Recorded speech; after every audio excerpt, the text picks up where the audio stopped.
Good evening everyone. Finally आप लोग PT दे चुके हैं। Like always we have come in context of the answer key. We are here with you. We'll be giving you all the explanation in terms of all the questions from all the sections. I'll show you in context of the subject wise also segregation. Now, in terms of subject-wise segregation, you can see the point here is बहुत सारे ऐसे questions होंगे जो कि शायद means crossover हो सकता है. There could be something in geography and that could be counted in maybe environment by some other, let's say, faculty also. But broadly ये इस type का calculation इस बार देखा गया है. Okay. So you can see that around current affairs, miscellaneous around 6 question, economy around 11 question, science and tech around 15 question, IR and security around 7 questions, environment around 14 question. यहाँ पे environment and geography का बहुत देखा जाता है कि कहीं पे कोई ज़्यादा बोलता है कि geography के हैं, कहीं कोई बोलते हैं environment के context में. Polity we can see this time 17 question, history, art and culture around 9 question. ठीक है, 9 to 10. See, sometime even in history, let's say the area जहाँ आप देखते हैं कि पीटी के context में जो history, let's say historical underpinnings जब हम पढ़ते हैं उस context में around different, let's say 1935 act or anything related to that also, कभी-कभी वो history में कोई cover करते हैं, कोई polity में cover करते हैं. However, broadly it is, let's say around 9 to 10 questions. Geography we can say around 21 questions. Okay. Overall, the paper was on the expected pattern. Unlike the last year, जैसे बहुत ज़्यादा changes देखने को मिले थे. This year, again, current affairs is there. Current affairs के context में static portion has been linked with current affairs, and बहुत सारे questions में you had to know things in terms of with deep understanding you could solve it. Let's say if I tell you something about geography में आपको almost all the areas से आए थे questions. All मतलब conceptual हो, static question हो, mapping से related हो, world हो, Indian हो, physical हो, all the areas. If I talk about polity, you have current affairs का linkage के base पे static question के context में question आया था. जैसे if you talk about a lot of MPs को disqualify किया गया था. And इससे related let's say ethics committee के context में question है. Then we've seen that the Manipur incident or the Manipur issue, उस पे अगर आप notice करेंगे तो उसके basis में identification of the scheduled tribes से base पे question था. So I would not be going individually into all the areas. Every single faculty, all our faculties are actually there in different studios, so they'll be joining us from different studios. And every single faculty would take care of their areas. Subject experts जो हैं सब अपना areas की तरफ ध्यान देंगे और वो explain करेंगे. And on the top side you will see the all the 4 sets A B C D में कि आपके set का कौन सा question होता है. Okay, so we've even gone to that level so that we are not taking care of only one set, we are taking care of all the 4 set. Last year's answer key, it was seen that KSG's answer key was the most authentic answer key available in the market. Okay. Likewise, this year also we would like to continue with the same in terms of giving you the best, the most authentic answer key. Okay. Here is one question from human geography. The total fertility rate in an economy is defined as which one among the following? Now, fertility rate, as all of us were well aware, fertility rate is a demographic measurement. It is a demographic measurement, in fact, which indicate the average number of children a woman will have in her lifetime. Okay. So, this is where fertility rate. Now, the fertility rate are of different type, like it is similar to crude birth rate, total fertility rate, general fertility rate. So many measurement themes are there. Now, the number of children born per 1,000 people in the population in a year. This particular thing represents, if you will see this in human geography, you can say that's crude birth rate. This is the crude birth rate, right? The exact definition for this one is the average number of live birth. Look at here, live births a woman would have by the end of her childbearing age. Okay. So, this will be the most appropriate, though the B option here, the number of children born to a couple in their lifetime in a given population, approximately this will be okay, but most appropriate one will be D, delta. This one will be the correct answer here. We will see these things even in your NCERT, it is given. Of course, NCERT of Sociology book, class 11th.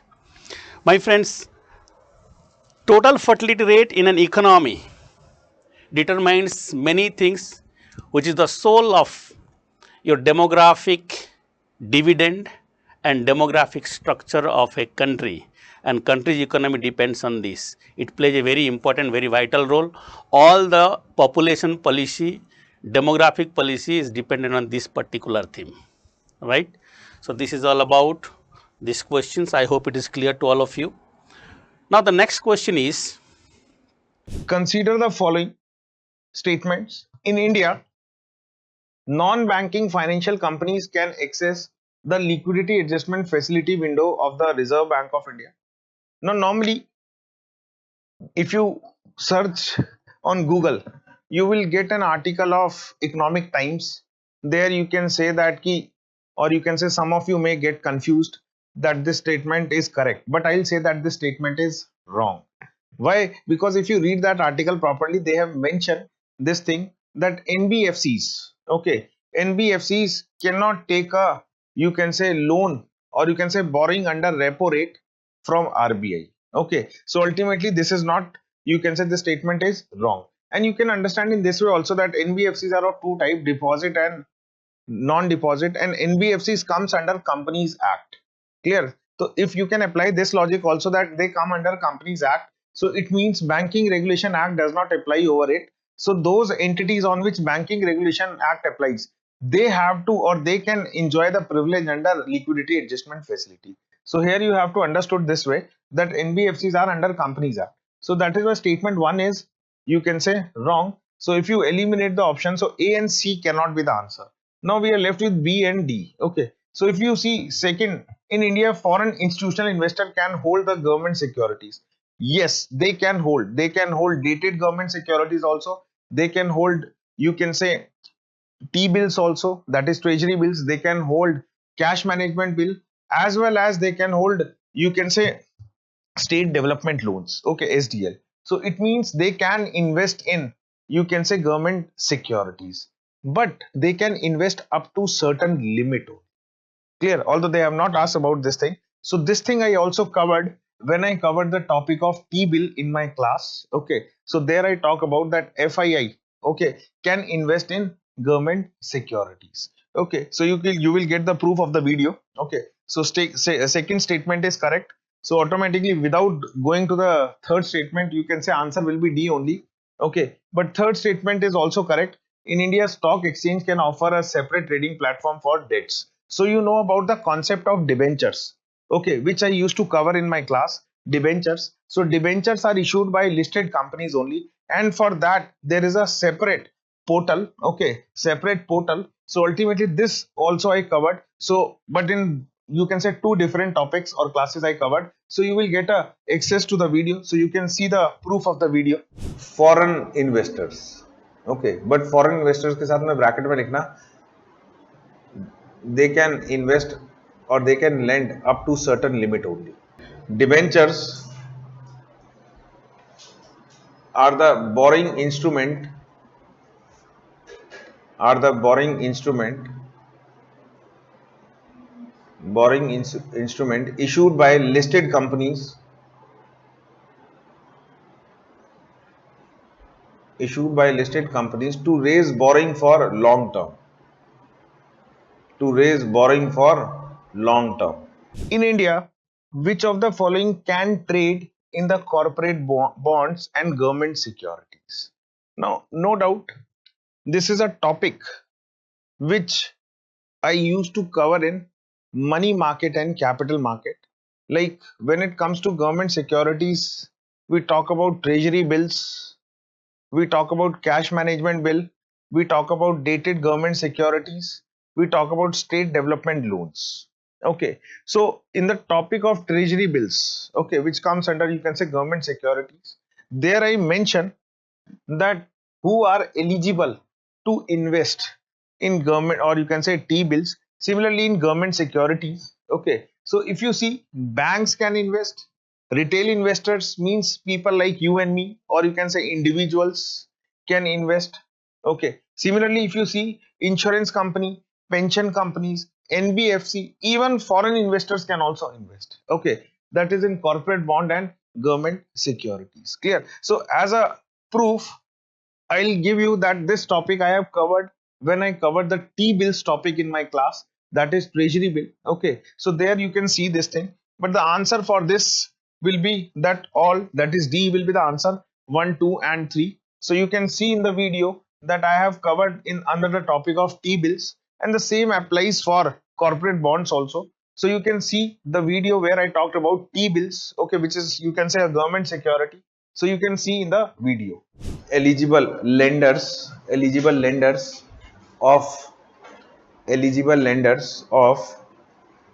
T-bill are number one banks. तो आप देखो banks का काम क्या है, loan देना. तो banks भी यही ढूंढता है कि कौन मुझे ज्यादा रेट ऑफ इंटरेस्ट दे रहा है. तो अगर suppose there is no borrower in the market, you can say borrower is there but not ready to give this much loan rate, so they will try here कि क्या पता ये ज्यादा दे दे. Clear? So ultimately this is what you have to understand, that banks can also put money here. Second, insurance and pension companies, right? Second is insurance and pension companies.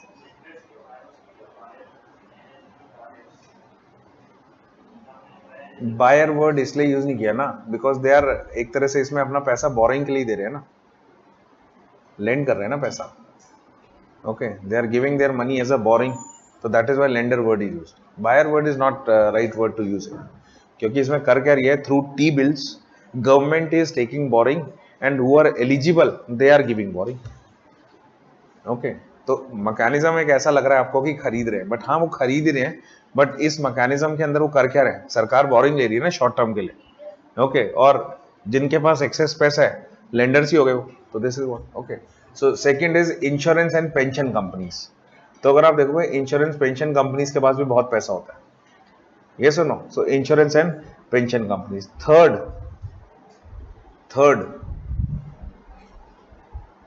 Third NBFCs, non banking financial companies, तो इनके पास भी पैसा रहता है अच्छा खासा. Fourth, retail investors. Now retail investors basically include in individual investors like you and me, तो हम लोग भी इन्वेस्ट कर सकते हैं. तो retail investor means individual. Okay, retail investors. Next, foreign investors. Okay, but foreign investors के साथ में ब्रैकेट में लिखना, they can invest or they can lend up to certain limit only. Okay, they can lend up to certain limit only. Now why? Because India is not fully convertible. तो जहां पर भी convertibility हमने पढ़ा था concept balance of payment में. Clear? So they are not fully convertible. That is why foreign investor जब भी इन्वेस्ट करेंगे, ओके, फॉरेन इन्वेस्टर जब भी इन्वेस्ट करेंगे तो ultimately there is a limit कि कितने अमाउंट तक आप इन्वेस्ट कर सकते हो. क्लियर? मतलब under T bills. Okay, and last is RBI. Consider the following. Now, when this topic I talk about financial instruments, so I'll say that this topic is again from capital market and money market. Now, whenever I start in my class the topic of capital market and money market, so my student, those who have attended my class, so they will agree with this. So whenever I start, so I used to tell them that one of the simplest question that UPSC used to ask from this topic, that they will ask you which of the following is or are part of capital market or money market or both. So ultimately last to last year they ask a question on money market. This time they ask a financial instrument, which means they are talking about that is which are the part of, you can say, capital market and money market both. Clear? Now if you see exchange traded fund, so it is nothing but, you can say, similar to shares only. Okay, so ETF is similar to shares. So I talked about this topic of ETF when I cover you can say disinvestment topic in my class. Okay, that is under topic of public sector unit. Okay, now currency swap. Now currency swap is a part of derivatives. So you know derivatives are of three types, that is forward, futures, and you can say options. And within options we also talk about currency swap. Clear? So there I talked about this topic.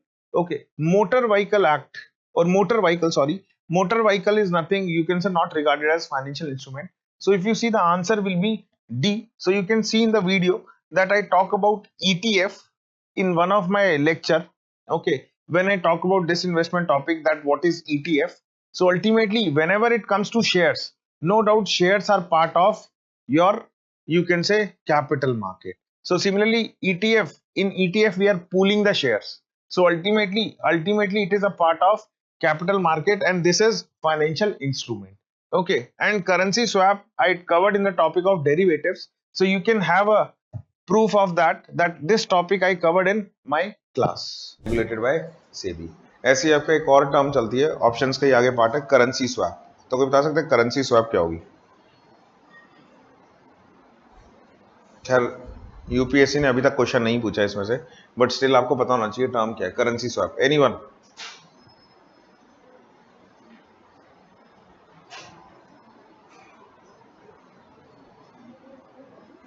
Currency swap देखो, आपको पता है exchange rate क्या हमारा fluctuate होता है. You know $1 या कोई और भी करेंसी ले लो, you know that foreign currency get, you can say either, you can say Indian currency depreciate or appreciate with respect to these foreign currency. Clear?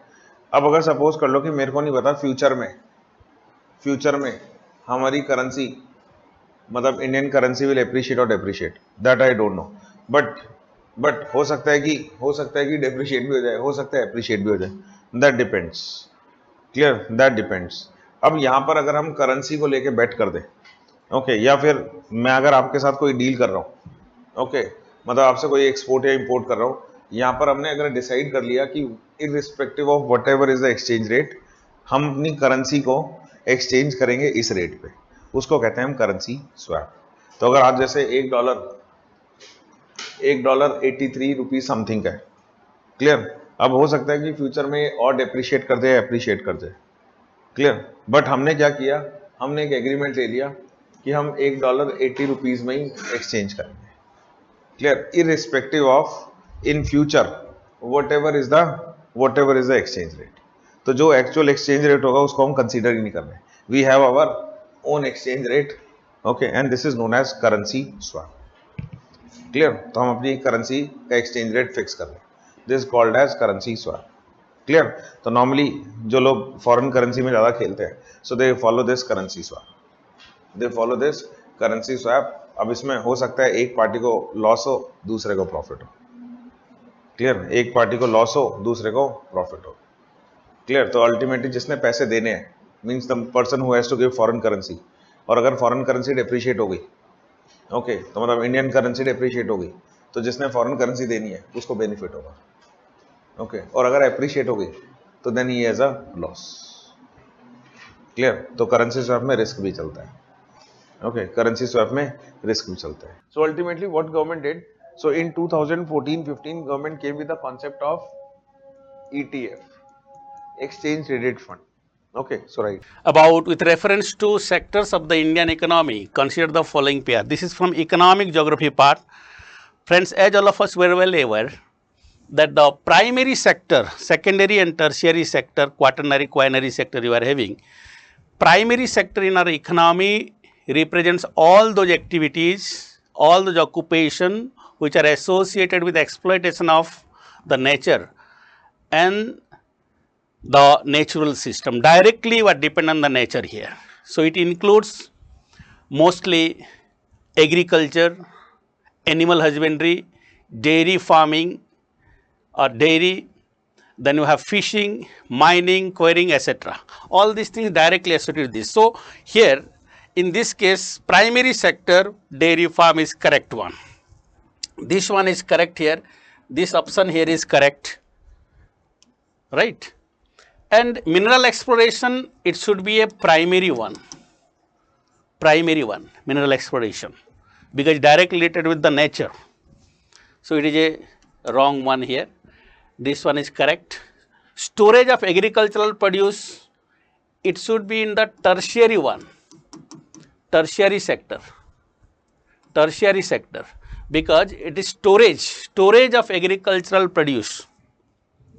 Agriculture is in primary, but service sector, storage, trading and all these things will be under the tertiary sector. Secondary cannot be, so it is wrong here, this is wrong. Weaving cloth, this is manufacturing, so definitely it will also secondary. You remember, primary sectors activities are those activities directly related with the nature and natural system. Secondary sector is manufacturing sector, industries, manufacturing of different products. By exploiting the primary resources and all things, you know, whatever we are getting it is in the secondary sector. So the correct answer will be only 2 here as per this, right?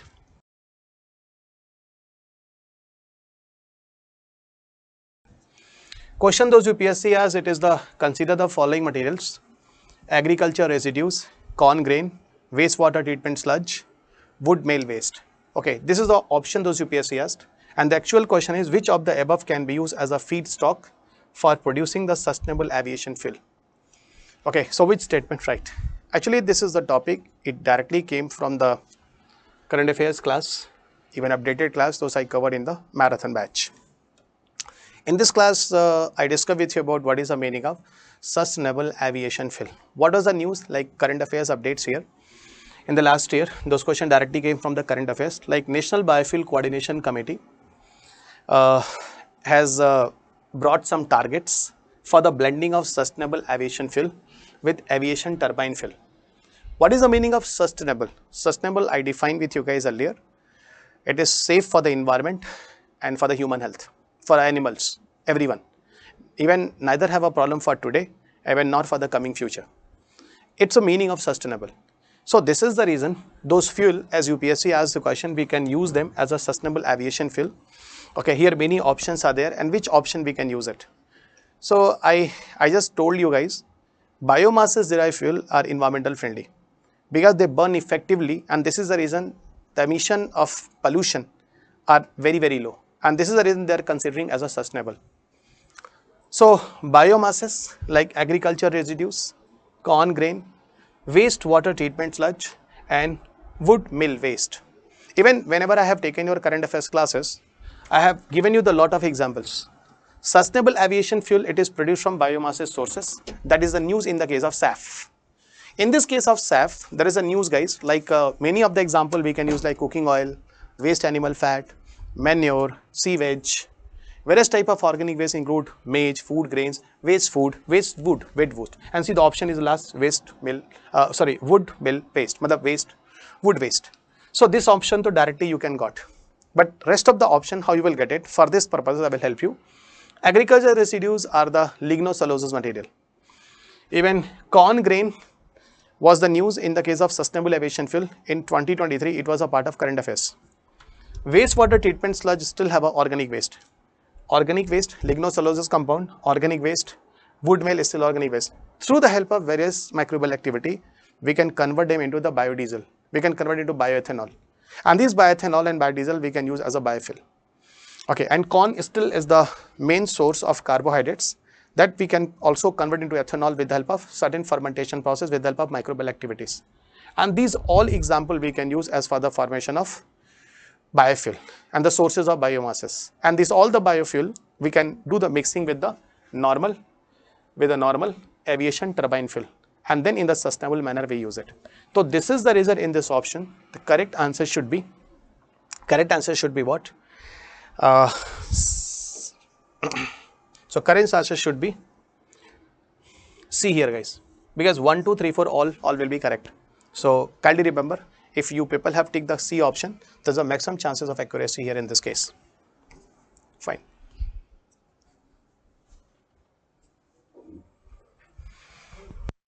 First of all, I'll discuss with you what about the sustainable aviation fuel and coal gasification and coal leak. I think coal gasification liquefaction I discussed in the static portion also, but still it is the important question for your current affairs. And one thing more, this question still not came in UPSC examinations. Green hydrogen and many concepts I will discuss here in this part. Sustainable aviation fuel. Actually, India have a national biofuel coordination committee. Okay, in the case of sustainable aviation fuel, you come here, guys. India have a national biofuel coordination committee. This is one of the committee that is in India, guys. National Biofuel Coordination Committee, NBCC. Okay, and they have made a targets. They have made a targets of SAF. Okay, they have made a target of SAF, sustainable aviation fuel, mixing with aviation turbine fuel. So those aeroplane turbine fuels we people are using, in that cases we people do the mixing of sustainable aviation fuel. Okay, actually at international level, you know, this one will start by 2027 onwards. It's a initiative of ICAO. It is an initiative of ICAO. What is the ICAO, guys? ICAO is the International Civil Aviation Organization. It is what? International Civil Aviation Organization. Okay, so International Civil Aviation Organization has set up a target. Okay, actually I want to tell you, it is one of the UN agency, guys. It is one of the UN agency. It's set up in the same year when India got independent, 1947. Okay, and its headquarters is in Canada. Okay, actually the purpose of this is what? Those aeroplane is going to move in the sky, okay, at some height. They're making some rule and regulations on the aviation sector. So rule and regulation on aviation sector, it's a purpose of them. Rule and regulation in aviation sector. So the purpose is what? Rule and regulation in aviation sector. Okay, so actually they are trying to make a air transport system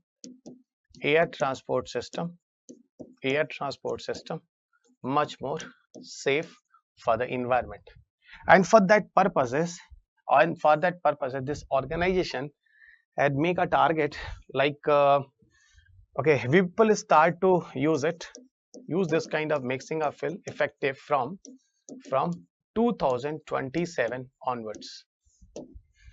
Okay, and this is the international UN agency parameters that India follow, and here India brought the SAF. India brought the SAF.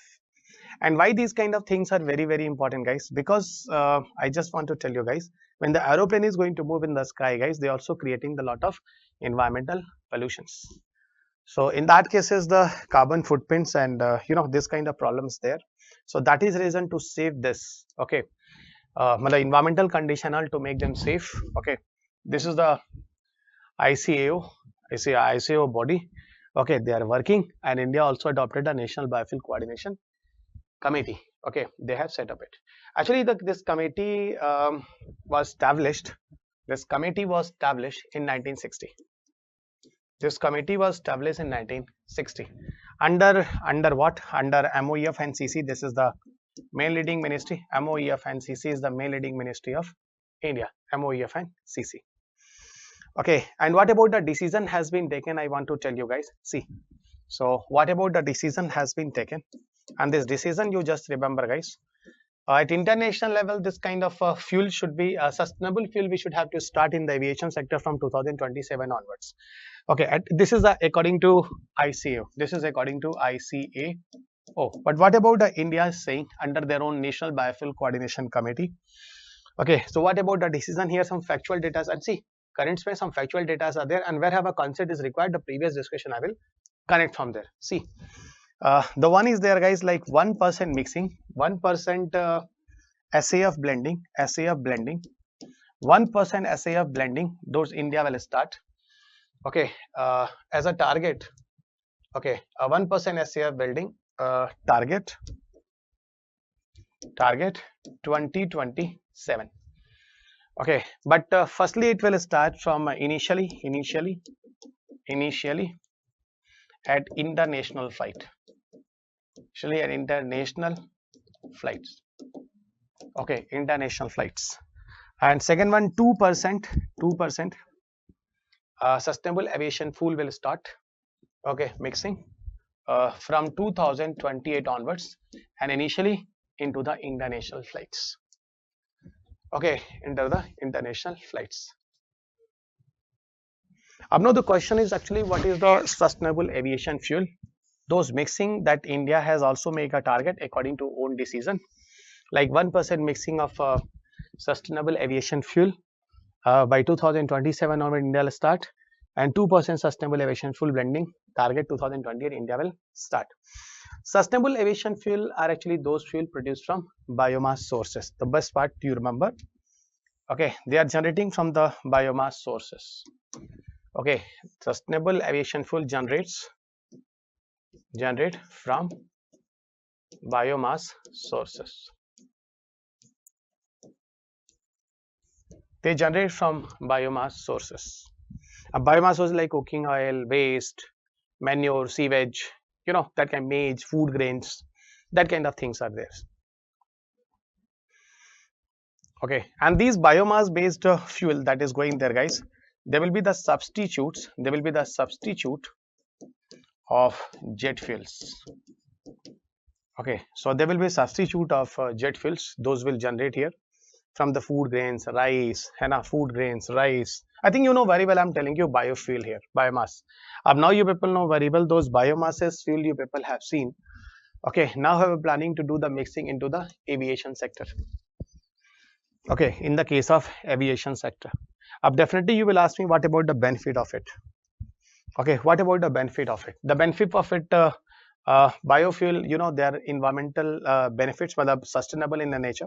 So emission reduction will be there. Pollution will be not there. So the one is the emission reduction will be there. Okay, the one is what? Emission reduction will be there. Second one, carbon footprint reduced. Of course, carbon footprint means the emission of carbon content will reduced. Second part. Third one, waste recycling also become very easy. Okay, those biomasses are going to generate. In the case of biomass gasification, you've seen, guys, people are doing the open burning of biomass. They create the massive environmental pollutions. So these kind of benefits are here in this case. Okay, what is a synthetic petrol? I'll discuss. Just wait. But what is actually SAF? Sustainable aviation fuel. This is the entire informations, or I think you will not miss it. And you mentioned this is the first topic of current issues. Okay, so synthetic aviation fuel, kindly remember, it's a fuel mixing of biomass that you will do. I think you people very clear. It's an international organization, you people remember. Okay, those are working, and India is following the same. And this is the reason India said, like, we will start to do the mixing at least 1% from 2027 onwards. And they have given the suggestion also 27 onwards the people start. So India is going to start from 2027 also. Okay, India is going to start from 2027 also. Next, with reference to physical capital in India, Indian economy, consider the following pair. Now this question is again on, you can say, concept. So to attend this question, you must know working capital as well as fixed capital. Clear? Now working capital is means whatever you, or you can say expenditure you have to do on day-to-day expenditure. Okay, fixed capital is one-time investment. So for example, you purchase a car, so car is a fixed capital. Okay, now to run the car you need a petrol, so that is working capital. Clear? So if you understood this concept, so in that way farmers plow, so means plow used by the farmer to till the land.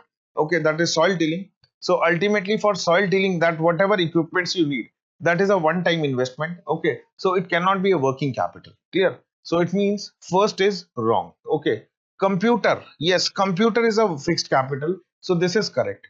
Yarn used by weavers, so yarn you have to purchase again and again. Clear? So it cannot be fixed. Petrol is a working capital. So in this way 2 and 4 are only correct. So answer will be only 2. Clear? Clear? So with respect to this topic, I will say honestly that in class notes I have not made it right, but in general when I cover the topic of infrastructure, okay, when I cover the topic of banking, so there I used to talk about that. Clear? There I used to talk about that. So with, you can say, some examples. So there I use this term working capital and fixed capital. Clear? But ultimately, if you want, I'll arrange a video for you this for this, but I need a time. But this I have covered in my class. Okay, but right now it's difficult to arrange a video, but this topic has been covered. Clear? Now come toward the next questions. What is the next question? Next question is that UPSC asked in your paper. This is still you even came from the classroom discussions. But listen first about the nature of questions. What is the question here? This is a set B and question number 8. In this question, UPSC asked, which one of the following words, phrases is most appropriately used to denote an interoperable network of 3D virtual worlds that can be accessed simultaneously by millions of the users who can exert property rights over virtual items? Option: big data analytics, cryptography, metaverse, and virtual matrix. During classroom discussion, I spoken you guys about the metaverse, and I told you in that discussion, like just after the discussion of VR, AR, MR, and XR, virtual reality, augmented reality, mixed reality, and extended reality, I have discussed inside the class about the metaverse. Meta means beyond. Beyond. That is not easy to expectation, guys. And I think you people know very well from the long many years, Facebook has given the name of their own platform as a Meta, and the symbol is something like, you know, infinite type of symbol that Facebook is written, okay, on their own platforms. So this is a Meta, because in the coming future, okay, through the help of metaverse technology, Facebook will give you a access. Maybe in the coming future, those Facebook chat and all you people are using, okay, will use in the coming future, it will be based on the metaverse concepts. In the case of metaverse, I think you people remember one of the story I told you, like in the COVID, like how we people connect with the WhatsApp video calling with our family members. But whenever we people connect with the family members, it is looking like that all the family members are connecting through WhatsApp calling, yeah, Google Meet from different locations. Okay, but metaverse give you a kind of 3D images. Okay, and all information is like a virtual words. And we all people find out we all people are sitting together and we are connecting together. In that way, we people found like we people can play a ludos and chess together. We all the cousins and all. So it's a beyond of this. Okay, so it's a 3D but virtually connected words. And one of the very interesting term that is called interoperable network. If you people read the McGraw-Hill book, okay, so in that book even I have also mentioned about the interoperability network. Many of the people were very happy after the examination and they sent me the message, sir, only because of interoperability nature, okay, because I read your book, McGraw-Hill book, it was written there in the McGraw-Hill book, metaverse interoperable, and because of this word only they find out the answer is what? Metaverse, and metaverse is the correct answer. Okay, so this is also a question those UPSC has directly from the classroom discussion, and those content you people got it. Metaverse थोड़ा बताता हूँ, है ना? Now we'll come toward a discussion of metaverse. ठीक है, एक minute, ये वाले टॉपिक्स के PPTs हैं या नहीं? नहीं है, है नहीं है ना, बिल्कुल नहीं है, तो कोई बात नहीं ना, मैं आपको मेटावर्स करा के फिर आज आपका क्वेश्चन पेपर करा देता हूँ. 3 days more have classes and then class over. देखो मेटावर्स क्या होता है. मेटावर्स के केस में एक बात बताता हूँ, जैसे मैं समझाऊंगा उसी तरह समझना, इट्स वेरी इंटरेस्टिंग. ओके, एक मिनट जरा मेरे को थोड़ा नोट्स भी खोलने दो, ठीक है. कोशिश करता हूँ कि यहाँ पे आपको कुछ लिखाना ना पड़े, कुछ लगा ऐसा अर्जेंट है तो लिखा दूंगा, नहीं तो मैं आपको चीज़ों को समझा देता हूँ. Just a minute.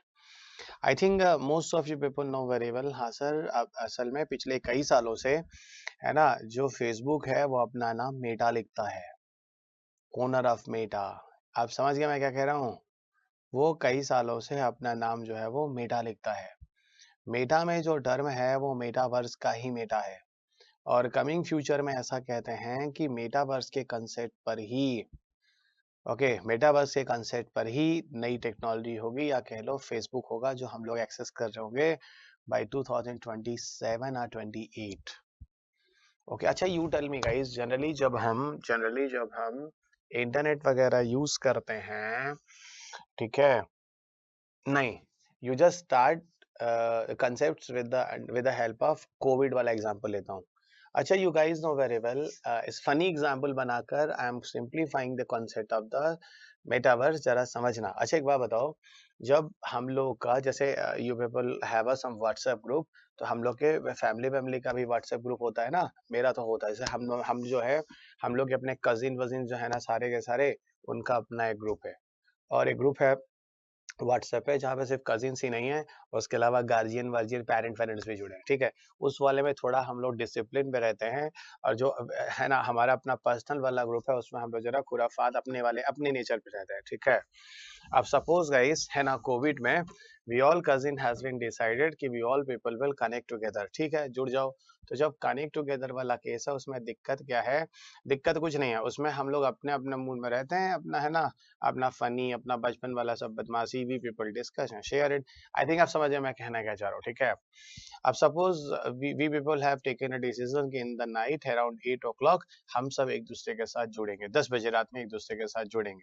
उसमें से कुछ कजिन की शादियां हो गई हैं, कुछ के बच्चे हो गए हैं, मतलब ऐसे कुछ विदेश में बैठे हैं, कुछ जयपुर में बैठे हैं, कुछ यूएस में है, कुछ यूरोप में है, कुछ दिल्ली में भी है, नोएडा में भी. ऐसे करते करते सारे के सारे कजिन वजिन, कुछ कोलकाता में है, कुछ जयपुर में, कुछ देहरादून में है ना. तो I just want to tell you guys कि we all cousins are going to connect with this on the video call. समझो, अभी मेटावर्स तभी समझा दूंगा. ठीक है, every cousins on the video callings are connecting together.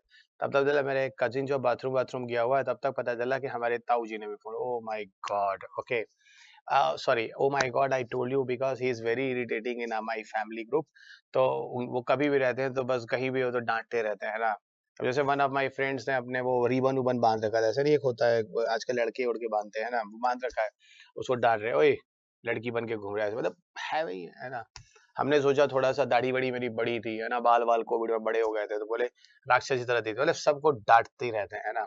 अब by mistake he enter in the group, क्योंकि वो कजिन वाला फोन गलती से उठा ले. अब हम क्या बोले, अब बड़े हैं हम, me only I am not there, है ना, बहुत सारे हैं, 15-20 है सब कजिन, एवरीथिंग सर. अब सब चुपचाप बैठे हैं. And when we all the cousins were, अब इस स्टोरी को जरा समझना, some unwanted person also came there. Actually I wanted to tell you this one, but directly I do not like to introduce in that way, तो indirectly I told you. But अब मैंने बोल दिया. अच्छा, वो पूरे ग्रुप में मतलब समझ गए, उनसे कोई बच्चा के साथ बैठ बातचीत नहीं करता. Everybody in your houses has somebody is like that, जो पूरे घर को इरिटेट करते होंगे, है ना. हाँ, तो this is the first part. Okay, second part here I want to tell you कि हाँ ठीक है. अच्छा, और एवरीबडीज आर जस्ट लाइक, कोई यूएस में है तो उसके पीछे का पोस्टर दिख रहा है वॉल में क्या है, कोई है तो उसके पीछे आसाराम बापू जी का फोटो दिख रहा है जो फरीदाबाद में है. मतलब I just want to tell you guys कि हर किसी के पीछे कुछ ना कुछ है, या दीवार है या क्या है, ऐसे कुछ है. And then we all people are connecting together. It's happen generally in the case of Google Meet या in the case of WhatsApp video callings. You people know it very well. लेकिन वहीं पर एक और प्रोसेस भी होता है, वहीं पर एक और प्रोसेस भी होता है. And the another process that is going to be happen, उसको हम कहते हैं मेटावर्स. अगर metaverse kind of technology will come, तो उसमें बहुत कुछ अलग होने वाला है, बहुत कुछ नया होने वाला है, बहुत कुछ रियल होने वाला है. मतलब ऐसा कह लो कि अब अगर मेटावर्स होगा, इस तरह की टेक्नोलॉजी अगर होगी जो बन रही है, तो we all people will look like that we are connecting together, और हम एक दूसरे के साथ ही बैठे हैं, एक दूसरे के सामने ही बैठे हैं.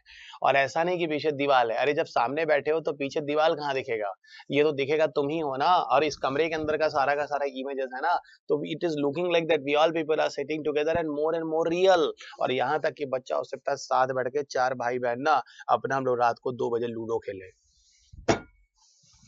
पता नहीं, 1 मिनट बना नहीं है, थियरेटिकली बता रहा हूँ. बोल दो हाँ, you understood. Clear everyone? So this is the overall about the concept of metaverse. Are unwanted people, if you want to deny, अगर unwanted people you want to move from there, तो आप क्या मेटावर्स के case में, है ना, अगर किसी अनवांटेड पर्सन को वहां से हटाना चाहते हैं, तो उसको पता भी नहीं चलेगा और आप उसको वहां से हटा सकते हैं. This is actually a technology called as meta, और इसी पे बना है प्रिंसिपल, है ना, मेटावर्स, और उसी से बना है meta name. Okay, and that is the reason आजकल क्या पिछले कई सालों से इन्होंने अपना नाम फेसबुक का they have change as a meta. Clear everyone? ठीक है, तो ये चीज थी मेटावर्स में। तो सर ये तो बहुत अच्छी चीज है, कमिंग फ्यूचर में बड़ा अच्छा रहेगा, जिसको चाहो निकाल लो, जिसको चाहो रख लो। सुनो, कल को ऑफिसेज कंपनीज वगैरह में कितना अच्छा है। पहले जब अच्छा तुम लोग को पता चल, देखो पहले कंपनियों के लिए लोग जगह लेते थे, अब लेते ही नहीं, सब घर में बैठ के काम कर लेते हैं मिनिमम रिसोर्सेस पे।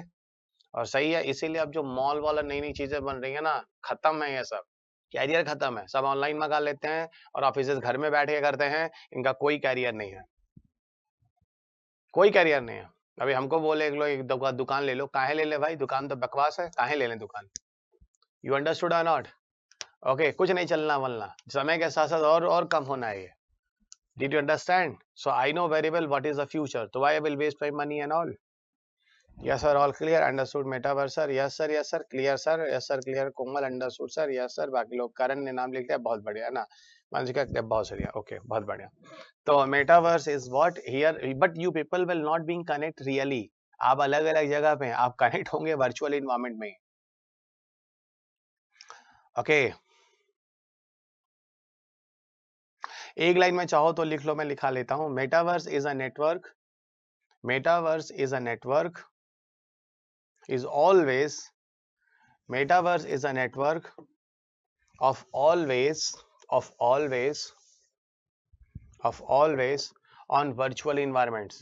एक बच्चे ने पूछा है मुझसे, सर ये वर्चुअल रियलिटी से अलग है? एकदम अलग है, इसमें कोई चश्मा उस्मा लगा के नहीं बैठना है अभी।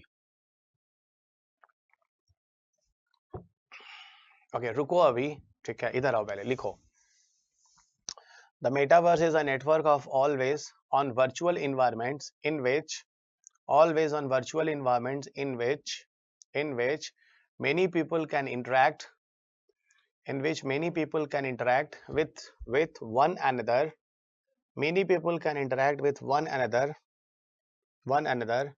and digital objects, with one another and digital objects while operating,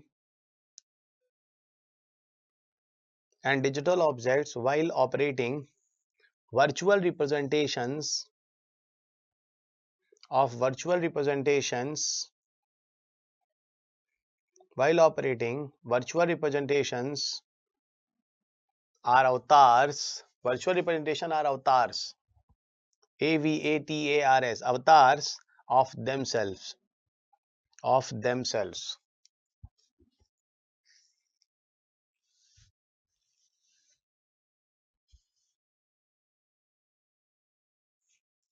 Next point, the metaverse is an extension, the metaverse is an extension, the metaverse is an extension of our real world, extension of our real world into the digital realms, into the digital realm, realm, realm, providing an immersive, providing an immersive multi-user experience, immersive multi-user experience, immersive multi-user experience for anyone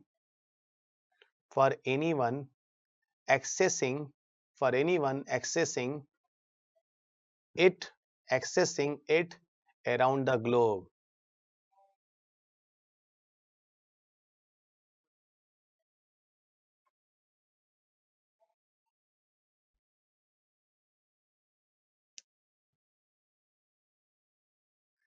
तो it's look like as a more and more real here in this case. बाकी वो दो चीजें आप With reference to the rules imposed by the Reserve Bank of India while treating foreign banks, consider the following statement.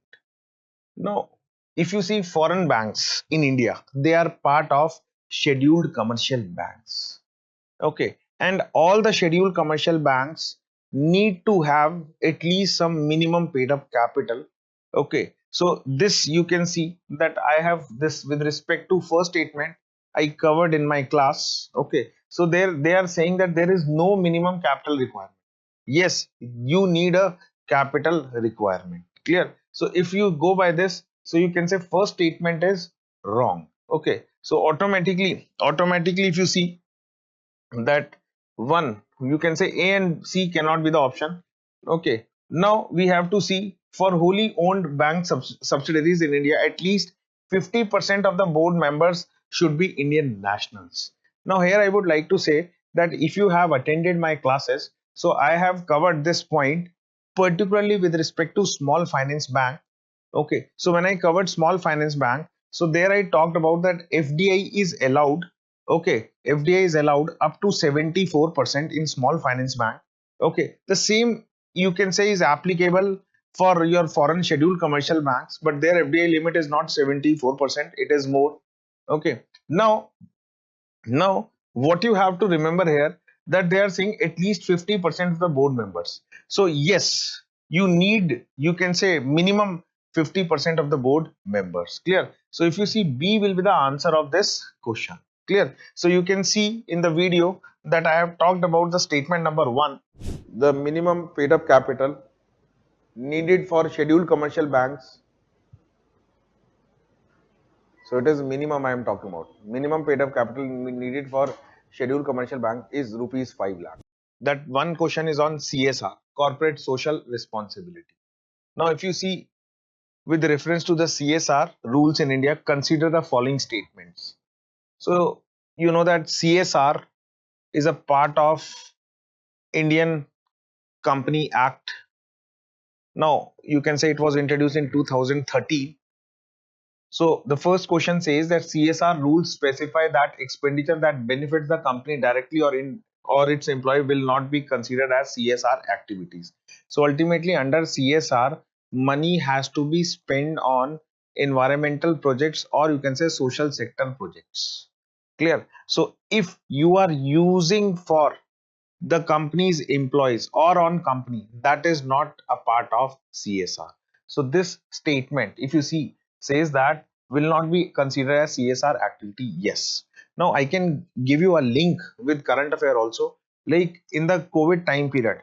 So you know that there is a COVID vaccine and it is mandatory to have everyone COVID vaccine. So companies were demanding that why not, you can say, if we provide vaccines to our employees, that should be a part of CSR. But government deny, they says no. Okay, it should not be a part of CSR. Clear? So ultimately, even if companies spend on advertisements also, that is not regarded as a part of CSR. So if you see, first statement is correct. Okay. CSR rules do not specify minimum spending on CSR activities. So there is a condition that you have to spend at least 2% of your average profit. Okay, so this is what you have to spend. So you can see the answer will be, that is A. Okay, so the answer is A. So you can see in the video that I have covered in the class the topic of CSR, Corporate social responsibility.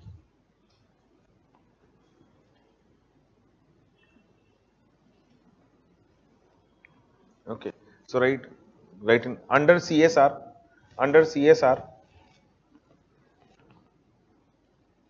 comma, it is mandatory that certain eligible companies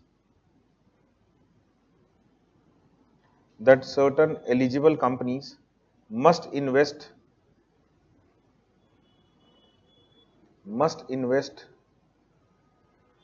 certain amount of profit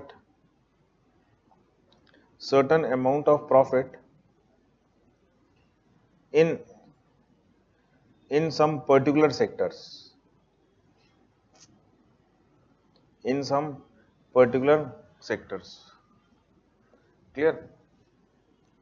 तो अगर आप देखोगे handout में आपको एक CSR का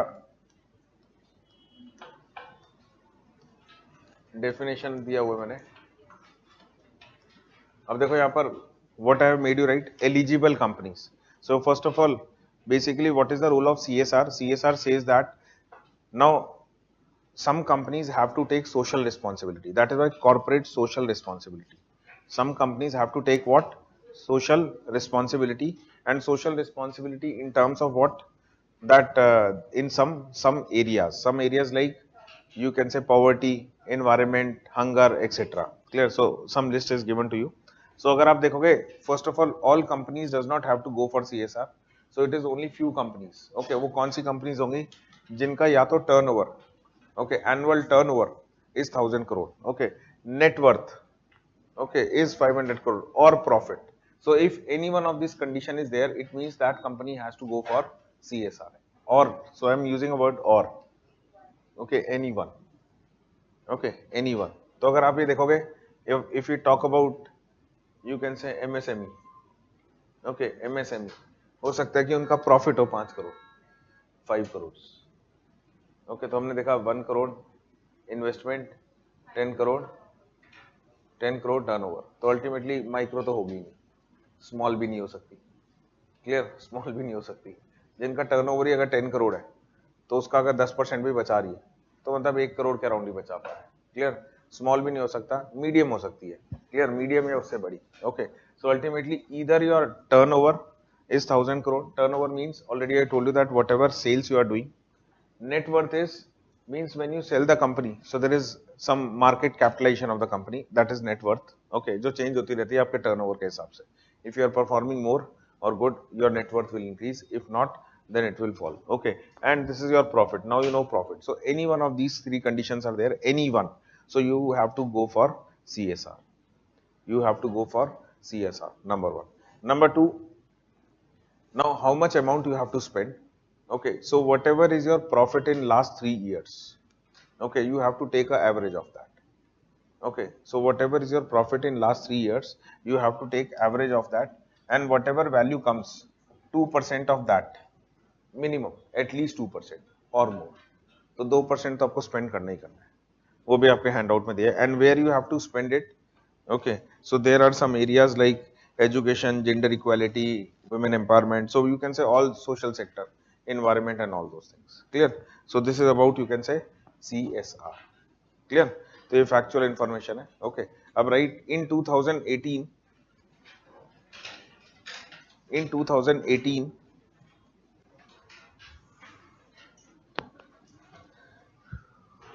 in 2018 comma government of India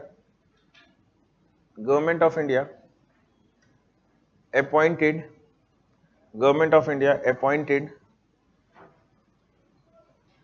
NJT, name of the person, ENJETI, NJT Srinivas Committee,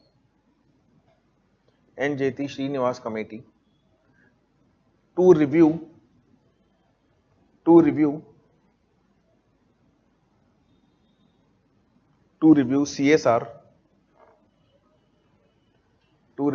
CSR, clear. अब इसके अंदर एक चीज याद रखना, right now this same person is the chairperson of, you can say, IFSC. Now what is IFSC?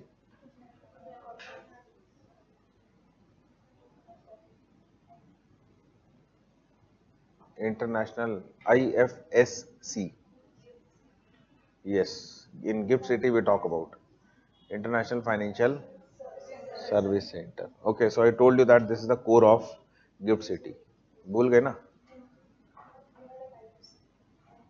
नहीं, IFSC बोला था ना, okay, IFSC, okay, so अगर आप देखोगे gift city, so it is a part of, you can say, gift city, so IFSC के जो top post पे चेयरपर्सन है वो इस समय यही है, NJT श्रीनिवास, क्लियर, तो आप भी देखोगे यार, देखो कभी भी कोई, whenever you see any topic, अब नॉर्मली क्या है कि आलतू फालतू वीडियोस पे व्यूज होते हैं, ओके, इनकी एक ही वीडियो पड़ी थी, आई थिंक CNBC पे, so he has given one interview, so he has talked about what actually Gift City IFSC is, clear, तो जब आप authentic source सुनते हो ना, and that directly from the person who is directly involved in that, okay, you'll understand,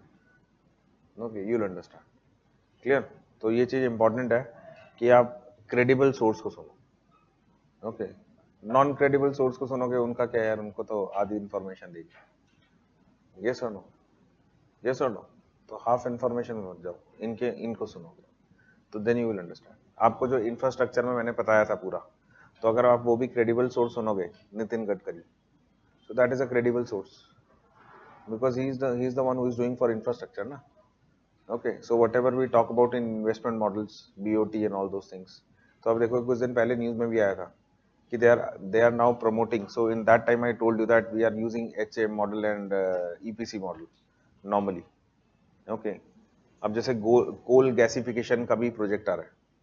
Okay, so coal gasification few days back they have given that we will go with PPP model and in that we will go with EPC model. Clear? अब ये सारी चीजें हैं कि आपको पता होनी चाहिए. Now government is interested that private sector you have good money in your pocket. So ultimately this is what Gadkari ji also says that banking sector is now performing well. जब से हमने write off वगैरह वो कर दिए. Clear? So ultimately banks are in profit. You also have money in your hand. Okay. Now we want or we request you can say private companies that you must shift to BOT model क्योंकि HM model और EPC model में कहीं ना कहीं government के capital expenditure पे burden आता है. ओके मींस गवर्नमेंट के एक्सपेंडिचर पे बर्डन आता है, आप ऐसे भी कह सकते हो. So ultimately if you shift to BOT model our burden will get reduce. So this is what you can say they talk about. Clear? तो अब ये सारी चीजें हैं कि अगर आप देखोगे अभी BOT मॉडल का परसेंटेज बहुत कम है, 2-3% के अराउंड ही है.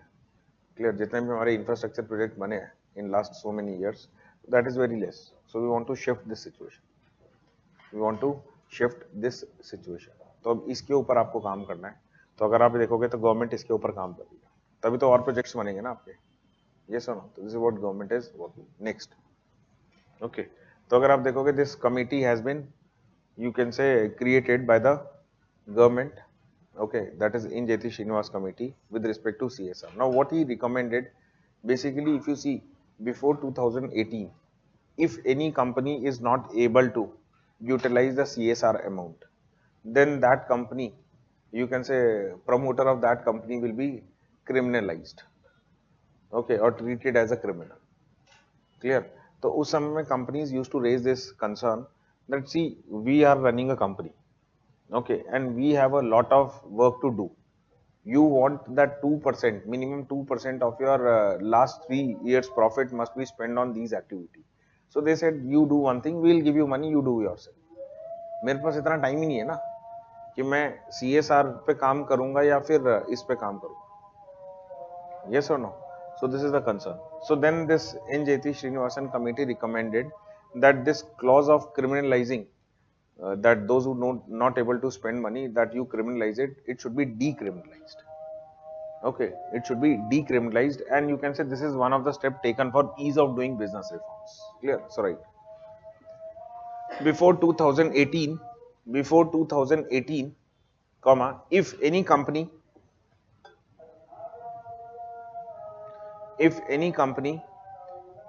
is not able to spend,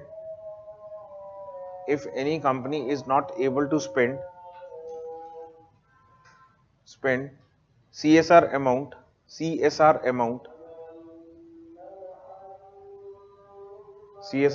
comma, then such company will face criminal charges.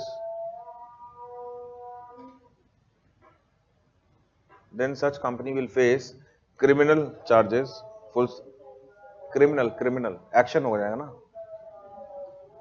Okay, you have civil case चलेगा, civil case में जेल नहीं होती ना, but in criminal case there is a jail. Yes or no? criminal case में arrest हो गए, civil case में क्या कि शायद फाइन लग के बाहर रहोगे, फाइन लगेगा, केस चलता रहेगा. क्लियर? जेल वाली बात नहीं आएगी. क्लियर? बट क्रिमिनल केस में तो you have to go to jail. Yes और नो? अभी जेल का कल्चर भी बनता ही जा रहा है. Clear? So right. Next. This committee recommended that government must remove this clause from the Companies Act,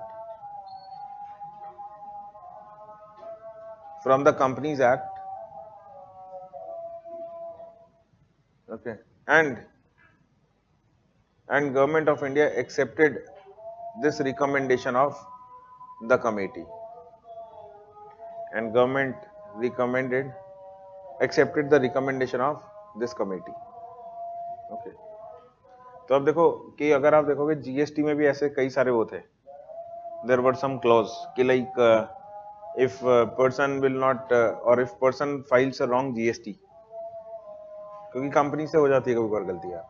अब लगा आप ये लगा के चलो ना, company which is doing a business in you can से 10,000 30,000 करोड़ और मोर, तो उसके लिए यार ये कॉमन है कि मतलब हो सकता है कि आइडियली जीएसटी बन रहा है 2-3 हजार करोड़ का, okay, but they have paid only 1,500 crore, so it is only by mistake.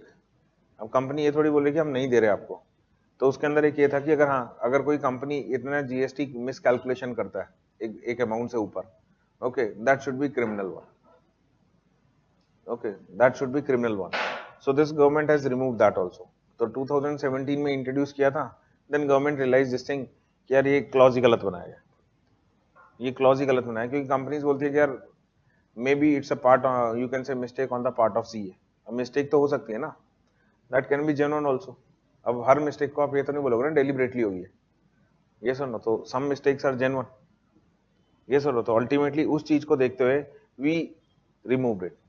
Okay, अब जैसे कई लोगों को सॉरी कहने की आदत रहती है हमेशा, ये सुनो, तो अल्टीमेटली वो हमेशा सॉरी कहते रहेंगे, ये सुनो. Why sorry? Because they don't understand the meaning of sorry. ये सुनो, उनको कहेंगे कि यार एक बारी सॉरी का some mistake we commit, sorry का सामने वाला नाराज था, सेटल डाउन हो गया, दोबारा मिस्टेक करेंगे फिर सॉरी कह देंगे. So they take this for granted. But यहाँ पर गवर्नमेंट को लगता है कि हाँ, अगर ये चीज आप रिपीटेड ऑफेंस है आपका, तभी आपने देखा होगा कई ऑफेंस ऐसे भी होते हैं कि फर्स्ट ऑफेंस पे इतना फाइन, सेकंड ऑफेंस पे इतना फाइन, थर्ड ऑफेंस पे सीधा जेल. That is why they are giving you a time that no doubt first time you commit a mistake, so for that you can feel sorry, will leave you. Second time also will leave you. But अगर third time same mistake हो रही है, then it means it is you are doing it deliberately, you are doing it deliberately. Okay, तो basically यहाँ से government चाहती है कि आप सॉरी का मतलब समझो. ओके, सॉरी का मतलब समझो कि what is the meaning of sorry. Okay, तो जो लोग सॉरी वर्ड यूज करते हैं तो they should actually feel sorry. Okay, it should not like कि अभी चल सॉरी कह के बात खत्म कर ली, फिर कल फिर कर लेंगे, फिर दोबारा वही issue. Okay, so it should not be like that. Clear? तो यहाँ पर भी यही चीज है, we have decriminalized it, government realized this thing that it's a mistake. Okay, so companies are involved in so many important, you can say, businesses, so mistake can be there, so it should be decriminalized. So we can impose fine, penalty we can impose, but not, you can say, they will be put behind the bars. तो पहले वो परेशान चल रहे हैं अपने business को लेके, और परेशान चल रहे हैं. ओके, बिकॉज आप देखो यार, सीधी सी एक बात बोलूंगा, a person who is getting salary, okay, वो एक रिलैक्स लाइफ जीता है. उसको पता है कि यार 2, 3, 4 तारीख को मेरी सैलरी आ जाएगी. ओके, टेंशन फ्री लाइफ है. The person who has to earn money, plus that person has taken loans also, क्योंकि जो फिक्स सैलरी वाला उसको तो पता है ठीक है इतना लोन ले रहा हूँ, इतने सैलरी आ रही है, उसमें से इतना दे दूंगा, इतना बच जाएगा. बट जिसको पता ही नहीं है मेरे को कितने कमाने हैं, okay, how much money I have to earn, clear, उससे पूछा रहा. And already loan he has taken, investment is there, so that person will work day and night. नींद नहीं आएगी भाई उसको. Yes or no? Clear? So this is the thing. Okay, next challenges in CSR are number 1,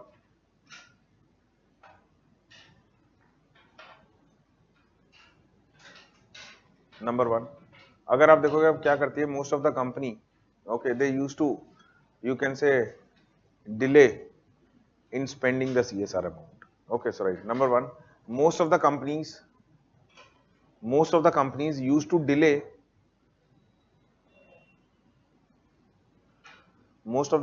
used to delay, the spending of CSR amount.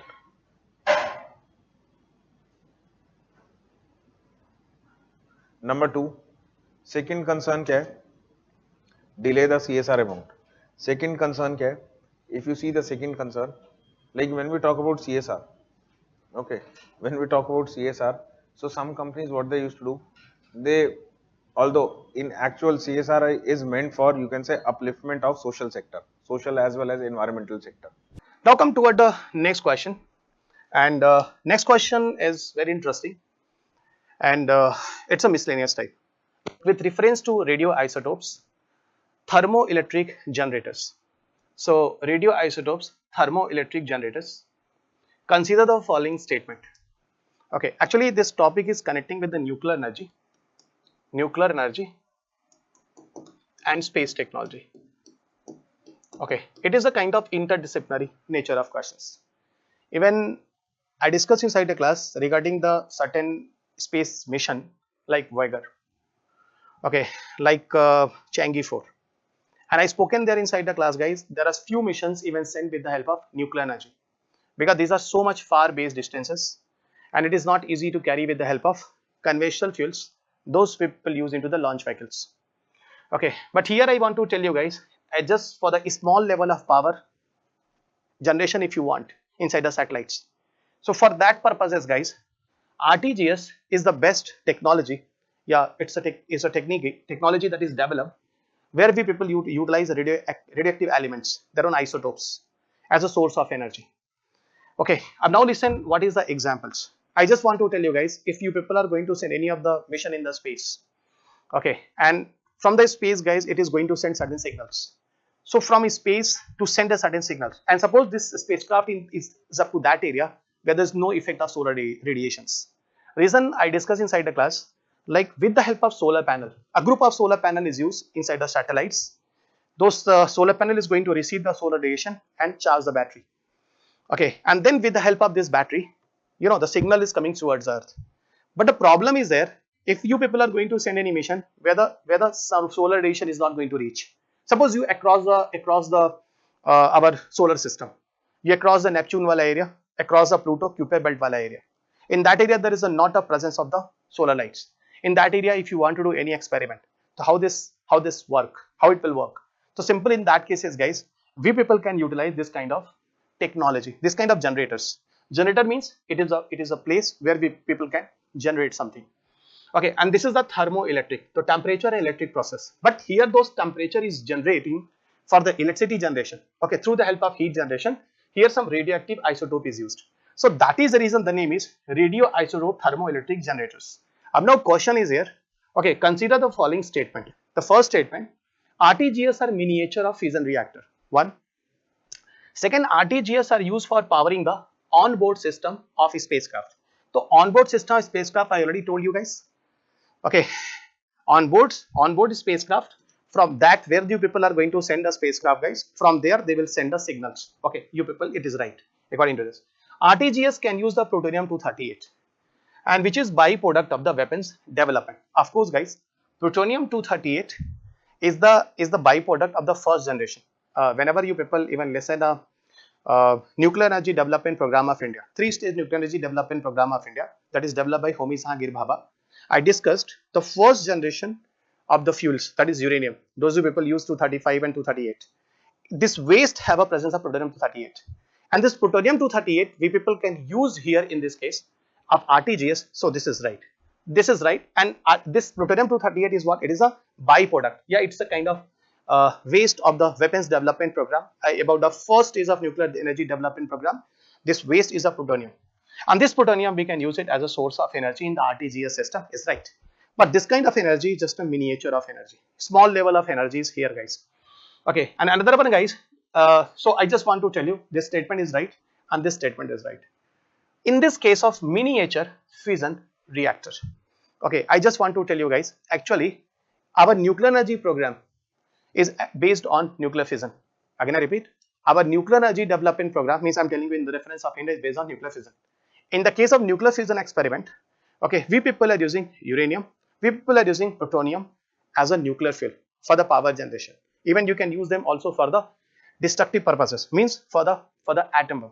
But I just want to tell you guys, in this case of miniature fission reactor, miniature means at very small level of fission reaction performed with the help of plutonium as a source of power, and then so much distance, plutonium based spacecraft, plutonium running spacecraft, means the power sources of plutonium, they will charge the they are getting the power, and through the help of power the signal is going to come.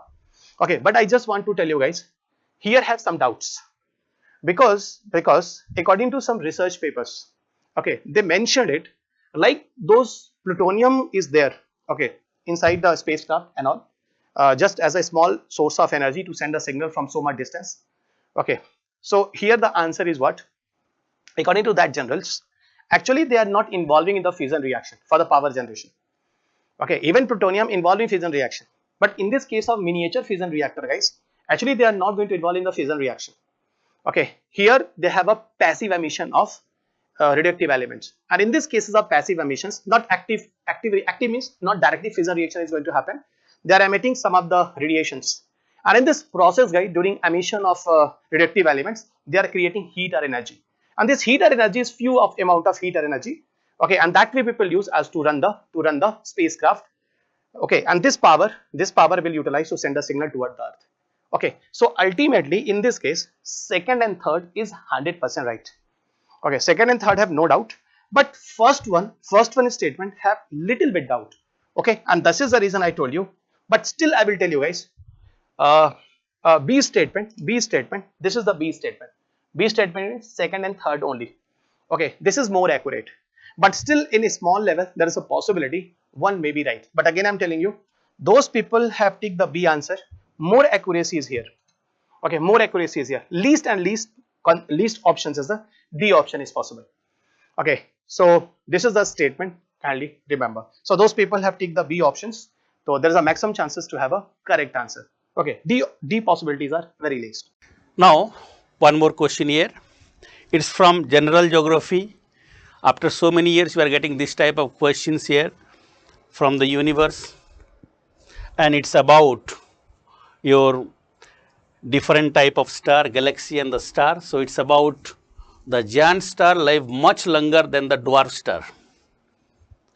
What is a star? As of all of us are well aware about this, that star is a huge gaseous spindle with hydrogen and helium.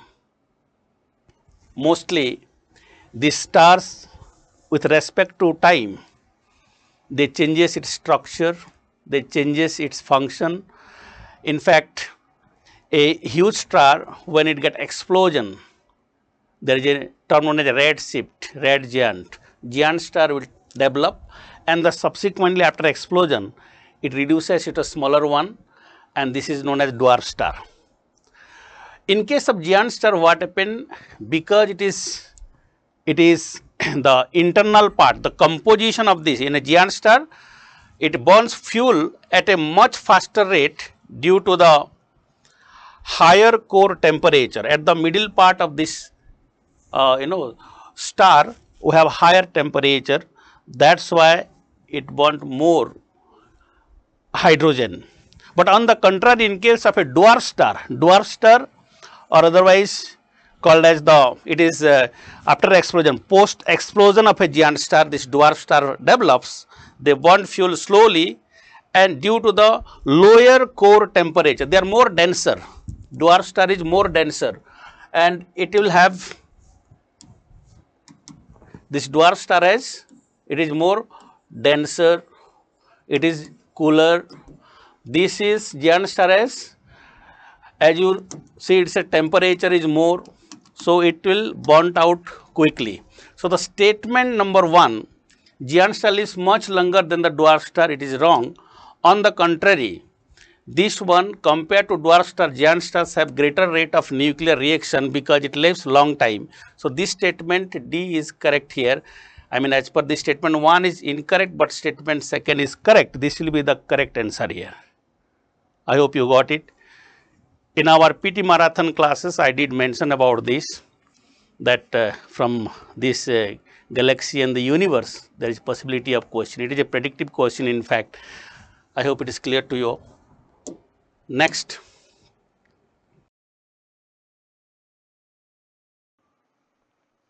Go toward the next question. Next question should be question number 14. What is the question? Consider the following activities. One option, identification of narcotics on passengers at airports or in aircrafts. Second option in statement, monitoring of precipitation, means weather kind of activities. Third, tracking the migration of animals. In how many of the above activities can the radars be used? Okay, so where the radar can be used? Radar is using with the help of radio waves. Okay, radar work with the help of radio waves, and radio waves is a non-directional wave and not line of sight, and this is the reason radio waves are going everywhere. Okay, and if anywhere upside guys have a presence of fighter plane, so because of radar nature, okay, the waves are going everywhere. Okay, waves are going everywhere. Okay, it's going to strike on the aeroplanes, your fighter plane, your missiles, and then after it is going to reflect back. And through the help of radar stations, we can identify the reflection of the radio waves and we identify about the airborne objects. But this radar, through the help of airborne object, not only the work is this, like to identify the airborne object, but this radar can be also used for many other purposes. And it's a very generalized question, guys. It's not a current related and all. It's a very generalized questions. Up here I want to tell you guys, like identification of narcotics on the passenger airport or aircraft is possible or not. I just want to tell you guys, less amount of radio waves. Those radio waves is very small in frequencies overall. Okay, so this is, by the way, radio waves have a very less frequency. In this all very less frequency, those are the least frequency of radio waves. It can be used for the detection of narcotics. So this is the right answer. Even I mentioned the low frequency of the radio waves, okay, can be used to detect the narcotics or even explosive also. If anybody have a bumps or arsenals and all, it can be possible to detect. So this is the correct statement. Monitoring of precipitation, 100% right. Okay, not only the monitoring of precipitation guys, because weather phenomena can be detected with the help of radio waves, and a part of this guys, a part of this, okay, those birds are moving, yeah, insects are moving, okay, that positions, that migrations can also be checked, but in the case of flying birds, and this is the flying insects, flying animals, okay, and that is the reason guys, here in these cases all answers should be correct. So here UPSC has how many answer above activities can radar be used? Only one right, 2, yeah, 3 and none. So of course guys, here all 3 option will be the correct option. Okay. Now the next question also came from the classroom discussion and during the discussion of defense technology. Even this year UPSC has 2 questions in your paper from defense technology, and both 2 questions came from the classroom discussion as a part of static.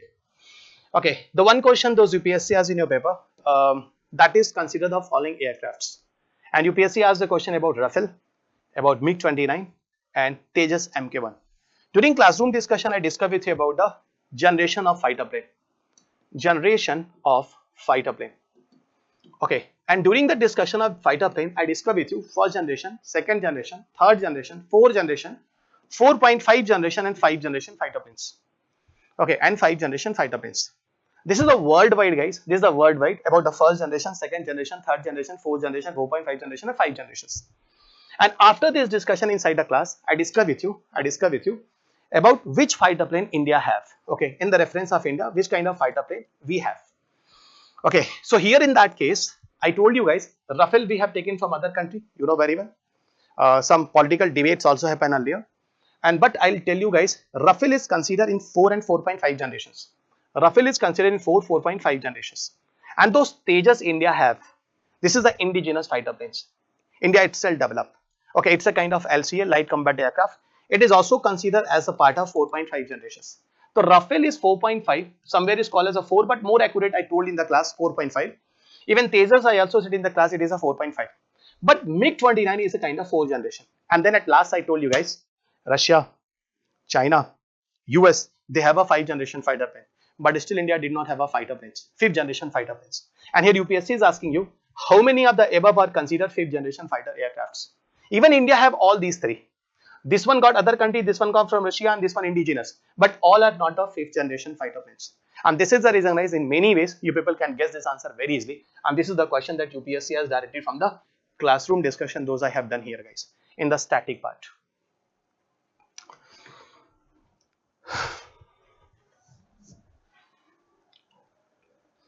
So finally you people understood here, the correct answer is none.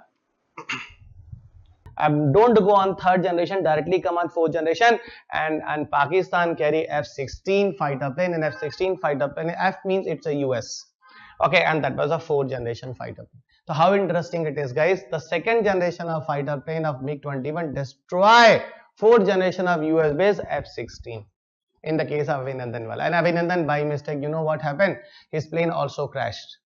Okay, and enter in Pakistan. and this is because of thanks to Geneva and all protocol and all. Okay, Abhinandan returned back to India. Actually, you know, here you should very thanks to Imran Khan. In India, some other advertisement is going on that the Prime Minister is there, yeah, some Home Minister is there, and that's why this Abhinandan came. But actually, the mistake Imran Khan has done. Imran Khan already have disclosed with their own military man, with the general Vandalal, ki I have already captured this person, whom Abhinandan. Okay, so India has no need to give them any proof, because you are already giving a proof, na? And in that way, if any of the soldier will enter in any other country, then within 48 hours you must have to return back. Geneva Protocol benefit. India is the member, Pakistan is a member. See, many of the people of Indians, Navy, Indian and all, they enter in the Pakistan. India is giving the example. See, this is the sabut and all, but they are not ready. What happened suddenly in the case of Abhinandan? Within 48 hours they return back, because their own mistake those Imran Khan already have done. Understood? Yes, if you made them hide, in that cases that will have a difficulty. India will give the proof, Pakistan not ready. Here though Pakistan already given the proof, now a dump country, a dump prime minister. This is the reason I'm telling you education is very important. A 4.5 generation, I just want to tell you, this is that fighter plane generation wherein fighter plane, one of the interesting technology introduced, and the technology is called stealth technology. Stealth technology introduced in fighter plane from 4.5 generations. Okay, somebody is telling Rafale that India have, it's a 4.5 generations. In our defense system, it is also a Tejas. Those India has developed own fighter plane. It is also 4.5 generations. But here have many doubts at the international level. But India have two 4.5 generation fighter plane. The one is the Tejas that India itself developed, and second is what? Second is the Rafale. Okay, everyone, fine. What is the stealth technology? Stealth technology is later on will come. I'll tell you. Here I'm telling you, it is a technology through the help of it you can make any fighter plane, yeah, any submarines invisible in front of radar system and sonar system. So in your country, any of the fighter planes, a missile can come, and even submarine will come. You cannot detect through the help of radar and sonar system. Stealth technology make them invisible. And in that case, these all the missiles and fighter plane and submarine become very dangerous for any countries. If you cannot detect, they are coming. Even in drone, etc., maybe we people use the stealth technology, and that is the reason drones, if a kind of UAVs, unmanned aerial vehicles. Okay, they are coming in your country. Okay, with the help of stealth technology, and you cannot detect them. Same thing America has done in the case of Laden. Laden was entered in Pakistan. In Pakistan areas, America has used their own drone system as a kind of UAVs. Advanced UAVs are drones, and here you can make them invisible also. Okay, in Pakistan, through the help of drone system, America is watching on Pakistan, where is the Laden. Okay, when it becomes sure, okay, through the help of the drone system, enter in Pakistan, kill Laden and carry them back outside from the Pakistan, his dead body, and where it buried, nobody knows, inside the oceans. Okay, fine. So what is that? But I'm just telling you guys, stealth technology, how much it is beneficial. It can be used even in the case of drone system also. And drone you can also use as spy purposes. You can use for war purposes. Laden ke case mein the drone system was used. In that way it can be used. The stealth technology, at last I will tell you how they will work. 5th generation fighter plane India did not have, and that is the reason 5th generation fighter plane will never come in your paper. Yes, in 2012 UPSC has one of the question F-22. Where is it? F-22. F-22 Raptor aircraft is a 5th generation fighter plane that India has demand from America. But America Parliament has taken a decision, F-22 will never sell by America to any other nation. But that time it was unused, so 2012 F-22 came in UPSC mains question paper. Uske baad se till now have not even the single question UPSC has in your paper from fighter planes. Last time when UPSC asked the question for fighter plane, it was F-22, and that was in 2012, and you people know very well 2012 was the old pattern, new pattern is started from 2013 onwards. Clear? Okay. अब see, India's have many of the fighter planes that India got from other countries, and they carry the nuclear warheads. So nuclear capable aircrafts. Nuclear capable, you know, those can carry atom bomb. And you know very well, those atom bomb drop, it was dropped by B-29 super faster bomber US fighter plane. Everybody remember? Okay, this is here guys. Nuclear capable aircraft, Sukhoi 30, Su-30. Su-30 UPSC means 2010. Up 2010 mein, this kind of question was a standard, not today. Okay, Mirage, India got France. MiG 29, 27, India got from Russia. Hawk, Europe. Tejas, agar today you will go on the news, some more fighter plane list you will also got it. Now come toward the next questions. And next question that UPSC has, it is based on hydrogel. Hydrogel concept I discussed with you at the time of discussion of 4D printer. Okay, at the time of 4D printer. Okay, this discussion I have done at the time of 4D printers. But UPSC has the many other option of hydrogel. Hydrogel, what is the question? First to listen the nature of questions. It's a set B question number 60. In which one of the following are hydrogel used? Means application of hydrogel. Control the drug delivery in the patient, mobile air conditioning system, and preparation of industrial lubricants. This is the question those UPSC asked. Select the correct answer using the code given below.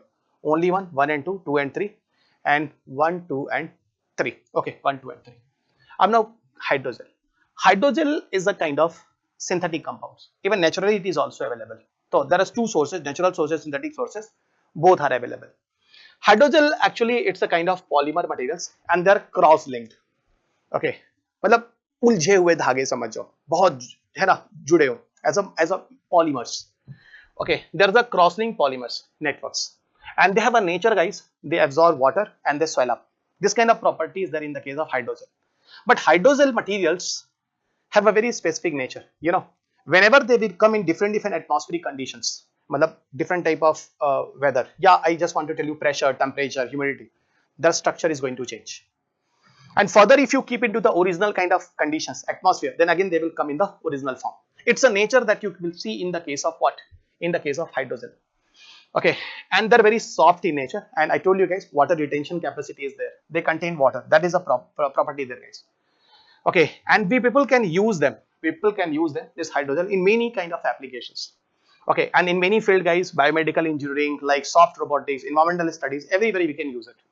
Okay, but I just want to connect with that. Those UPSC as the option in your examinations. Control drug delivery in the patient. So of course it is right. Okay, drug delivery system it can control, and even it can. This is the reason hydrogel we can use to provide the medicine at the targeted site. So targeted drug therapy is being possible. Okay, like in certain cancer cases where we can use the hydrogel as the one statement is right. Second one, mobile air conditioning system. Mobile term defined as a movement kind of air conditioning. Yes, guys. Actually, hydrogel kind of material if used in the mobile air conditioning, so there is a property. They are water retention capacity. They have water retention capacity, and I think you people know very well. When July, August, September kind of months in Delhi. Okay, when you see guys in this period of time have a massive humidity. Okay, and humidity is more and more irritating for the metabolic activities of the plant and animal both. In this condition, if hydrogel kind of material will be there, guys, they absorb all the moisture, humidity, and this is the reason it will be very fruitful inside the air conditioning system. So air conditioning system with the help of hydrogel materials, they solve the humidity problems, and that is the reason inside the room, guys, there is no humidity. They absorb all the humidity, and the room become humidity free conditions. So this is also a correct statement. Third statement, preparation of industrial lubricants. Exactly, guys. Hydrogel kind of material if you use there, so no rusting is there. So it works as a lubricant. Okay, so this is the statement. As a anti-wear properties, excellent anti-frictions. So there is no wearing and tearing in that cases. So in that way, guys, all three options right. So 1, 2, 3 should be the correct answer. So D should be right answer here in this case. Go toward the next questions. Next question, those UPSC asks, which one of the following is the exhaust pipe emission from fuel cell electric vehicle powered by the hydrogens? It's very simple questions. It's a direct questions, and it is also came from the classroom discussion. Even if you have a McGraw-Hill book, and even current updates, maybe whenever I have taken a class of fuel cell, I discuss in some of the where current affairs, even videos available. In that way, you can find out, guys, fuel cell, why it is safe.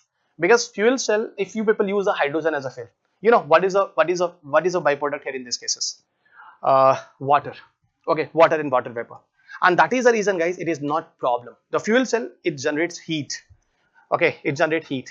And what about the emission is there in the case of fuel cell? Well, hydrogen burn in the presence of oxygen, they generate the water vapor, guys. So that is the reason hydrogen fuel is not a problem. Problem in the case of hydrogen technology, those are not very advanced.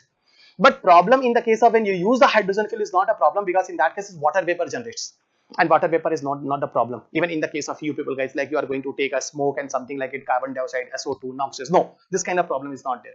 It's a very direct questions. And one thing more I'll tell you guys, it's a repeated questions. Long back, UPSC also asked this question in your examinations, but long back. 10 years back, I'm telling you guys, this was the question UPSC also asked earlier. It is further repeating questions. So here the correct answer should be what? D options. And even I spoken always guys inside the class, kindly solve the previous year's question papers. Previous year question paper always important. And here this is the example, those questions directly you people got further in this year of examination. Set B question number 17. Next questions. Next question is UPSC questions, and set B question number 18. Okay. Recently the term pumped storage hydropower is actually and appropriately discussed in the context of which one of the following? So the question background is actually based on pumped storage hydropower. Okay.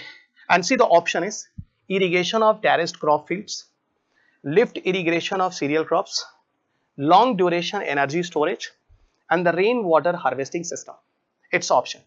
Actually, for this 2024, I discussed in the current affairs parts, even the static part also in the last duration of time, about the gravity battery. Okay, about the gravity battery. Actually, those principle used in the case of gravity battery, similar principle also used in the case of pumped storage hydropower. Again I repeat, similar principle also follow in the case of pumped storage hydropower. What is a pumped storage hydropower? Very simple guys. Even I discussed with you like those energy requirement is you people have. Okay. Throughout the period of time, means I'm just going to consider 24 hours. Every moment of time, same energy requirement is not there. Sometimes the energy demand is high, sometimes energy demand is very low. Okay, when the energy demand is very low, in that time, those surplus electricity you have, it will be used to keep a water through the help of pump up to certain height. And then when you people have a need of electricity generation, then you fall down the water that you people have accumulated up to certain height, and when it fall down guys, it is used to move the turbine. And when the turbine move, what happen? Mechanical energy generate. And this mechanical energy will utilize for the what? Through the help of dynamo, you can convert it to electricity. So it is the procedure that you people can use it. Again I repeat, it is a procedure that you people can use it. So this is my statement. I just want to tell you, this kind of hydroelectricity system is called pumped storage hydropower. Means through the help of pump, you people can store the water up to certain height somewhere guys and accumulate there. Okay, and when you people are going to store the water up to certain height, accumulate there, it's a kind of energy, and that is called what? That is called as a potential energy. Okay, and whenever you want electricity, okay, you just fall down, and here because of this fall down of water, you just connect with the turbine. Turbine is going to move, and when the turbine move, what happen guys? Mechanical energy generate, and through the help of dynamo, mechanical energy convert into electricity. This is the part guys, one part. So in that way guys, you are going to save the energy. So irrigation of terrace crop fields, lift irrigation of cereal crops, long duration energy storage, and rainwater harvesting system. So answer which is correct, long duration energy storage.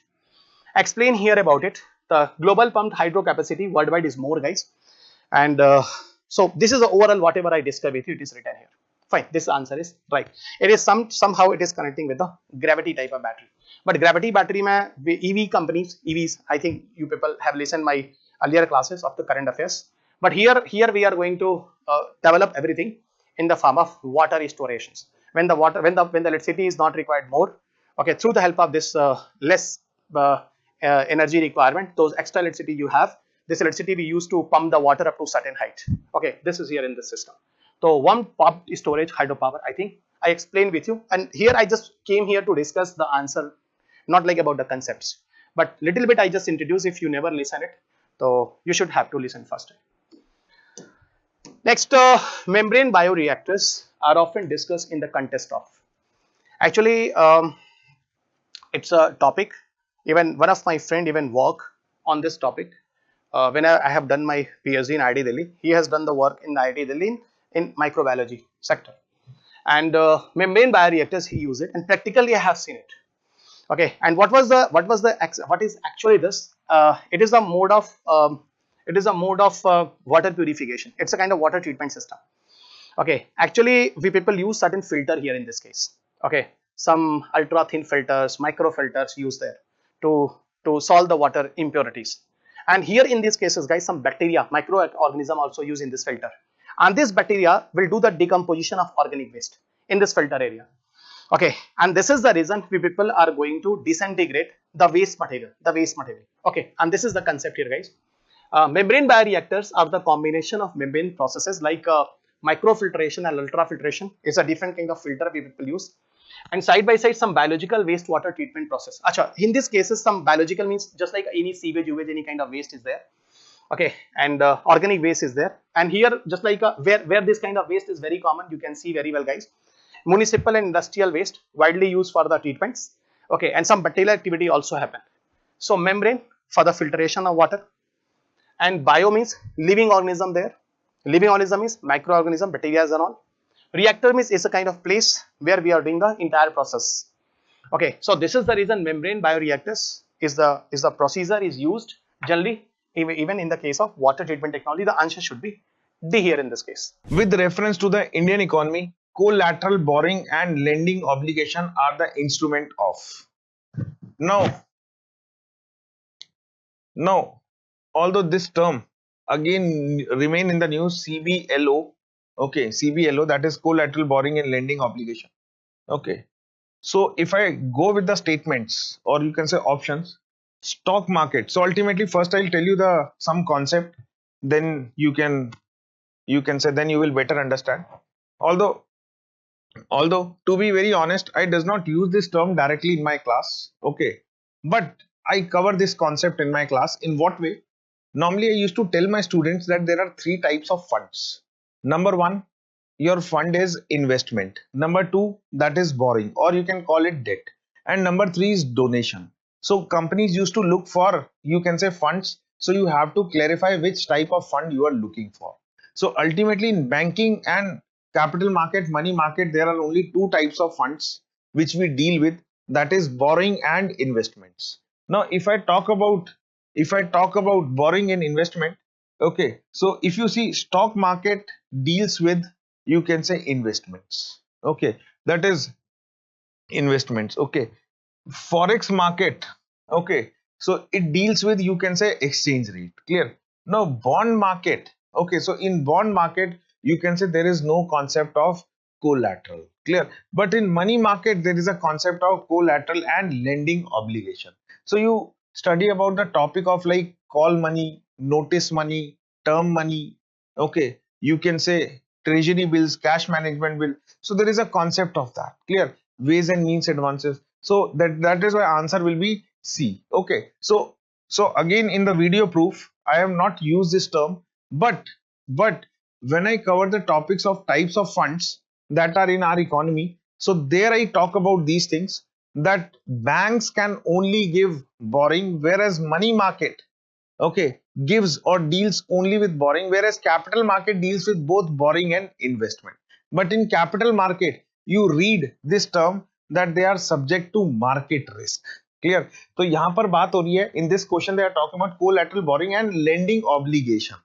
Clear? Lending obligation. So any one or both. Clear? So if you see bond market, part of capital market, forex market, part of capital market, stock market, part of capital market. So if you eliminate these three, that is bond market, forex market and stock market, they deals with, or you can say they are subject to market risk. So ultimately this concept does not apply here. So only money market will be left, and that will be your answer. So again, you can see that this question is on concept. So in video, I have covered about types of funds. So with that, okay, if you have, you can say my class students can easily solve this question if you know, or you can say able to recall that concept in exam.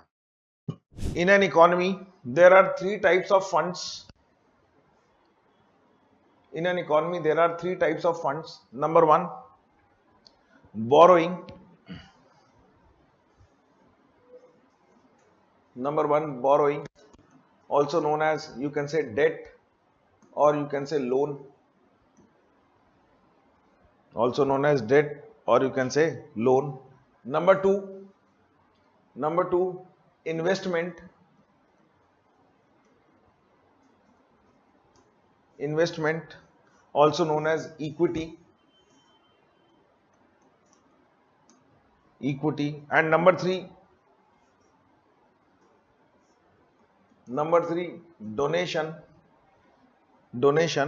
and also known as, you can say, grants, or you can say charity. Clear? So ultimately there are three types of funds. Okay, borrowing, investment, and donation. Clear? So this is in an economy. Okay, so you know that whenever you give someone as a borrowing, so in return they will give you rate of interest. Yes or no? So whatever borrowing they you have given, so in return they will give you what? You can say this amount back plus with rate of interest. So अगर मैंने आपको 10 lakh rupees दिए at a rate of 10%, it means you will return me 11 lakh. Clear? So ultimately 10 lakh is my principal amount. Okay, 1 lakh is my return which I earned from you. Clear? So ultimately here you will get rate of interest. Now if I give someone as an investment, there you will get, you can say, shares. Sorry, there you will get shares. तो अगर आपकी suppose 10 crore की company है and in that I invested 1 crore, okay, so you have to give me 10% share of the company. Now ultimately if your company is in profit, so I'll have a 10% share in that profit. If loss, then it is my loss also. Clear? So ultimately this is what investment के अंदर you get shares of the company. Clear? So ultimately donation. So in donation, whatever your relatives give you, सब गया, वापस थोड़ी दोगे यार. वो अलग बात है कि आपको लगता है he has given me or she has given me this much amount, तो मेरे को भी इतना अमाउंट देना है. क्लियर? कई नहीं भी देते कि भाई मैंने कहा था देने के लिए मुझे.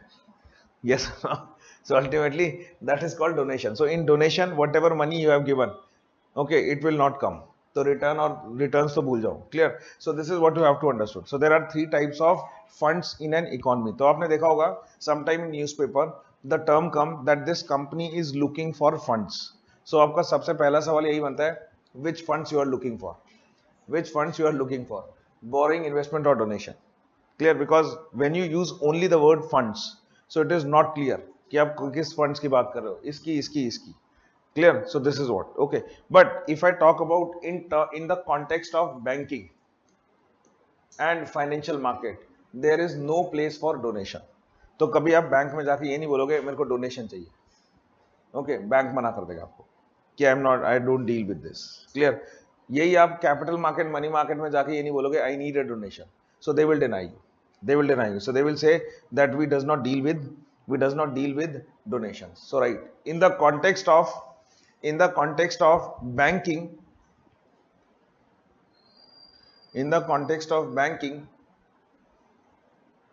as well as financial market,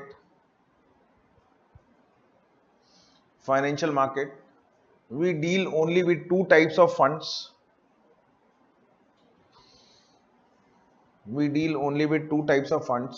That is borrowing and investment.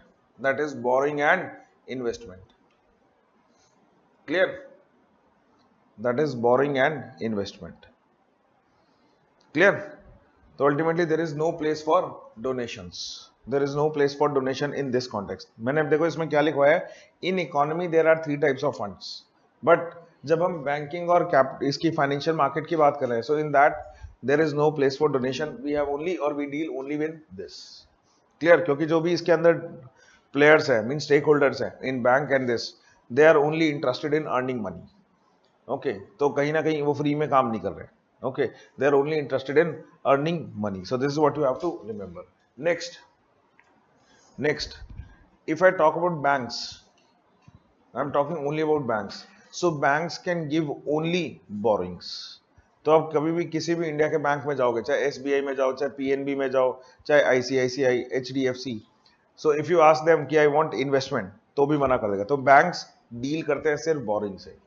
Banks only deals with, you can say, providing loans or you can say borrowing. So right, in India, banks only deals with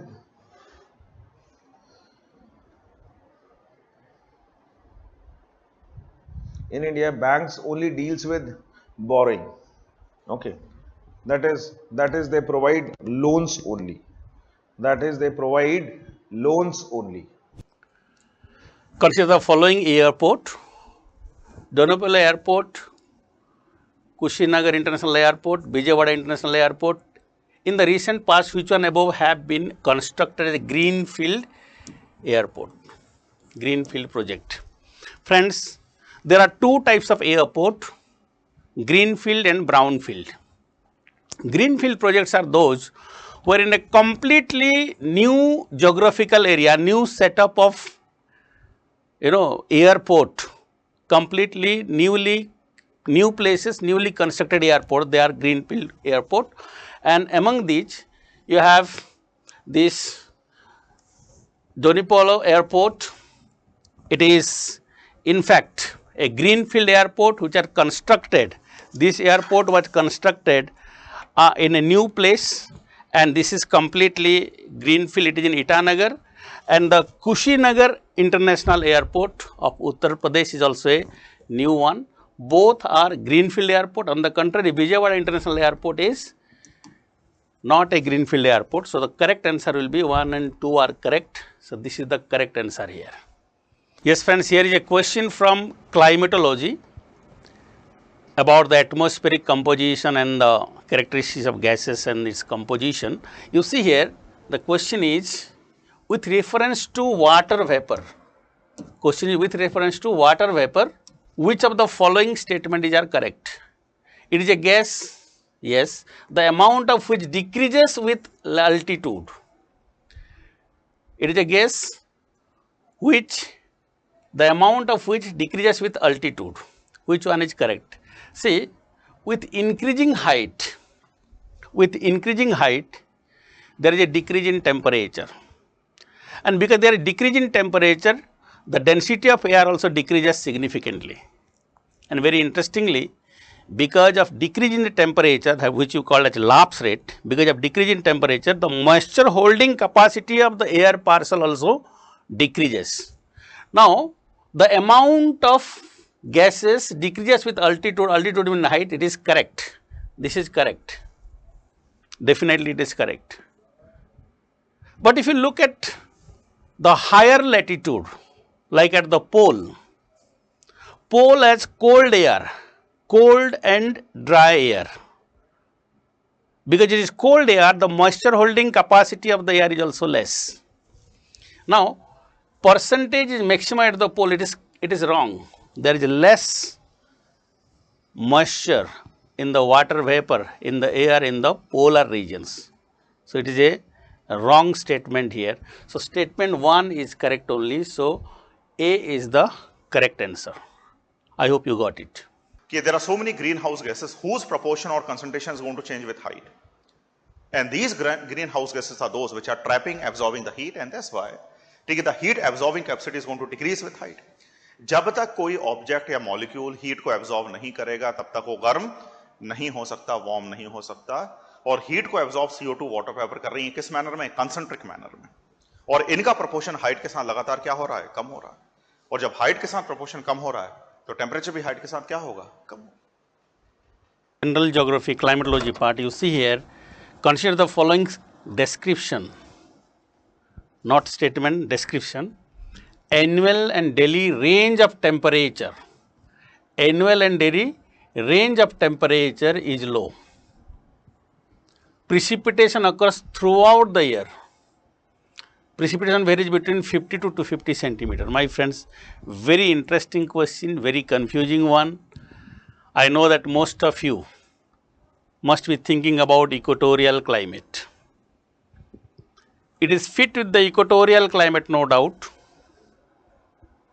But this statement is not fitting with the equatorial type of climate. But it is most suitable for this option. Why and how? Let us see. See here, if this is an idealized continent, right?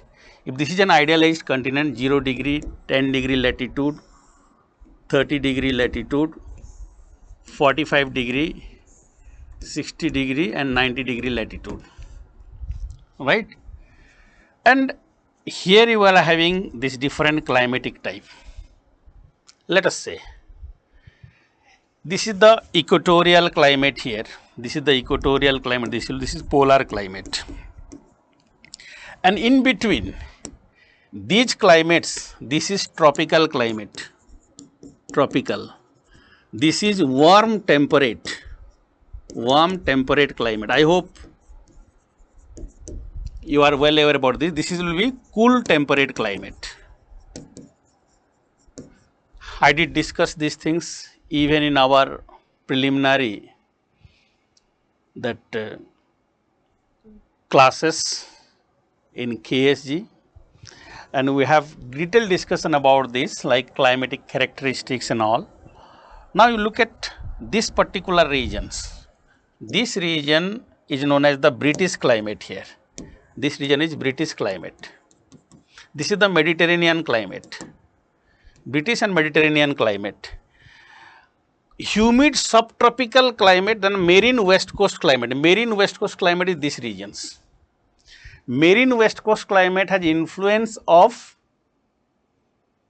your warm oceanic current. In most of the cases, we have influence of warm oceanic current.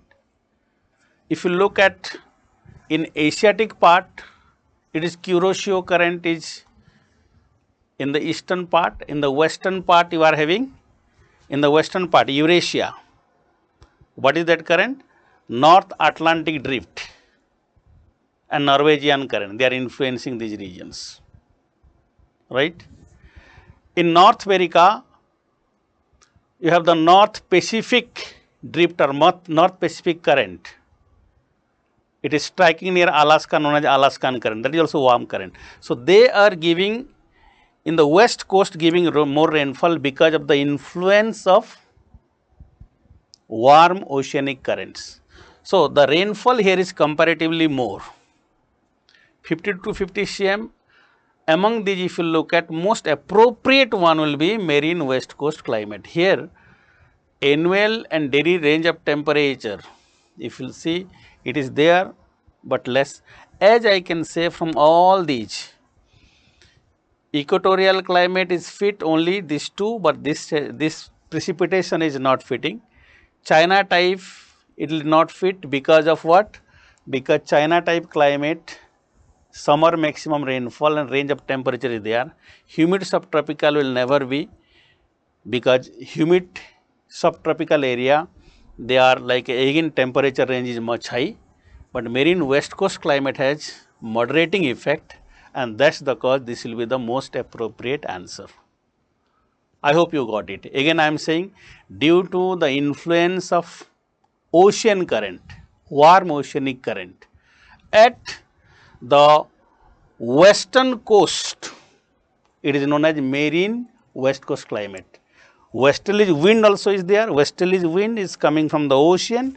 It is bringing warm marine water vapor and marine ocean current, warm oceanic current influence. This leads to more rainfall here.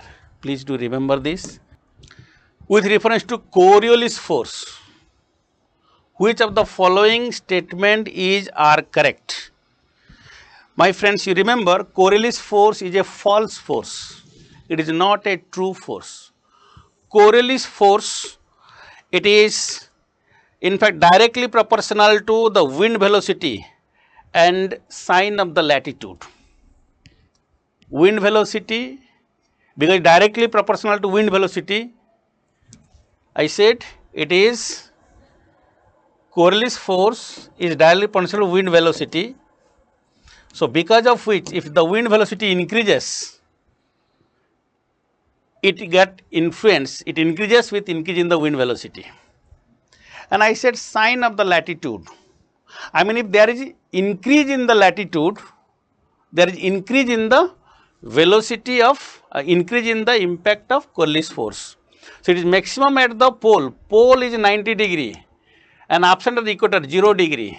So with increasing latitude, there is an increase in Coriolis effect. Because of this cause only, at the equator will not get cyclone. No doubt there is a convectional instability, but there is an absence of cyclone because there is no Coriolis effect. Coriolis effect increases from the equator toward the poles. With increasing latitude, it will increase.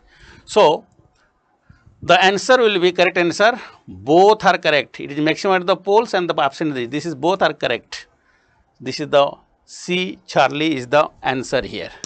I hope it is clear to all of you. This is very interesting, very good question here. This deviation mainly takes place by the rotation of Earth and decrease in the linear velocity of Earth with ever increasing latitudes from equator towards polar area. Now, another question from climatology here. It is about on June 21st every year, which of the following latitude experiences sunlight of more than 12 hours? Sunlight of more than 12 hours. I mean 12 hours or more. So, 12 hours to 6 months even duration will be there. So, June 21st mean the, as all of us were aware, is equator here. This is the Tropic of Cancer, Tropic of Capricorn, 23.5 degree north, 23.5 degree south. The sun, apparent movement of the sun is from here to here. You know it. It is on December, March, June, September and December. 21st of June it is here. It is known as the summer solstice. The sun is at the northern hemisphere at the Tropic of Cancer. So, 21st of June latitude, it is at the Tropic of Cancer. So, definitely Tropic of Cancer you will have 12 hours or more time, 12 hours daylight, definitely you will have. And again in the northern hemisphere, that is Arctic circle here, 66.5 degree north, Arctic circle also will have more than 12 hours of sunlight. And this means both 2 and 4 are correct here, but at the equator at that time will not have 12 hours because equinox is not there. It is in the summer solstice, Tropic of Capricorn completely. Here you will also very less sunlight, you will have 12 hours only at two places, Tropic of Cancer and Arctic circle. Okay. So, 2 and 4 are the correct explanation here and the answer is D for delta. Okay. Right. ये reason में 6 महीने के लिए night हो सकते हैं और ये रीजन में 6 महीने के लिए उसी टाइम पे ही डे हो सकता है, यहाँ डे होगा. See the question number. First of all, the question number 26. Set B we are discussing. The question number is 26. One of the following regions has the world's largest tropical peatland, which holds about 3 years worth of global carbon emissions from fossil fuel and possible destruction of which can exert detrimental impact on global climate. Which one of the following denotes that region? The answer is Congo Basin. You can search it out. The answer is Congo Basin. But in class, we have discussed about ecological productivity and a video would be shared with you. And in that, we have discussed that as far as wetlands is concerned, wetlands also act as big carbon sink and they are natural carbon sink. After oceans and forests, they would be considered as the biggest carbon sink, wetlands. And wetlands can be classified into 4 types. It can be classified into 4 types, which includes the mangrove swamps, the marshes which are near the rivers or lakes. Then it also includes the fens which has been formed due to accumulation of underground water or the surface water, and then also it includes peat bogs or peatlands. So we can see that peatlands is nothing but a type of wetland only, and the biggest concentration of this wetland is present in the Congo Basin. So that's the answer for question number 26. Let's see the next question. Rainwater accumulation. Peat bogs, which has been formed due to melting of snow,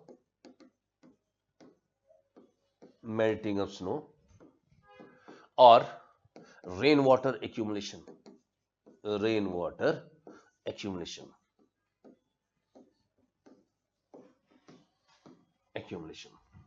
And this is one of the purest form of water that we can talk about.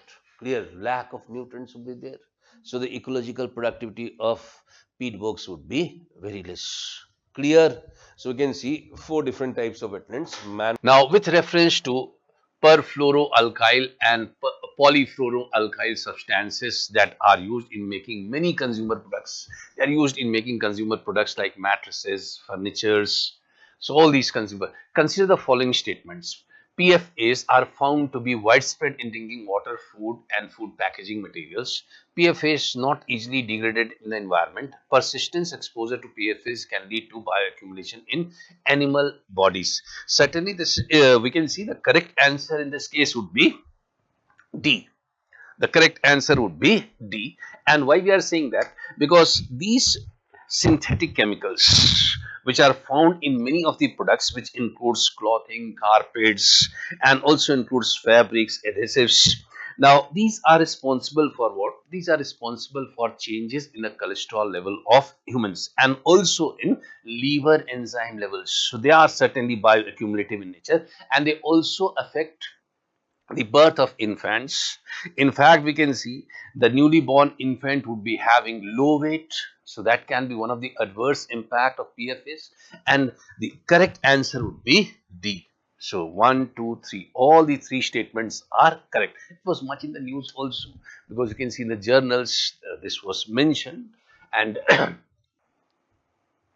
now we can see, consider the following question number 28 as far as set B is concerned. Question number 28, and here it has been mentioned.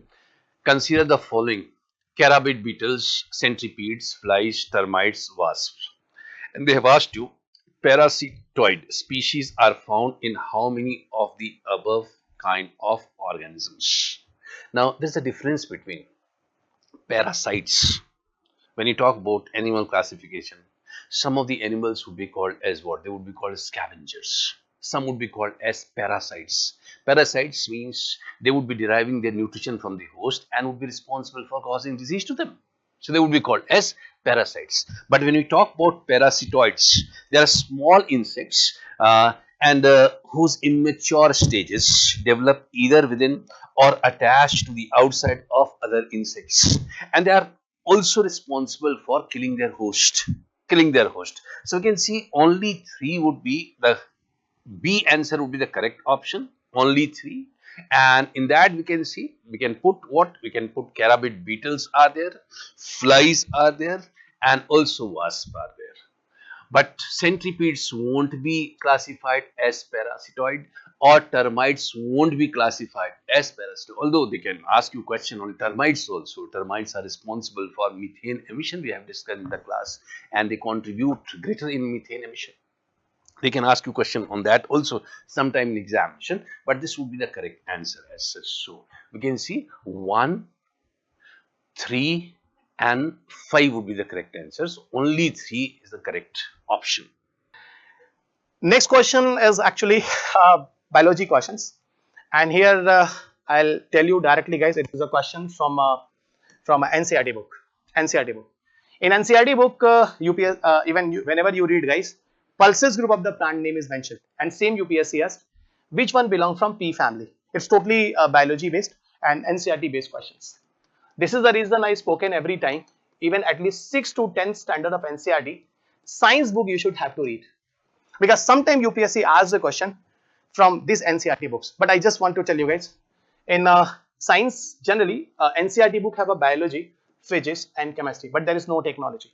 This is the reason NCERT not more fruitful in the case of UPSC, but somehow sometime question UPSC asks, just like these questions.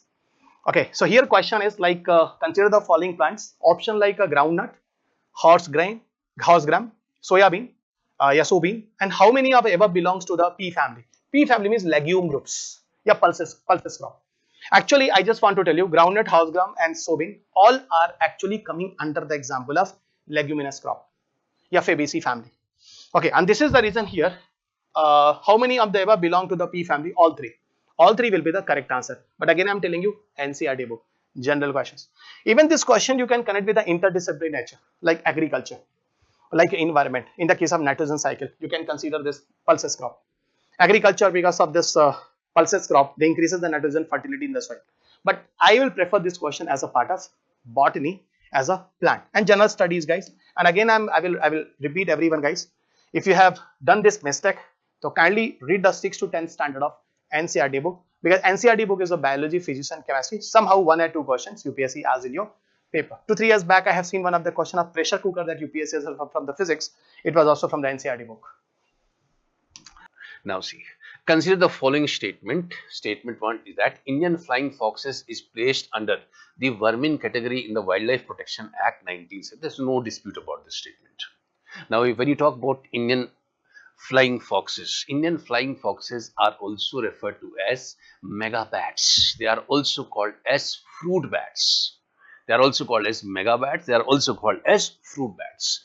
And they have been categorized as vermin in the Wildlife Protection Act of 1972. And the second statement is what? That Indian flying fox feeds on the blood of other animals. That's exactly wrong.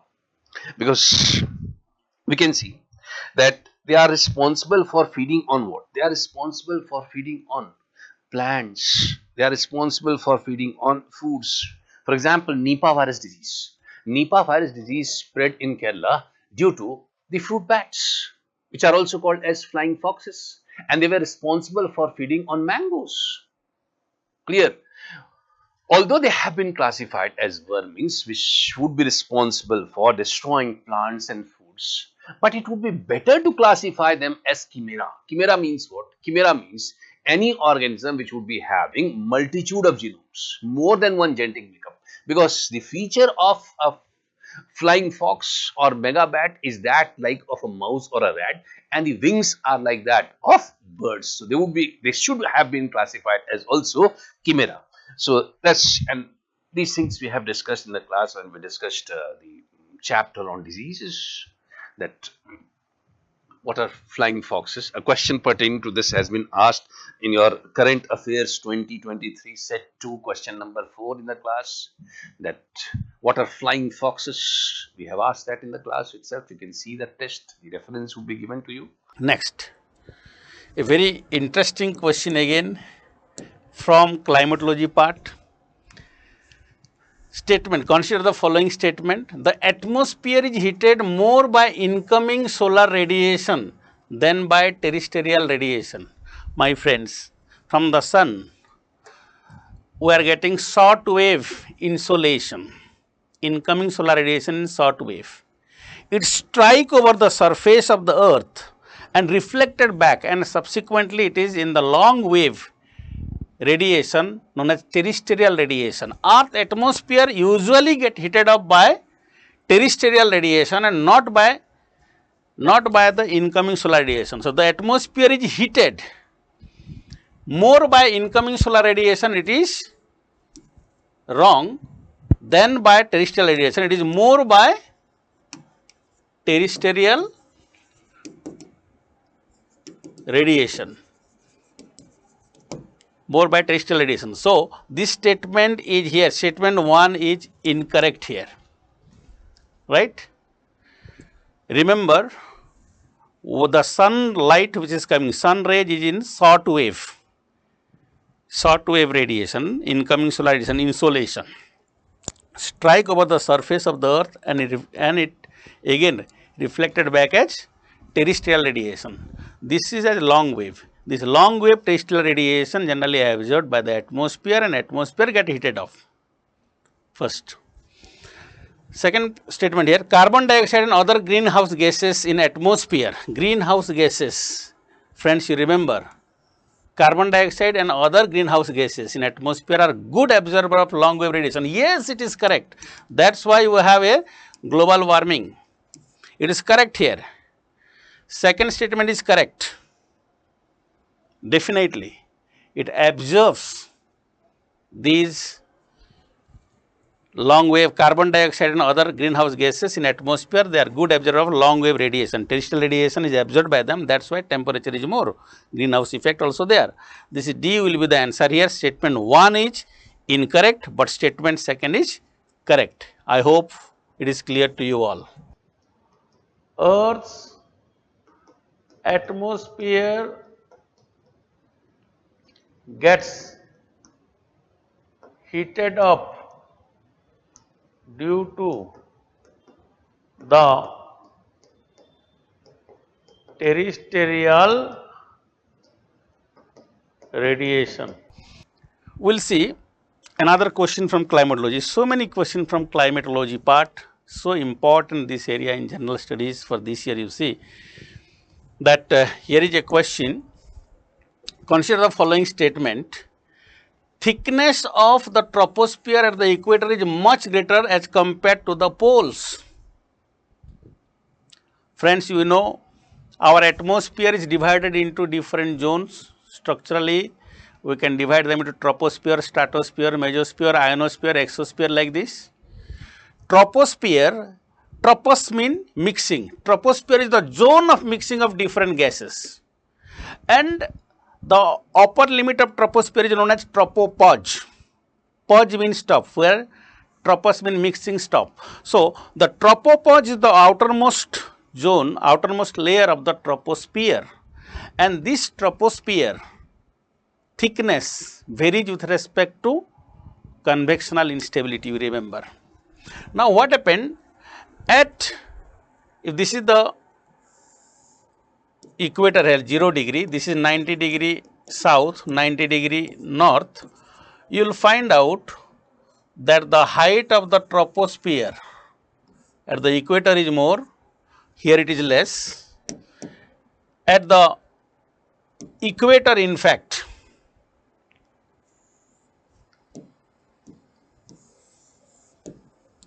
if this is the equator L, so it will be like this. At the equator it is 18 kilometer, at the equator 18 kilometer, pole it is 8 kilometer.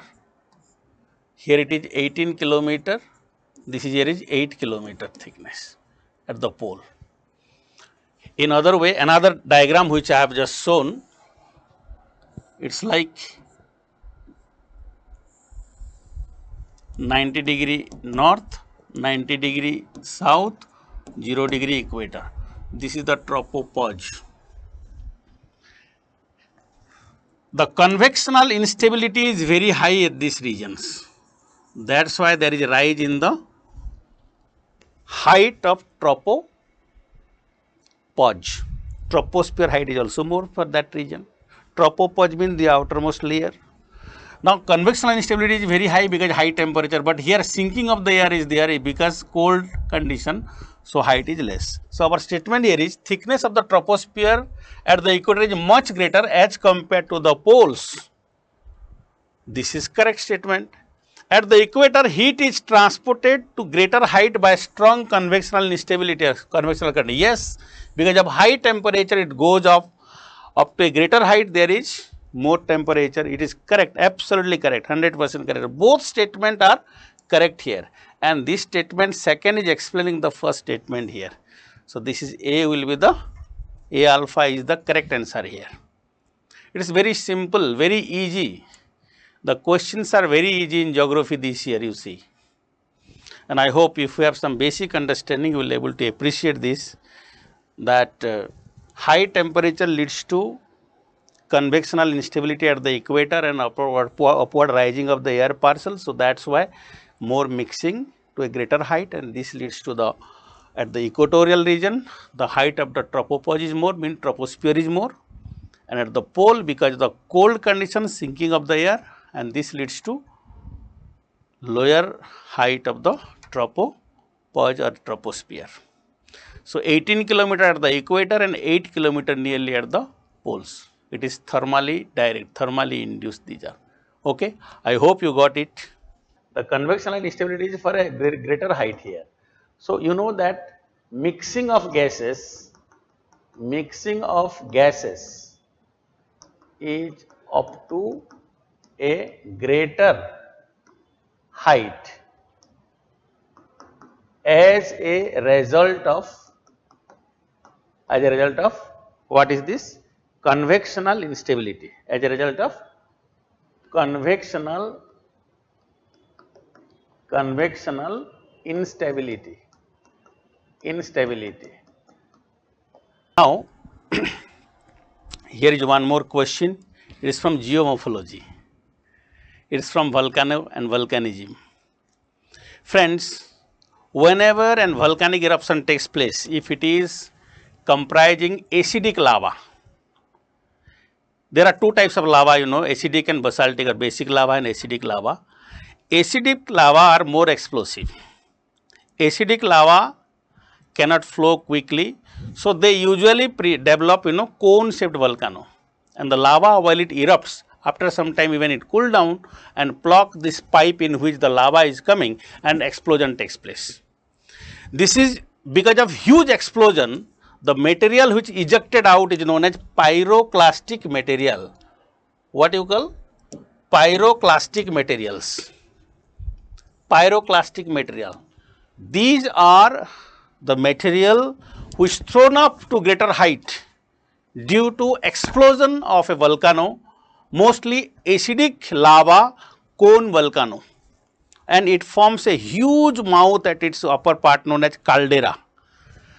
Pyroclastic material, ash and the dust particles also it thrown, definitely you will have volcanic dust and ashes and all, nitrogen compound, sulfur compound, all these things they eject out, and subsequently whenever there is rainfall, even acid rain takes place,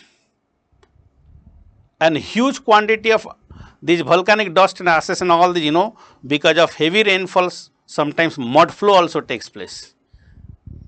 Friends, all the above products are volcanic eruption during which you will have. So, all the four are correct here. Pyroclastic mean pyre mean fire and clastic material. The glowing tephra, volcanic dust, volcanic, you know, dust particle, ashes and nitrogen, sulfur components and its compounds, they will thrown out to a greater height.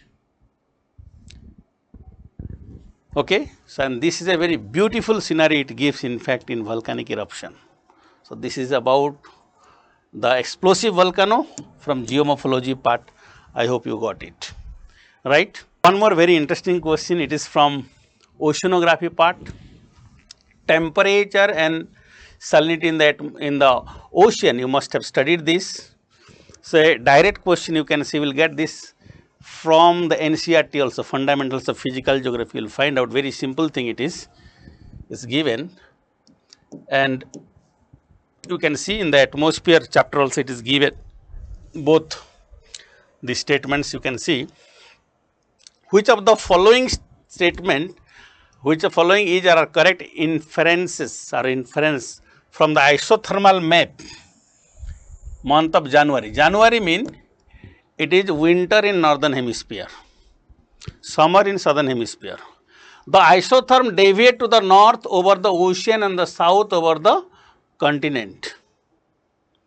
If you look at the isotherm map of the world, you will find out there is a great deviation. There is a great deviation. Let me draw a map here of northern hemisphere, or let us talk about one ocean, Atlantic Ocean we can see. Okay.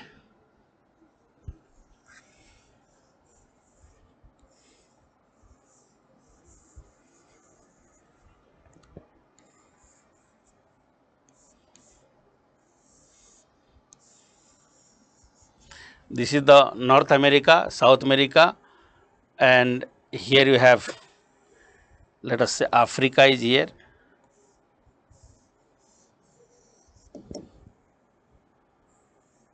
This is here is Europe. If it is Atlantic Ocean and here it is the equator, let us say, you will find out that the isotherm, they usually, they are here, it is like this, it will go like this, isotherm. Let us say it is 20 degrees Celsius, this will be 0 degrees Celsius, this will be here, let us say 23 degrees Celsius in winter. And this is here, this type of deviation you will find out it is correct because of differential heating and cooling of ocean and continent. This is the major cause. Isotherm deviates to the north over the ocean and the south over the continents. Continents, if you will see in south over the continents, yes, it is there because of the differential heating and cooling of continent and the ocean. The presence of cold ocean current, Gulf Stream and North Atlantic drift makes the North Atlantic Ocean colder than the isotherm bend toward the north. No, ये colder नहीं होगा. It cannot be. It cannot be because these are warm currents. Gulf Stream is a warm current. North Atlantic drift is a warm current. It is warmer, it should be. It cannot be cold. So this is a wrong statement. Statement 1 is correct one. So A for alpha, this is the correct answer here. I hope you got it now. Because this North Atlantic Ocean, in which North Atlantic drift and Gulf Stream, these are warm oceanic current, they are not cold ocean currents. These are warm oceanic current, please remember. And isotherm deviates towards north over the ocean and south over the continent due to differential heating and cooling of continent and the ocean. Is it clear? I hope it is clear to you. It is from again economic geography of the world, and here the question is about which of the following countries are well known as the 2 largest cocoa producers in the world. Friends, you remember cocoa is a plantation crop and tropical climate is more suitable for it. Tropical climate with high temperature of consistently high temperature throughout the year is good, so as heavy rainfall 150 to 200 centimeter of rainfall in a year, and temperature should not be less than 18 to 15 degrees Celsius. Cocoa crop cannot be grown in the region where we have frost is there. Frost, it should be frost free from frost and very cold condition, because it is a tropical crop. So for which Africa is the best, in fact, place here, tropical Africa. But Algeria and Morocco, Botswana, Namibia, though they are also in Africa, but they are less producer. Côte d'Ivoire, it is nearly, this Ivory Coast, 30% of the world's production is from only Ivory Coast, and Ghana around 20%. Both the countries are nearly 50% of the world production is from here. And all these options, whatever is given is less. So C will be the correct answer here. Because of the news of shortage of cocoa and its demand, rising demand, I think this question is asked. So it is related with the current affairs, but with part of geography. Okay, let us go for the next. Now here is a question from Geography of India. With reference to the Himalayan river joining the Ganga downstream of Prayagraj from west to east, which one of the following sequence is correct? Now one need to know about the path of Ganga. This is the Ganga, and as you know, here is the Yamuna. If it is Yamuna, this is the Ram Ganga here, Ram Ganga. Ganga and Yamuna meets at Prayagraj. This is the Prayagraj. Prayagraj. Now, south of Prayagraj, if you will see here, the river Gomti, then we have Ghagra, then you have Gandak, then you have Kosi and Mahananda. Mahananda river, they are meeting. Between Gandak and Kosi, here you have the river Son is finally joining here. If you will see the map of India, you will find out this. Our question here is, the question is about downstream of Prayagraj from west to east. West to east means this is the west here, this is east. Downstream from Prayagraj west to east, which one of the following sequence? So this is Prayagraj, so first is Gomti, then you have Ghagra, then you have Gandak, then you have Kosi. So this is the correct answer here. Now for any map related work, I will request you all, you must know the geographic grid first. This is the north, south, east and west. So west twist from left hand side to right hand side, okay, and a schematic map if you will prepare of the river valley, you will find out this. This is the place where at Prayagraj, Ganga and Yamuna they are meeting, and south of this Gomti, Ghagra, Gandak and Koshi they are located, right. So in this way answer will be B, Bombay, Gomti, Ghagra, Gandak and Koshi. I hope it is clear, right.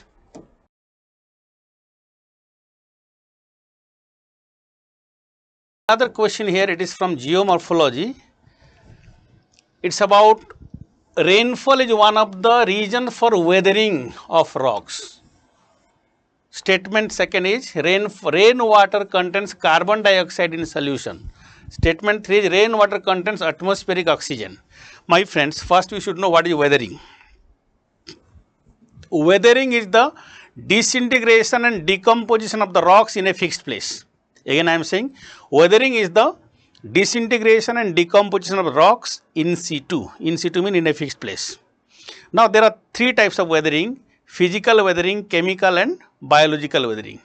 Because of physical factor like moisture, humidity, temperature, pressure etc., if weathering is there, this is known as physical weathering.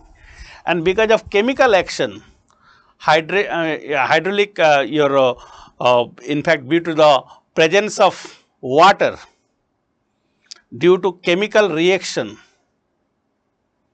like it can be hydrolysis, it can be carbonation, oxidation. For any such type of action, chemical processes is there, so it is known as chemical weathering. Remember, this is like our composition of the rainwater. Rainwater contains what is there? Water, H2O, 99.9% H2O by volume if you see, then nitrogen, then you have oxygen also there, then you have the carbon dioxide also. Dissolved aerosol you will find here with the water, dissolved aerosol also there. So what happened? Because of this, we have carbonic acid and hydrolysis, both will be there. Hydrolysis is the process through which weathering is possible in these regions. Also, you have the carbonic acid is there, carbonic acid. So, these two leads to what? Chemical weathering, chemical weathering. My friends, you remember rainfall is one of the reasons for weathering of rock? Yes, because of carbonic acid there. Weathering is there because of the carbonic acid. Rainwater contains carbon dioxide in solution.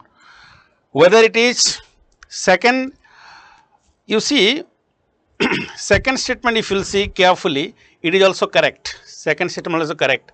Third statement, rainwater contains atmospheric oxygen. It contains oxygen but not atmospheric oxygen. For that reason this is wrong.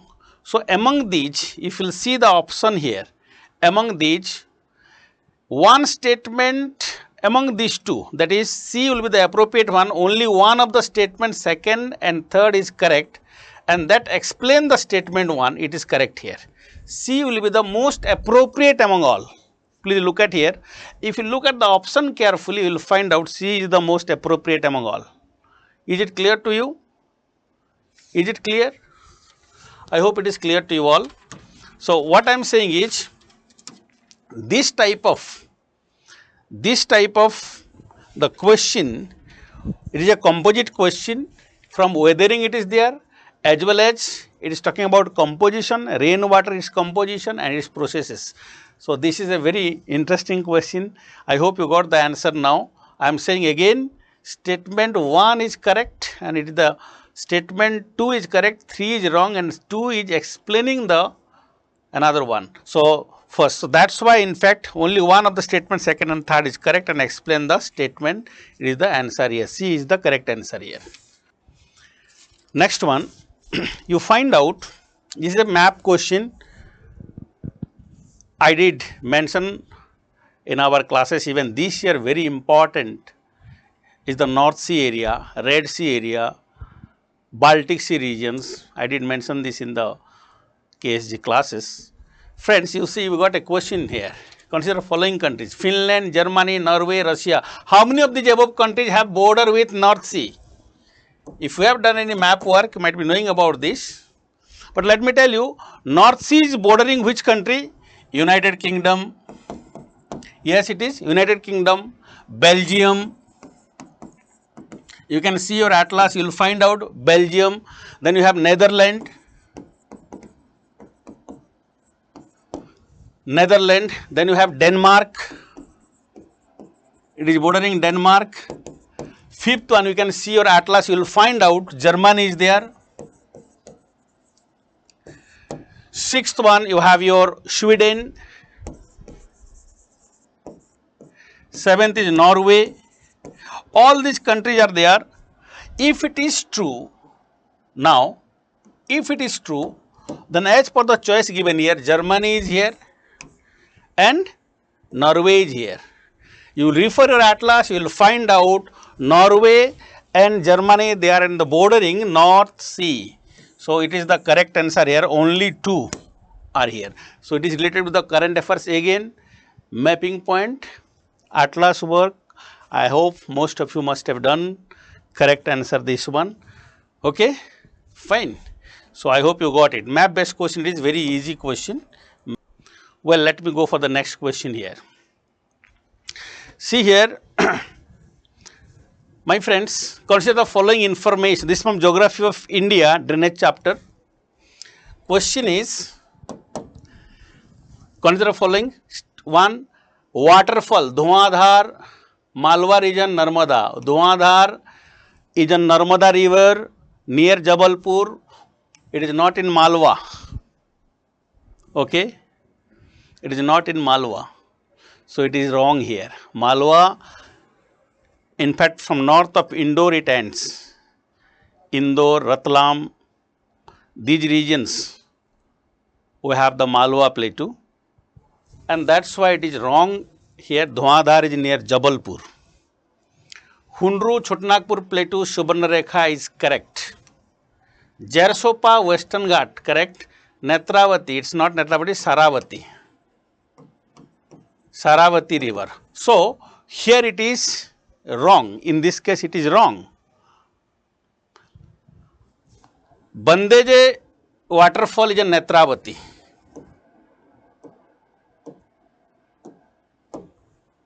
Or Netravati, Bandeje waterfall, this is in the Netravati river, but this one Saravati, on which Saravati we have the Jarsopa or Jogfall is located. Friends, so here only one information is correct here. Among these, only one, that is Hundru, Chotanagpur plateau, Subarnarekha river, which is originated from Chotanagpur plateau, and from there Jharkhand to Odisha to West Bengal, again to Odisha, and finally drains into the Bay of Bengal. And this particular Subarnarekha river, this river sand has gold, placer gold deposits, that is one known as Subarnarekha river. This river, we have Hundru, that beautiful waterfall is located near Ranchi, as you know. So, this is something about this particular question. I hope you got it. Question number. Let us look at now this question here. It is on world geography physical part, but is related with one area of your crustal deformation, folding and faulting, mountain building. Look at here. Question is Central Asia, Vosges mountain, fold mountain.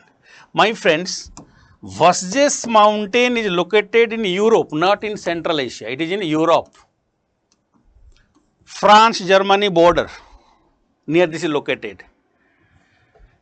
Europe Alps block mountain. Alps is not a block mountain, it is a fold mountain. It is a young fold mountain. Alpine orogeny during which it was developed. So, it is wrong again. First statement is wrong, second statement is wrong. Third, North America Appalachian fold mountain. Yes, it is correct.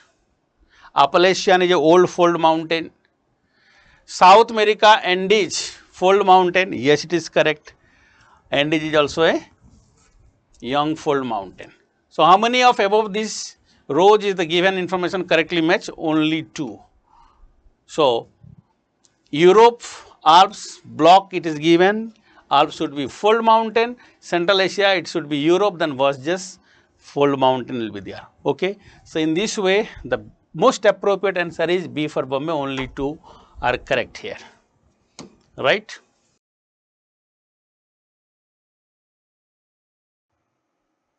Now, the organism Cicada, frog hopper, and ponasculator are nothing but they are a type of insects. So it's a very simple question. So they are called they fall under the category of insect. So the correct statement would be C. So that's a factual. Now, next question is consider the following statement and obviously select the correct code. Many chewing gums found in the market are considered as a source of environmental pollution. Definitely they are a source of environmental pollution. And why they are a source of environmental pollution? When you talk about chewing gums, they are made of synthetic rubber. They are made up of plasticizers. They are made up of artificial flavors also. So they are sticky and they do not disintegrate easily. Clear. So they happen to be a source of nothing but gum pollution, and it's a type of plastic pollution only. Many second statement is many chewing gums contain plastic as gum base. That's true. Nothing wrong in that. So we can see as far as the answer to this question is concerned, the answer would be A. Both statement 1 and 2 are correct, and statement 2 correctly explains statement 1. Clear. So this is a part of plastic pollution. We have discussed in the class that there are many forms of plastic pollution. Not only this, but textiles that we wear, 70% of them are nothing but plastics only. Plastics only. Clear. They are polymer based and they are plastics only. Now, let's see question number 43 of set B. Now, they have given you some animals and matched them with some countries where they are endemic as such. One animal is Indri. Now, it has been wrongly matched with Brazil because Indri is found where? It is found in Madagascar. And this is the largest of the lemurs. Lemurs are just like monkeys. Lemurs we have discussed in the class as one of the keystone species because seeds of some vegetation have to pass through the digestive tract of lemur in order to germinate. As far as elk is concerned, it's found in North America and central land. And as far as bonobo is concerned, bonobo is not found in Madagascar. We can see bonobos are found in Congo only, and they are endangered species which are found in Congo. So all the three options which have been given are incorrect. Nothing is correct. So D option would be the correct. Now consider the following statements regarding World Toilet Organization. Now, it is one of the agencies of the United Nations, not an agency of the United Nations. It has a consultative status with UNESCO, but it cannot be called as the agencies of United Nations. And the second option, World Toilet Summit, World Toilet Day, and World Toilet College are the initiatives of this organization to inspire action to tackle the global sanitation crisis. That's definitely correct. And the third option, the main focus of its function is to grant funds to least developed. Funding is not one of the main focus. So you can see the correct option is what? The correct option is A. That's 2 only. It's not 2 only would be the correct option. First statement is incorrect.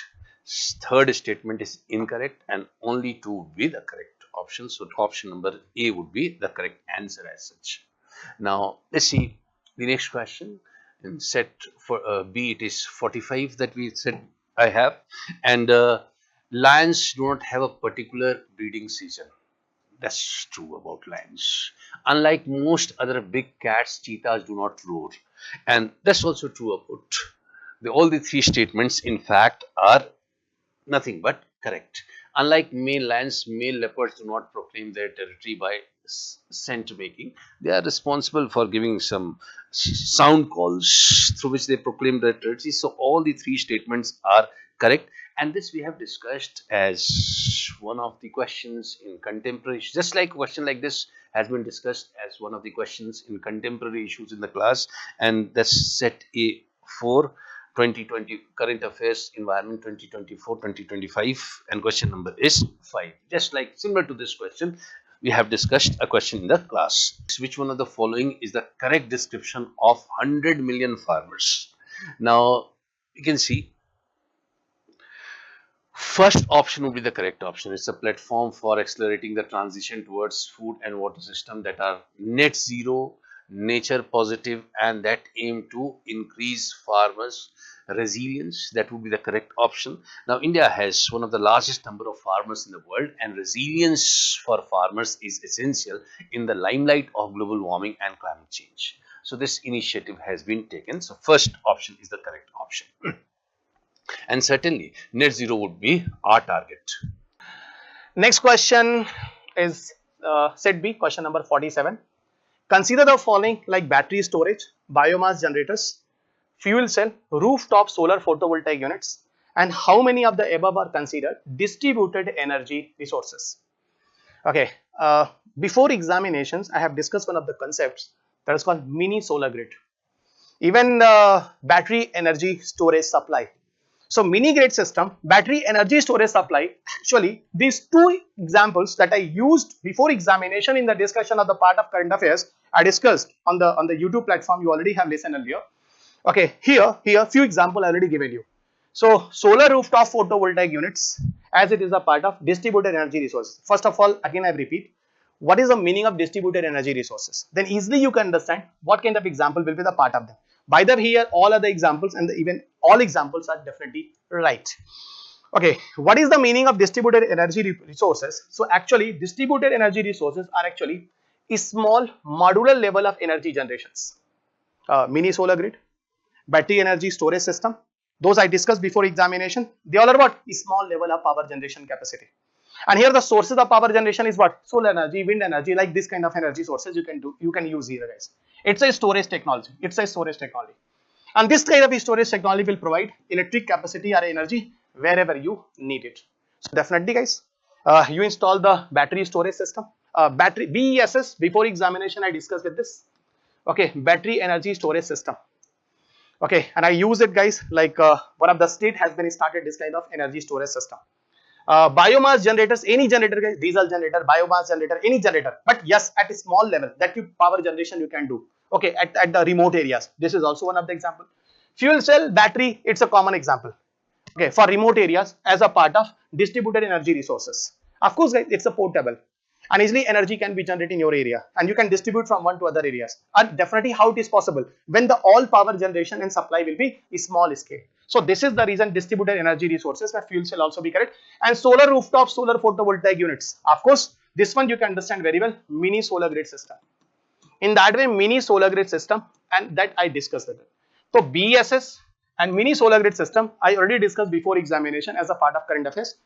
But the generator and fuel cell is also a small level. Okay, so here all answers should be the correct statement.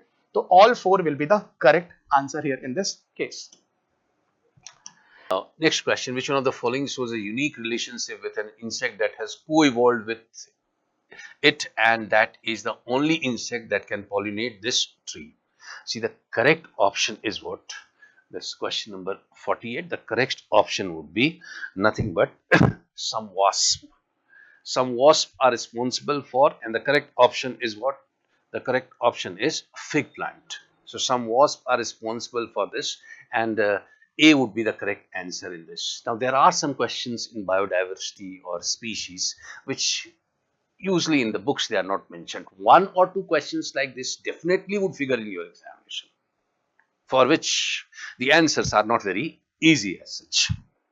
Now consider the following: butterflies, fish, frogs. How many of the above have poisonous species among them? All have poisonous species among them. For example, butterflies, if you consider, so we can see African giant swallow would be considered as one of the varieties. Fish, when we talk about fish, triggerfish, parrotfish are poisonous in nature, and frogs, there are many frogs which are poisonous in nature. For example, the golden frogs would be considered as poisonous in nature. Okay. Now look at here, one more very interesting question. Consider the following: cashew, papaya, red sanders. Friends, as very popular cashew nut which you are eating, you know, cashew. Cashew, how many of above trees are actually native to India? Cashews are not native to India. Cashew nuts, as you will know, it is good and most suitable for the laterite soil. If you go to Goa, you will find out more and more cashew nuts there. In laterite soil regions of India, you will find out cashew nuts, right? Cashew nuts are native to Brazil, and the Portuguese, it is native to Brazil. It was brought to India by the Portuguese. Portuguese people, they brought to India. So cashew nut is a wrong things, like, you know, it is not actually native to India. Papaya is native to southern part of Mexico, okay, and the Central America. Southern part of Mexico and Central America, in which it is native to that region. It was brought to South Asia and Southeast Asia by the people from Europe. Specifically, these are by the Spanish people, Spanish explorer, they brought it, okay, and from there to India it came. So papaya is not, but red sanders are, yes, this is correct one. Red sanders are actually endemic, and it is related with our Eastern Ghat, southern part of Eastern Ghat in Andhra Pradesh, southern part of Eastern Ghat in Andhra Pradesh. So this is otherwise red sander known as red sanders, red sandalwood. I hope you are well aware about this. It's from Andhra Pradesh. So only one is correct here. How many of above trees are actual native? Only one, that is red sanders. I hope it is correct to all of you. You got it? Okay. Now take a look at this. Consider the following statements. Statement 1, there is instability and worsening security situation in the Sahel region.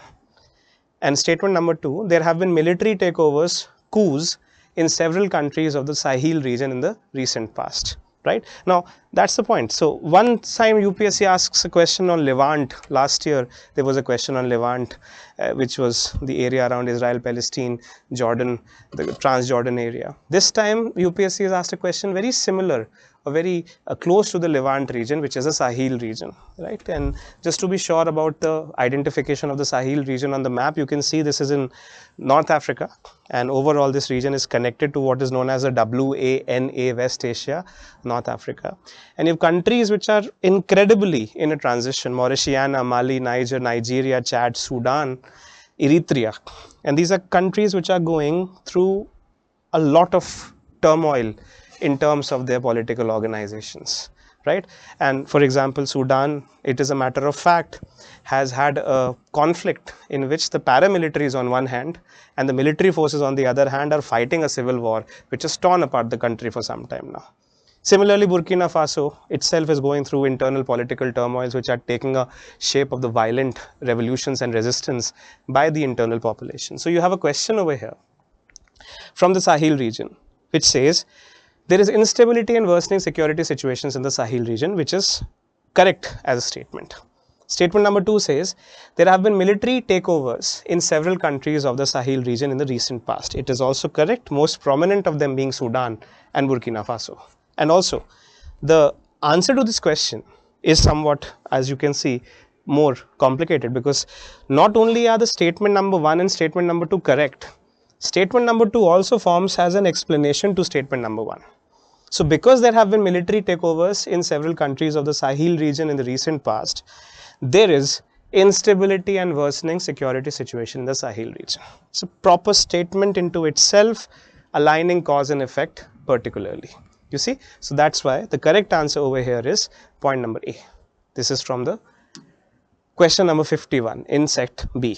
Again, following the pattern of the UPSC in the recent times about the relevance of remote disputes. Last year there was a question on the disputes in Armenia and Azerbaijan and also Myanmar. So just to make sure that you understand the pattern, that maybe the big giant players of international relations will only be limited to the main examination and possibly the interview. But the tiny dispute, the more ignored areas, but very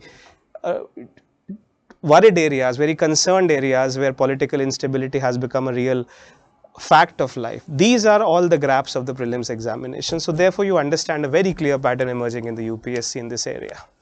Consider the following statement. India does not import apples from the USA. Okay. Now, no doubt we import apples. Okay. Or you can say India allows, you can say, import of agriculture commodities. And even if you read the newspaper also, frequently you will see that most of our horticulture items, okay, are imported. Clear? So India import, you can say, apples from outside the country, and that include USA also. Now second is, in India the law prohibits the import of genetically modified food without the approval of the competent authority. Now here I can say that if you have read the topic of World Trade Organization, so in WTO you talked about one very famous or important agreement, that is sanitary and phytosanitary measures, SPS. So with respect to SPS, you can say any country can impose a ban on GM crops or GM products. Clear? So this we have, or I have discussed in my class. Okay, so you will get in the video. Okay, but the answer for this, if you see, the first statement is wrong. Okay, so if you see, go by elimination method also, A and B cannot be the answer. Okay, and if you see C also, okay, C cannot be the answer, so automatically the answer will be D. Okay, so if you go by elimination also, then also you can attempt this question. Clear? So with respect to the second statement, okay, with respect to this second statement, I have talked about in my class, that is when I covered WTO, that is SPS, sanitary and phytosanitary measures. So you can see in this video. So this is what you can say about SPS. Okay, so SPS, like right now for GM crop we don't have any evidence, so countries used to put a ban on that. So ultimately, as per this guideline, if you are putting ban, okay, so that is acceptable. Okay, but there are some unacceptable, like if you put a ban on the basis of shape of the product. Question number 53. With reference to the Speaker of the Lok Sabha, consider the following statement. A question which is coming from the points about parliamentary procedure. Okay. Now, just take a look at this. While any resolution for the removal of the Speaker of the Lok Sabha is under consideration, this is covered directly from Article 96 of the Constitution. It is under Article 93 of the Constitution that the position of the Speaker is instituted, and under Article 96 of the Constitution, the point about the position of the Speaker within the Lok Sabha, when the proposition for the removal of the Speaker is pending before the Lok Sabha, how does Speaker enjoy certain powers or functions, or what powers or functions of the Speakers are cut down while there is a resolution which is pending in the Lok Sabha for the removal of the Speaker? That's the context under which Article 96 has been taken into account. Let's take a look at the options. In this kind of a situation, when a removal of the Speaker proposition is pending in the Lok Sabha, what happens to the powers of the Speaker? Point number 1, he shall not preside. Now this is a correct option. Article 96 clause 1 very clearly says that the Speaker, while the resolution for the removal of the Speaker is pending, cannot preside over the House. He shall not have the right to speak. Now it is not correct. Under Article 96 clause 2, it is very clearly given that the Speaker, though he may not have the right to preside over the House, can speak in the House, perhaps not as a member of, not as a Speaker, but as a member of the House. So this statement is incorrect. The Speaker does actually have the right to speak in the House, even when the disqualification proceeding is on. And she shall not be entitled to vote on the resolution in the first instance. This is also incorrect. He may not be able to cast or make what is known as a casting vote in the times of equality of vote within the Lok Sabha.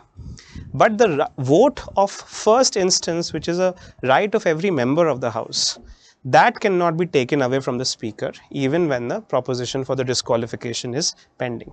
So statement 1 is correct according to Article 96 clause 1, but under Article 96 clause 2, statement number 2 and 3 are incorrect. They have been written in the reverse order, right? So the correct answer to this is point number A, 1 only. That's the answer to the question number 53, which is the maiden question from the subject of polity in the prelims paper 2024. Let's take a look at question number 54. Again, a procedural question from the parliamentary activities. With reference to the Indian Parliament, consider the following statements. A bill pending in the Lok Sabha lapses on its dissolution. Now, this is a direct reference to Article 107, Clause 5 of the Constitution. Article 107 to 117 is what is called the parliamentary procedure. As I have been highlighting, parliamentary procedure has been an important theme in the Constitution. This time, questions from conceptual and ideational basis have not been asked, but rather mechanical, technical questions from the parliamentary procedures have been more in frequency. And these can only be covered once you have a good, very clear understanding of how step-by-step things happen. A bill pending in the Lok Sabha lapses on its dissolution. It is correct. Article 107, Clause 5. Point number 2. A bill passed by the Lok Sabha and pending in the Rajya Sabha lapses on the dissolution of the Lok Sabha. This statement is also correct. And again, the reference to this is Article 107, Clause 5 of the Constitution. A very simple reading of this article tells you that while the Lok Sabha, if it is not in proper convention, a bill pending in the Lok Sabha or a bill passed by the Lok Sabha moving into the Rajya Sabha dissolves along with the Lok Sabha. That is given very clearly under the reasoning of Article 107, Clause 5. Point number 3, a bill in regard to which the President of India has notified his or intention to summon the houses to a joint sitting lapses on the dissolution of the Lok Sabha. This statement is incorrect. This statement is incorrect by the virtue of the provision of Article 108, Clause 5. Now, Article 108 of the Constitution talks about the provision of joint sitting. For the ones who've done the classes with us, you know as a matter of fact that joint sitting is an instrument used by the Lok Sabha to bypass the will of the Rajya Sabha in cases of ordinary bills. And under Article 108, Clause 5, it is specifically mentioned that the Lok Sabha, if for example the President has expressed its intention to summon a joint sitting in the case of a disagreement between the Lok Sabha and the Rajya Sabha, mostly what happens is that Rajya Sabha rejects or proposes amendments to the Lok Sabha which the Lok Sabha does not agree with. So, the joint sitting is an instrument given to the government and the Lok Sabha to bypass the will of the Rajya Sabha by using the larger majority of the Lok Sabha. Right? This is, I am sure, a concept which is understood by you if you've done the foundation classes. And in the event of a joint sitting, if the President has convened a joint sitting and if the Lok Sabha dissolves, that does not imply that the bill which has been presented for the consideration of the joint sitting also dissolves along with it, which is given under Article 108, Clause 5. Therefore, statement number 3 is incorrect. And the correct statements are 1 and 2. You see? So, the correct answer to this one is 1 and 2. This is question number 54 in the, what you can say, the set B of the paper. Okay, let's take a look at question number 55. With reference to the Parliament of India, consider the following statements. Number 1, prorogation of a house by the President of India does not require the advice of the Council of Ministers. Now, it is incorrect. Article 85 of the Constitution gives the power to the President of India to prorogue, dissolve or adjourn a house.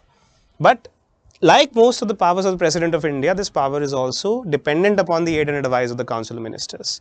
And therefore, statement number 1, in which it gives a blank statement, it does not require the advice of the Council of Ministers, is incorrect. There are certain cases in which the advice may not be, needed or implied because you have, for example, something like a no confidence motion. But to say that it does not require as a blanket statement is incorrect.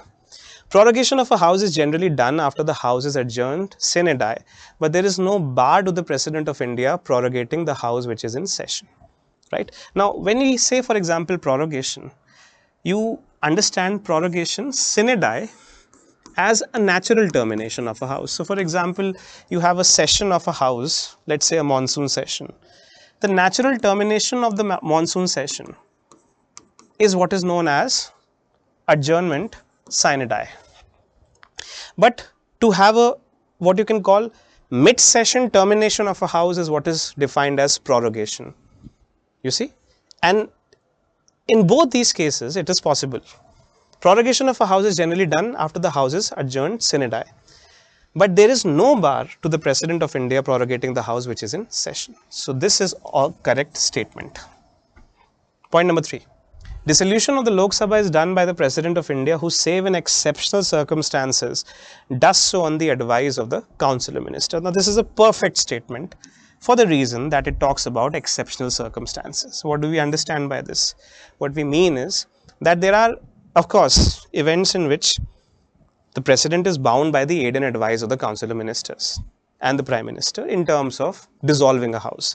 Please make sure that in this part we're not talking about prorogation, we're talking about dissolution, right?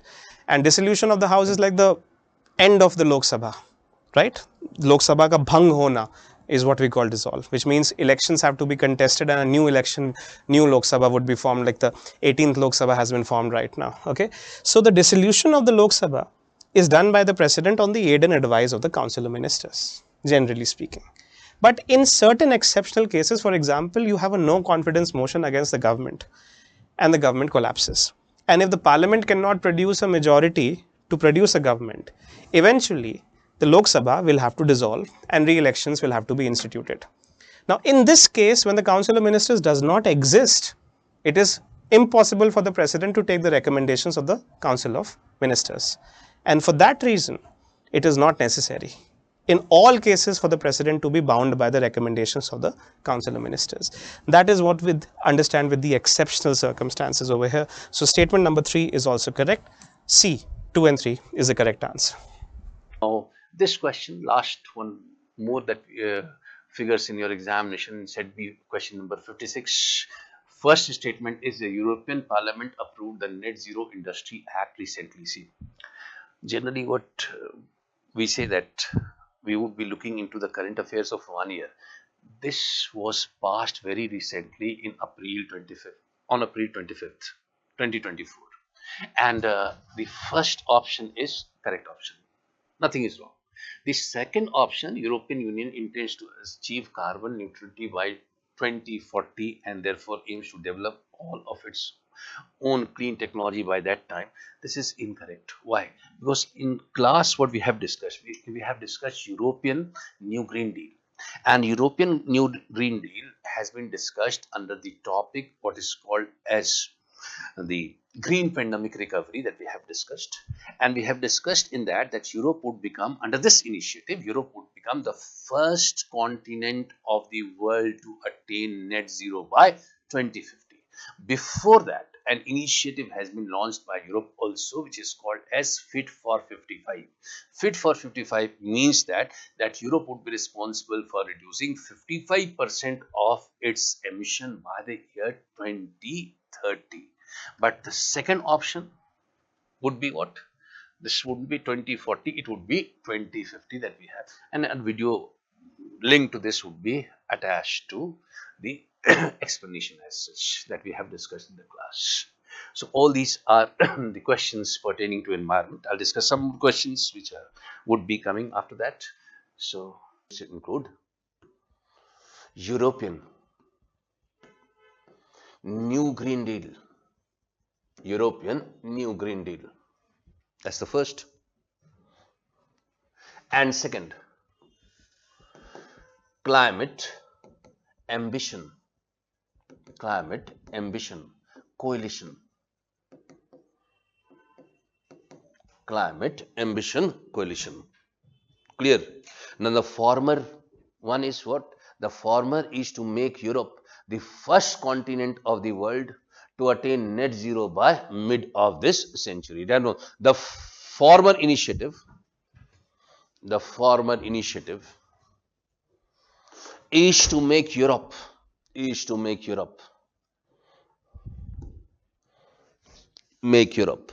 first continent of the world, is to make Europe the first continent of the world, to attain net zero, continent of the world to attain net zero by by mid of this century. By mid of this century. 57. Again, a question from Venezuela, a South American country. Recently, Venezuela has achieved a rapid recovery from its economic crisis and succeeded in preventing its people from fleeing, emigrating to other countries. Now, somewhere or the other in current affairs, fleetingly you must have heard about the incredible economic crisis of Venezuela. You see a massive inflation, you see a balance of payment crisis, you see forex reserves being depleted, and you have seen that because of the economic downturn of Venezuela, you see immense amount of migration outside Venezuela. We're moving away from Venezuela.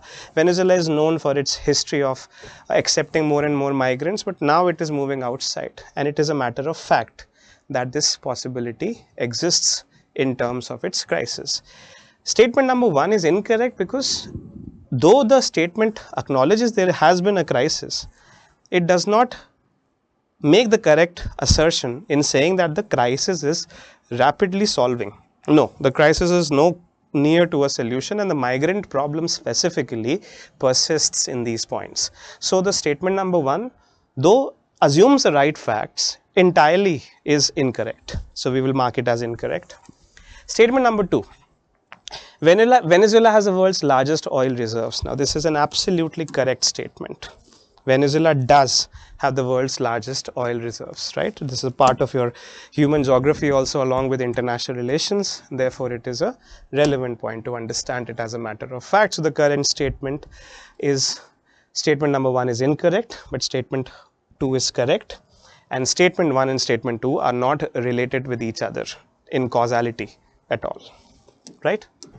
Take a look at question number 58 from set B, but you can match your own sets. With reference to the Digital India Land Records Modernization Program, consider the following statements. Okay, so the scheme that we're talking about is Digital India Land Records Modernization Program. Now, we have seen a lot of talk about the Digital India program under the newly formed Government of India 2014 onwards. Digital India has replaced the national e-governance policy. You have frameworks of e-Kranti and the whole aspects of the 3 pillars of Digital India and the 9 segments of Digital India. And the land records digitization program is one of the key features of the Digital India program. 2016, when the Digital India campaign was launched, one of the things which changed about what you can say the land records digitization program was that before that, erstwhile, land records digitization program was a centrally sponsored scheme. Now, most of you have done classes in governance. Do understand the difference between centrally sponsored scheme and central sector scheme. So you have, for example, the understanding of centrally sponsored scheme is that they are operating in a cooperation between the center and the states, right? So for example, you have, let's say, Article 282 of the Constitution, which allows the center to make expenditures for public purposes upon any subject in the Constitution without any reference to 7th schedule. So it is under Article 282 of the Constitution that the concept of a centrally sponsored scheme is born, where the union government can make a welfare scheme on any subject, whether or not that subject falls under the union list of the 7th schedule. So till 2016, the digital land record program was a centrally sponsored scheme. In 2016, under the Digital India framework, the land record modernization program was converted from a centrally sponsored scheme to a central sector scheme. And that is what gives the validity to statement number 1. Central sector scheme means that unlike the centrally sponsored scheme, in a central sector scheme, the central government takes 100% of the funding of the particular scheme. And that's what basically statement number 1 says. So it is correct. Point number 2, under the scheme, the cadastral maps are digitized. These are maps which are supposed to be made with reference to understanding the master plan and interior infrastructure of houses and towns and cities. And the specific reference which has been given to cadastral maps has made enormous difference in terms of accessing and understanding the positioning of houses in terms of their digitization of records. So it is correct. An initiative has been undertaken to transliterate, which is to change from one language to another without any transitional errors, the records of rights from local languages to any of the languages recognized by the Constitution of India. Even this statement is correct. So the correct answer to this is 1, 2 and 3. It's a very simple specific question taken from one of the key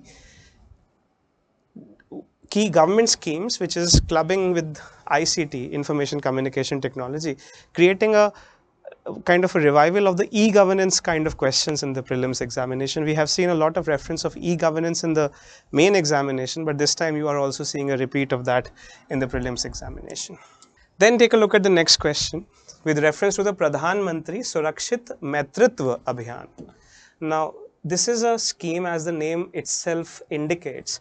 Maitritva Abhiyan means the possibility of taking care of a woman who is undergoing a gestation period, who is about to become a mother, the Maitritva Abhiyan.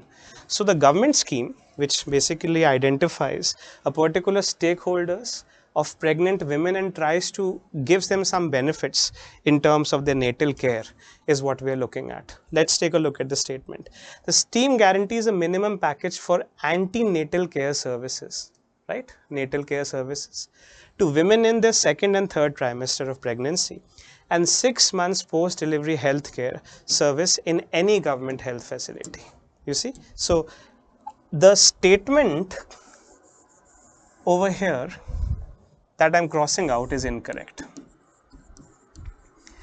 The remainder of it is correct. There is no mention of a 6 months post-delivery health care. It is only gestation period health care, which is the objective of the scheme, and it cannot be given in any government health facility. It can only be given in designated government health facilities. So here's a little bit of a trick applied by the examiner to kind of put a little confusion around it. This makes statement number 1 incorrect. Clear? Statement number 2. Under this scheme, private sector healthcare providers of certain specialities can volunteer to provide services at nearby government health facilities. What does it mean? That private sector healthcare providers can volunteer to serve the antenatal stakeholders in terms of providing them care at any government facility which is nearby to them.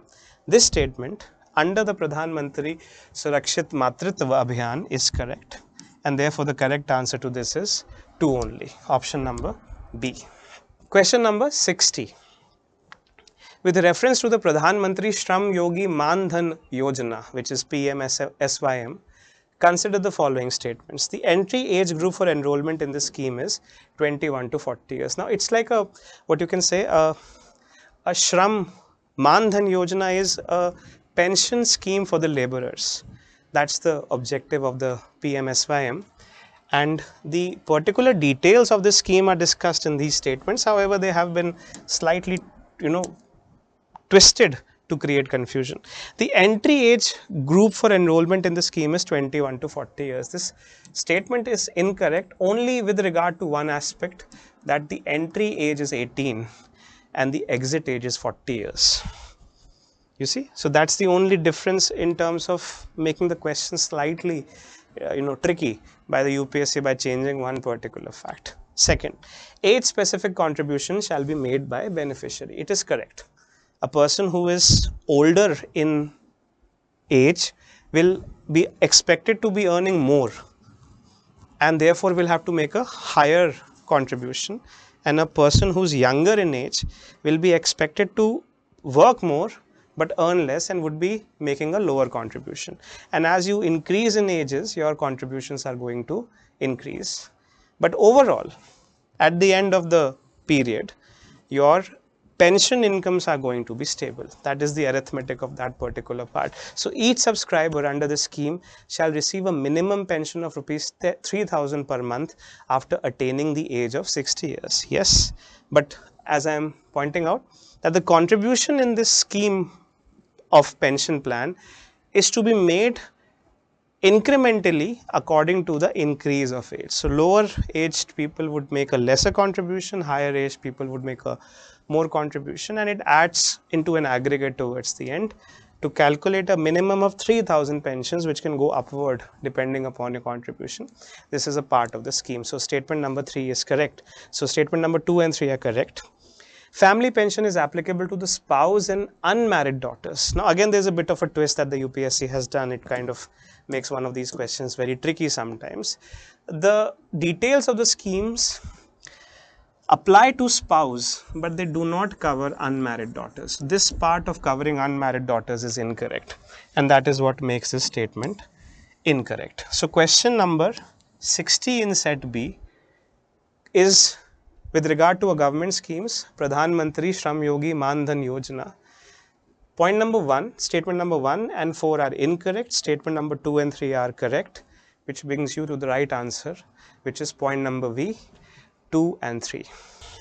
Now this is something which has been given in the current updates. It's a very predictable question this time with regard to the Women Reservation Bill, which has been passed by the Parliament, which also proposes certain amendments to the Constitution, instituting Article 330A and 332A in the Constitution with regard to giving women a right to seats within the legislative organs at the Union.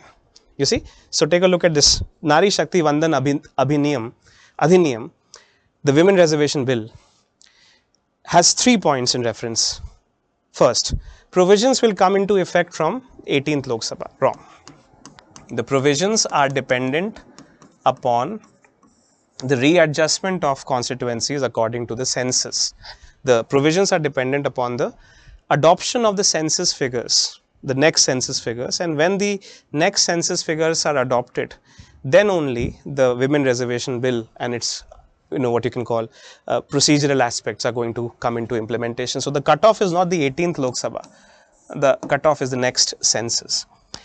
Point number 2, this will be in force for 15 years after becoming an act. It is the correct option.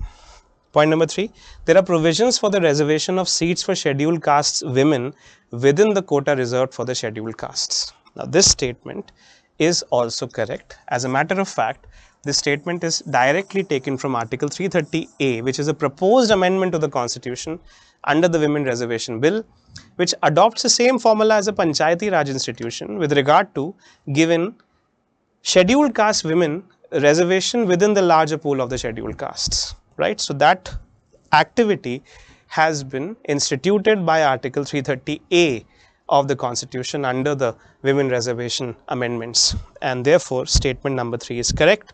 So the correct option to this is 2 and 3, a question which is inspired from the current updates. Take a look at the next part, which is question number 62. This is a question which has been discussed in the classes sometime and with regard to India-Sri Lanka relations. It is called the exercise Mitra Shakti 2023.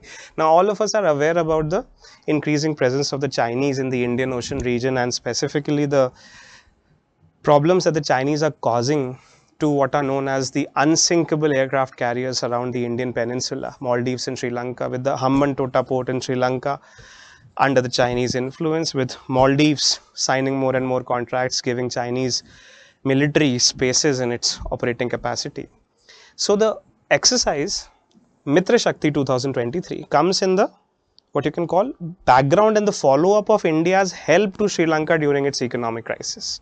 Extensively, we have discussed the India-Sri Lanka relations with regard to Sri Lanka's economic crisis, and to that extent, the rejuvenated relations have also become a strategic cooperation between India and Sri Lanka. So the statement number 1 is incorrect because the joint military exercise is correct, but it is not between India and Bangladesh, but it is between India and Sri Lanka.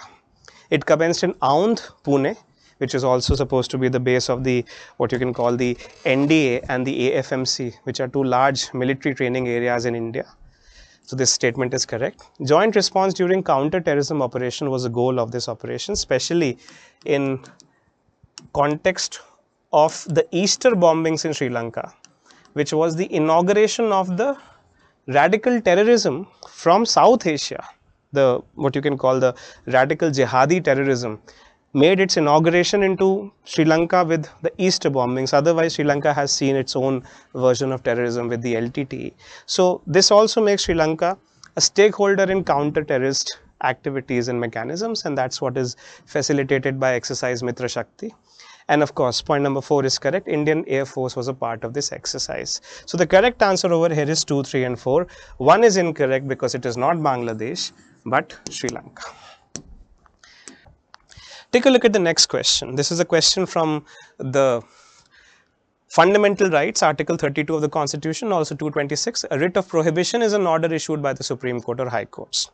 2. Now, we've covered the writ of prohibition very extensively in our classrooms. In fact, all of the writs, habeas corpus, mandamus, quo warranto, prohibition and certiorari have been covered.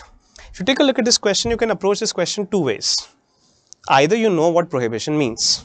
Okay, so you understand, for example, prohibition is a writ issued by the Supreme Court or the High Court in events in which a jurisdiction has been incorrectly placed upon a particular lower court. So if a case has been filed against me in a jurisdiction which is incorrect or a jurisdiction which is manipulated to my disadvantage, the Supreme Court has the ability to stop the proceedings of the matter in a particular court at the lower level by issuing the writ of prohibition is what is given under Article 32 of the Constitution.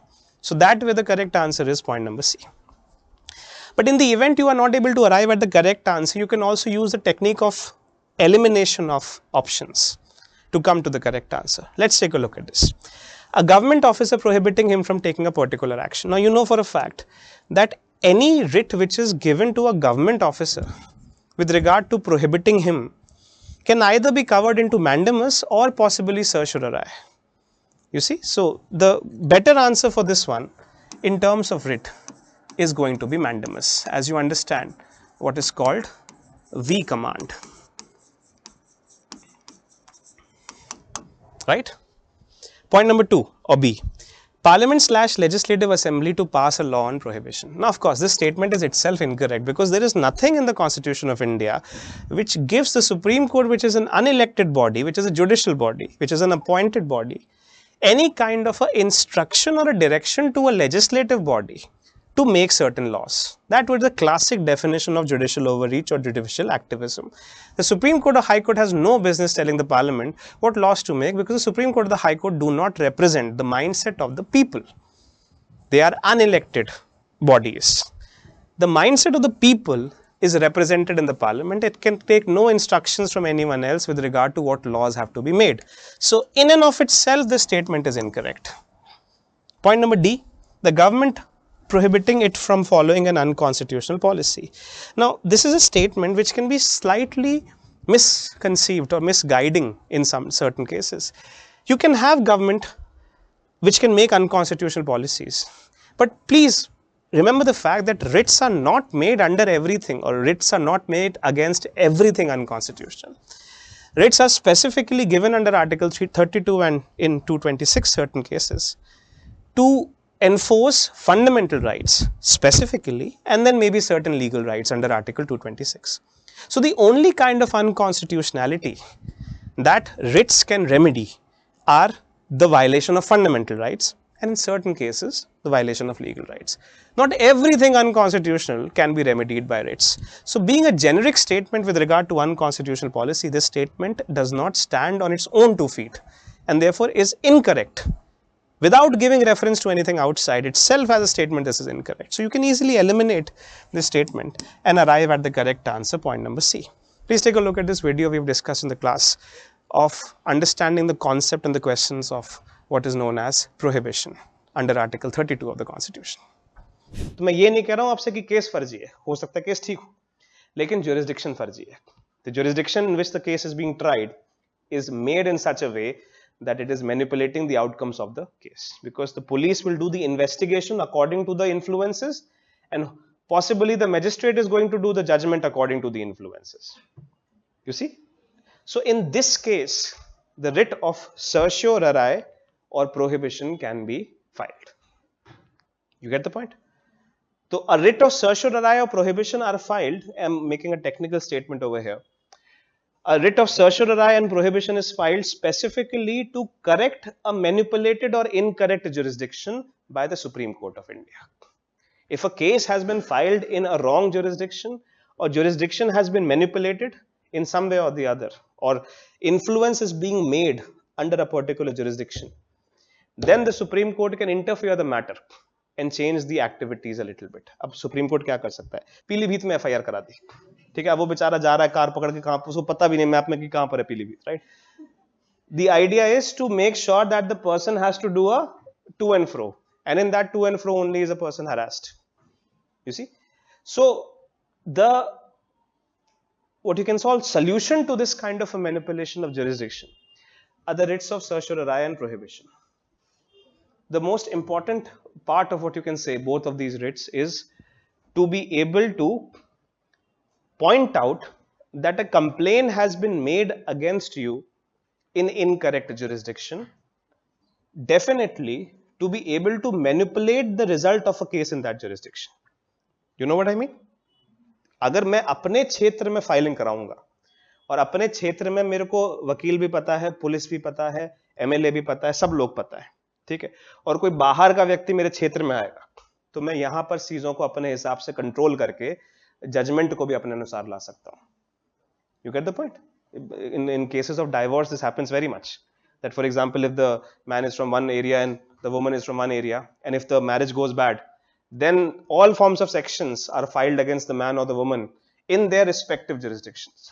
क्योंकि पता है ना कि हमारा गढ़ है, ठीक है, वो बेचारा लड़का आ रहा है ट्रेन पकड़ के, शादी करी थी, डाइवोर्स हो गया, ठीक है, अब उसने लगा रखे सेक्शन 498A, वहां पे बेचारा जा रहा है, वो गढ़ है पूरा लड़की वालों का, ठीक है, वो ट्रेन पे देख रहा है कि कोई आएगा बेंत लेके मार के चला जाएगा.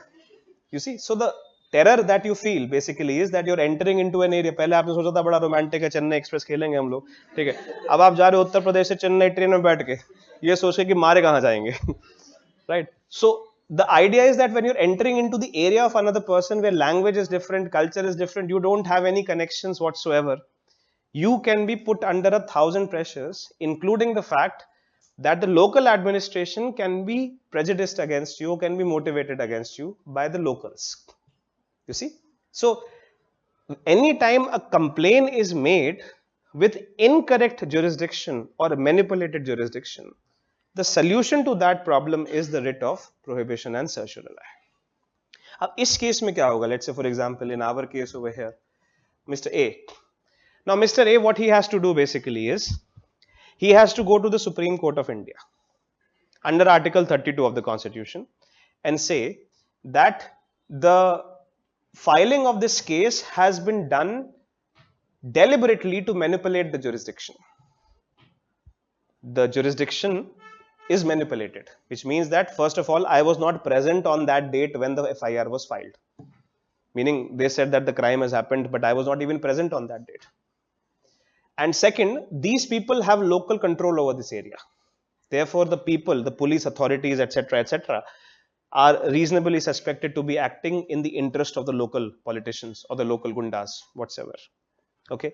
And now what he does is, he files a writ of prohibition or certiorari with the Supreme Court, telling the Supreme Court that I am not against the fact that I should be tried. मतलब अगर कोई बोल रहा है तो मैं बोलने को तैयार हूँ, ठीक है, आप केस फाइल करिए, मैं अपना पक्ष रखूंगा, अगर कुछ होगा तो निकल के आएगा, देख लेंगे.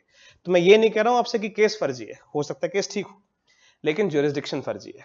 The jurisdiction in which the case is being tried is made in such a way that it is manipulating the outcomes of the case, because the police will do the investigation according to the influences, and possibly the magistrate is going to do the judgment according to the influences. You see?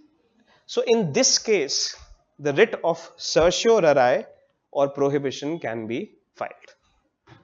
You get the point? So a writ of certiorari or prohibition are filed. I'm making a technical statement over here. A writ of certiorari and prohibition is filed specifically to correct a manipulated or incorrect jurisdiction by the Supreme Court of India. If a case has been filed in a wrong jurisdiction, or jurisdiction has been manipulated in some way or the other, or influence is being made under a particular jurisdiction, then the Supreme Court can interfere the matter and change the activities a little bit. अब Supreme Court क्या कर सकता है? सुनिए, prohibition में मान के चलिए, take a look at this. Let's say for example, if the matter is like this. ठीक, अब इसमें ना अलग अलग लेवल पे कभी कभी आपको पता चलता है, जैसे क्या होता है, कभी कभी एफआईआर हो गई, आपके पीछे पीछे इन्वेस्टिगेशन भी हो गई, इन्वेस्टिगेशन के बाद चार्जशीट बन भी गई, चार्जशीट मैजिस्ट्रेट के सामने फाइल भी कर दी, मैजिस्ट्रेट ने ऑर्डर भी निकाल दिया, और तब आपके पास फोन आ रहा है कि आपके अगेंस्ट ऑर्डर आया अरेस्ट का. You see, so a lot of things may happen in the background, you not even getting to know. So what basically they do is कि they start फॉर्मेलिटी के लिए आपको एक समन भेजना होता है, ठीक है, तो आपके एड्रेस पे समन भेज दिया, लेकिन किसी तरह से उसको मैनिपुलेट करके निकलवा लिया वहां से. So let's say you are suppose to send a letter कि आपकी इस कचहरी में आपकी डेट लगे, इस कचहरी में डेट आके लो, लेकिन if you for example forge the signatures कि मुझे समन मिल गए थे सारे, तो आपके पास डॉक्यूमेंटेशन है कि इसको समन मिले थे, लेकिन आपने कभी समन भेजे नहीं उसको. So if you kind of put a forgery around it, a person may not even get to know that a FIR has been filed, investigation has happened, charge sheet has been filed, and even an order of the magistrate has been made against him. And they are telling over there that we have informed the person, but the person is not coming. Please continue with passing the order in his absence only if he doesn't hold respect to the court of law. So sometimes you get to know it at a stage where it has already reached at the point of a trial. Let's say, for example, a judicial body is already listening to a matter in which you are not even able to make a representation. So in this case, for example, let's say if an FIR is filed, police doesn't tell you or tells you, but make sure कि उसके पास document है कि हमने इनको phone किया तो उठाया नहीं, तो हम क्या करें, ठीक, और investigation has led to the charge sheet. Charge sheet has been filed before the magistrate, and people who filed the FIR are making a presentation before the magistrate, but I don't have any presentation क्योंकि मुझे पता ही नहीं. तो magistrate पूछ रहा है कि दूसरी पार्टी का है, तो पुलिस कह रही है कि हमने उनको समन भेजा था, वो आ ही नहीं रहा, तो हम क्या करें, ठीक. अब जाके अगर आपको पता चलता है, कोई गांव से बताता है कि आपके अगेंस्ट केस चल रहा है, तो तुरंत आपको क्या करना है, आपको सुप्रीम कोर्ट जाना है और प्रोहिबिशन फाइल करना है, और सुप्रीम कोर्ट को बताना है कि ये सारी चीजें मुझे नहीं बताई गई थी और जुरिस्डिक्शन को मैनिपुलेट किया गया है. You see the point? If you file prohibition at this stage, then what the Supreme Court will do is Supreme Court will immediately apply brakes upon the proceeding, which means it will prohibit the matter from moving any forward. You get the point? So when, let's say, the Supreme Court, what he will do is he will tell this magistrate, I issue the writ of prohibition instructing you this matter shall not be heard any further unless I give special instructions upon this. So to in a way apply brakes upon a matter. अब मान के चलिए ना 3 दिन बाद सुनाई हो गई, सुनाई के बाद ऑर्डर आ गया, अगर एक बार आपके अगेंस्ट ऑर्डर आ गया तो आपकी जो मतलब फेट है वो एक तरह से सील हो गई. You know, if a police authority or even if a administrative authority, but especially if a judicial authority makes an order against you, then it is your fate. फिर आप बहुत कुछ कर नहीं सकते उसके बारे में, राइट. तो प्रोहिबिशन में कोशिश ये रहती है कि कैसे भी करके ऑर्डर ना आ जाए, ठीक है. तो ऑर्डर अगर आ गया जुडिशरी का, तो उसके बाद फिर मामला भले ही आपकी गलती ना हो, लेकिन फिर मामला टेक्निकल होके ही रहेगा, क्योंकि अगर जुडिशियल अथॉरिटी से ऑर्डर आया है तो वो कोई छोटी बात नहीं है. हो सकता है आपकी बात ठीक हो, maybe you are right that the order has been manipulated, but to prove that you are right is going to be a very technical challenge, because to prove that a judicial body made under the constitutional provision has done something illegal is not easy. Question number 64. Consider the following statements. It is the governor of the state who recognizes and declares any community of that state as a scheduled tribe. A question which is directly inspired from the events of Manipur. Right? Now Manipur, you know, Meiteis and Kukis are involved in a particular disagreement which has turned into violent protests and riots and problems around humanitarian concerns. The fact that the Meitei community was given the status of a scheduled tribe by the High Court of Manipur has raised constitutional questions around the identification and declaration of scheduled tribes. Now, the reference article to this is very simple, Article 342, Clause 2. Under Article 342 Clause 2, you very clearly state, you can very clearly see, Article 342 Clause 1, that the only authority which has any kind of a power to declare a community, a caste or a tribe as a scheduled tribe is the President of India. works at the aid and advice of the council ministers. Right? Article 342 clause 1.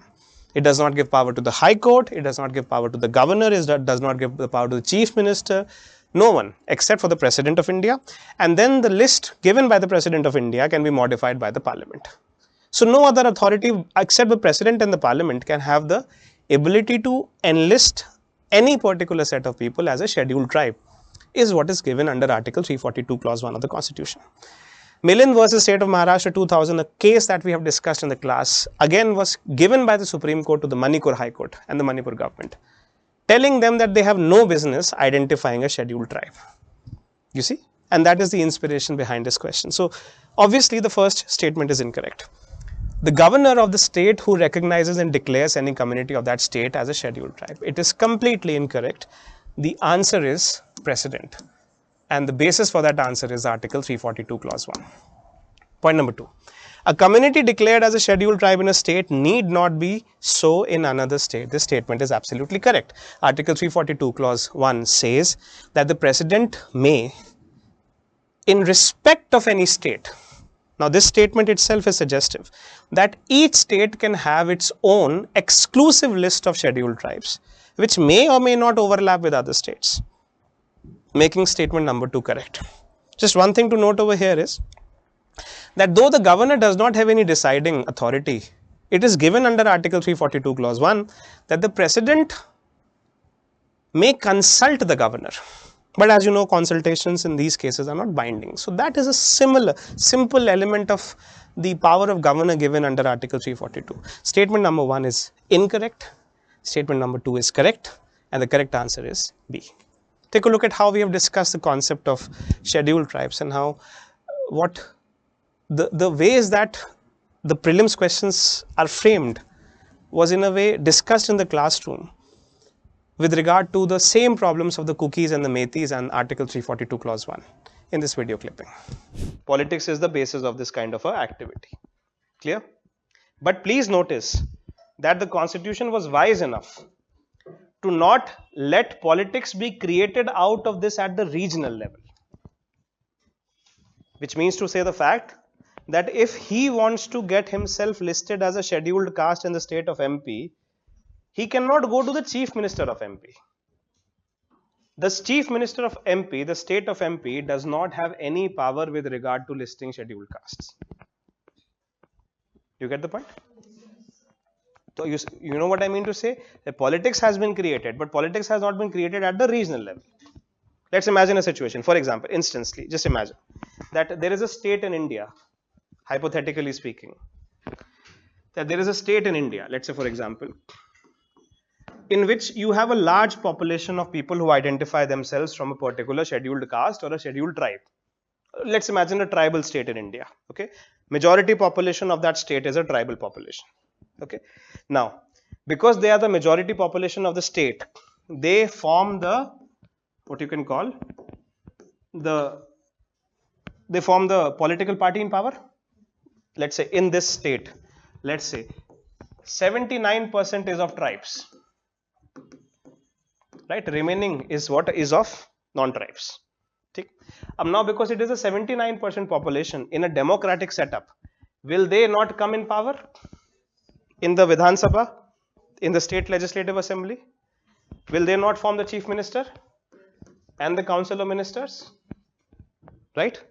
Now imagine a situation in which after having come into power and become the chief minister and council of ministers, they identify themselves as a scheduled tribe for bureaucratic purposes.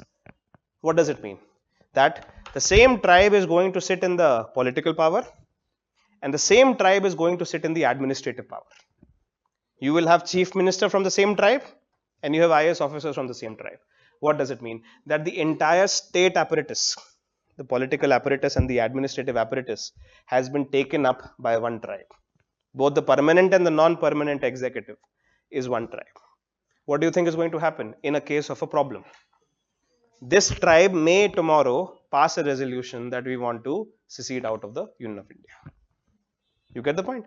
So if you are giving the states the ability to create reservations so that people local from that state can fill up the government, functioning of that state, and then that particular tribe also creates a control of the entire thing, then all the governance in that particular state is being controlled by one tribe or one caste. And that could create a kind of a homogenization, a kind of a centralization of power in the hands of one community of people over the state, which could also overpower the functioning of the union.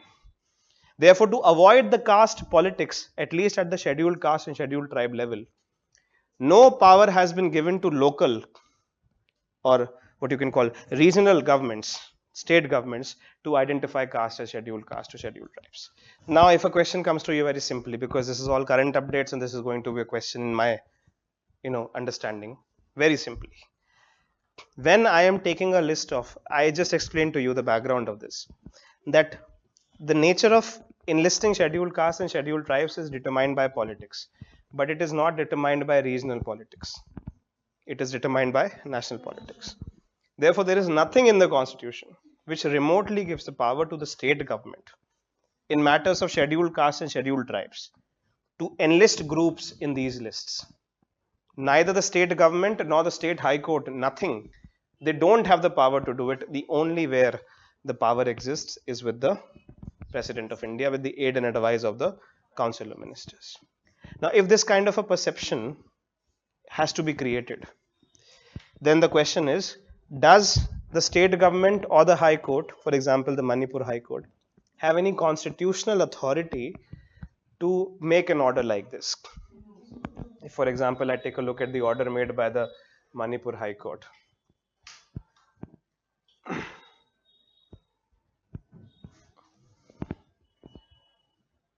And for example, the Manipur High Court Chief Justice at that time, immediately in the next meeting of the collegium, he was transferred to the Kolkata High Court.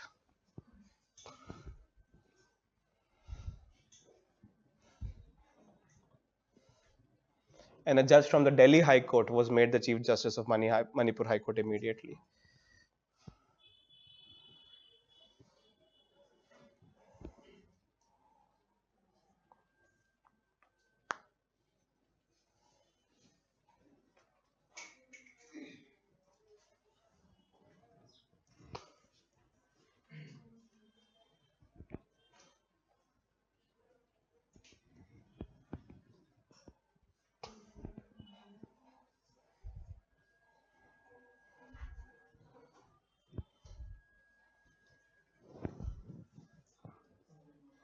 M.B. Muralidharan, yes.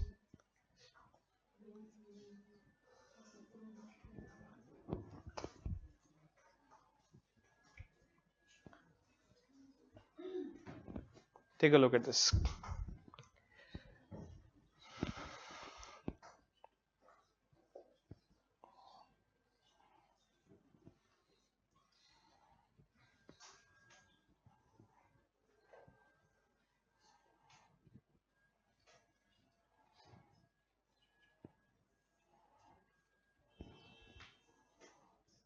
You see the point? That a petition has been made to restore the tribal status of the Meitei community before a high court. Okay. Now let's go.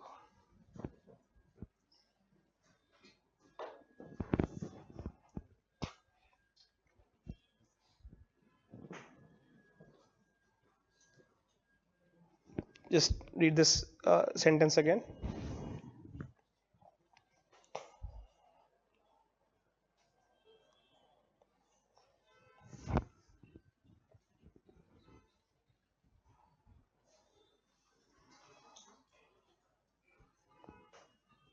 Clear?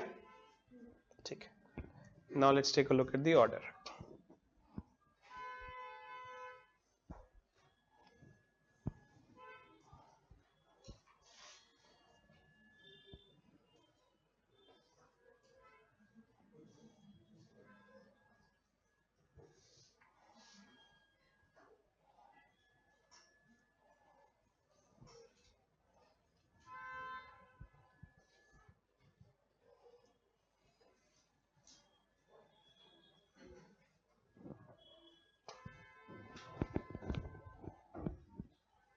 The first respondent is the government of Manipur.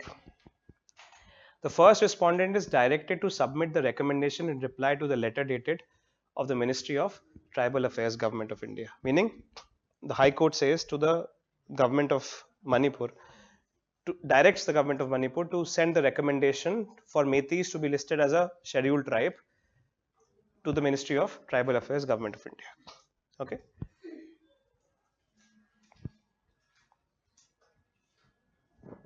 These are the words that set Manipur on fire. Now just try to think about it. If a news media takes up this sentence and writes something like this, High Court order Metis to be listed as a ST, and people don't understand if the High Court really has the power, and then there are political incentives for people to disinform that this is happening and you're sitting here and watching the game, and then riots are created out of that. That is exactly what happens. So you see the two sides of the political coin.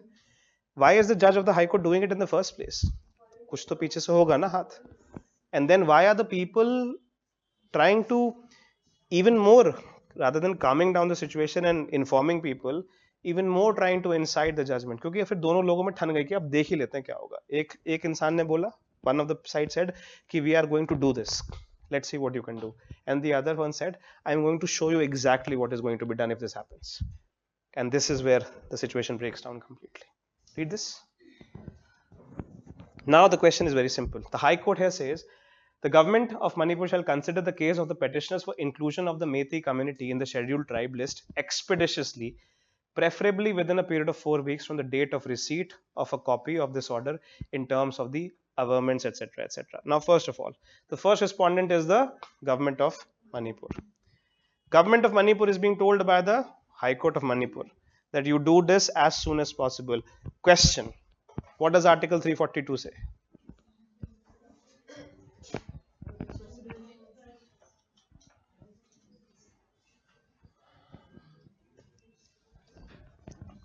Just take a look at Article 342 again.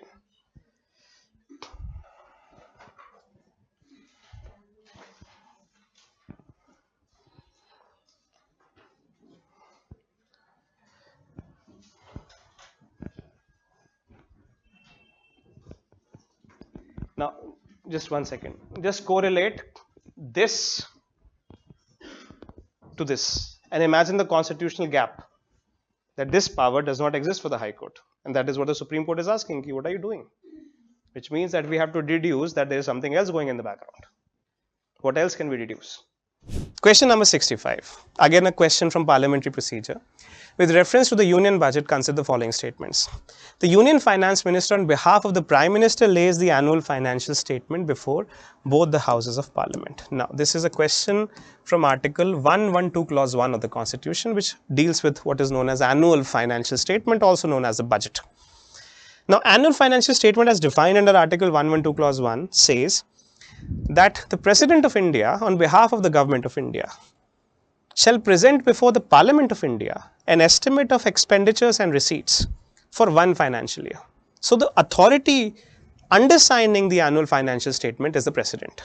But of course, since the President is a nominal head, the actual presentation of the annual financial statement is done by the Finance Minister, but it is done on behalf of the President, who is the head of the Union Executive, not of the Prime Minister, who is the head of the government. And therefore, the statement given over here with regard to the Prime Minister is incorrect. It should be replaced with President if it has to be correct. Therefore, the first statement is incorrect. Reference being Article 112 Clause 1 of the Constitution. Statement number 2. At the union level, no demand for a grant can be made except on the recommendation of the President of India. This statement is correct. And this statement is given under Article 113 Clause 1. Directly, it has been taken from the bare act of the Constitution under Article 113 Clause 3.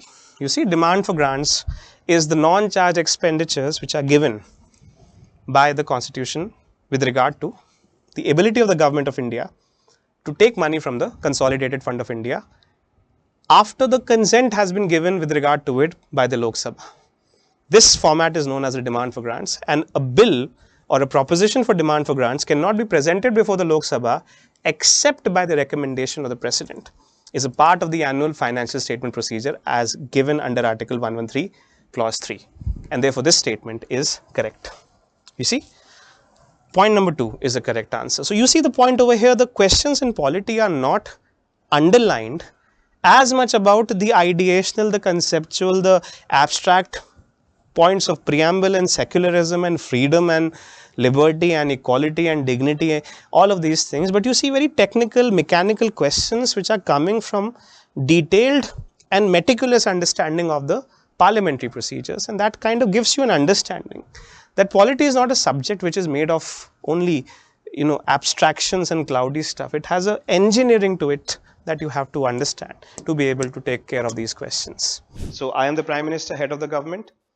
Then there are ministers. You have the Minister of Civil Aviation, you have the Minister of Coal, Minister of Defense, Minister of Home, Minister of External Affairs, and under the ministers are all the ministries, and under the ministries are all the departments, and put together all of us are called the Government of India. I am the head of the Government of India. I am the ministers of the minister. I am the Prime Minister. There is a President who is a nominal head. He works at the aid and advice of myself and my council. Clear? We are called collectively the Government of India, or in political science terms, Union Executive. In political science, I am a Union Executive. In technical legal terms, I am the Government of India. Clear? I am supposed to be coming out of the parliament. So think of me not as a government but as a political party. I as a political party wanted to be a government estimate of receipts. Okay. Now take a look at this. The definition of what is known as an annual financial statement. Please take a look at the definition. Once you will understand it, forever you will remember it. The annual financial statement is presented by the President of India. Everything happens in the name of the President. Okay, but ANA. Annual financial statement is a statement of estimates of receipts and expenditures presented by the President of India for the Government of India before the Parliament for one financial year. Does that make sense? Annual financial statement, this thing combined is called the AFS, is an estimate of receipts and expenditures presented by the President before the Parliament for one financial year. Do I make my point? So once I have allowed for what you can call, once I have arrived at a figure which I need to run my ministries, and once I have arrived at a figure that I need to put in the CFI, I can't do it automatically. Article 265 and Article 266 oblige me to have these cleared by the Parliament, right? So what is an annual financial statement or a budget? An estimate of receipts and expenditures which are presented by the President for the Government of India before the Parliament for one financial year. Article 112, Clause 1, if you have the copy of the Constitution.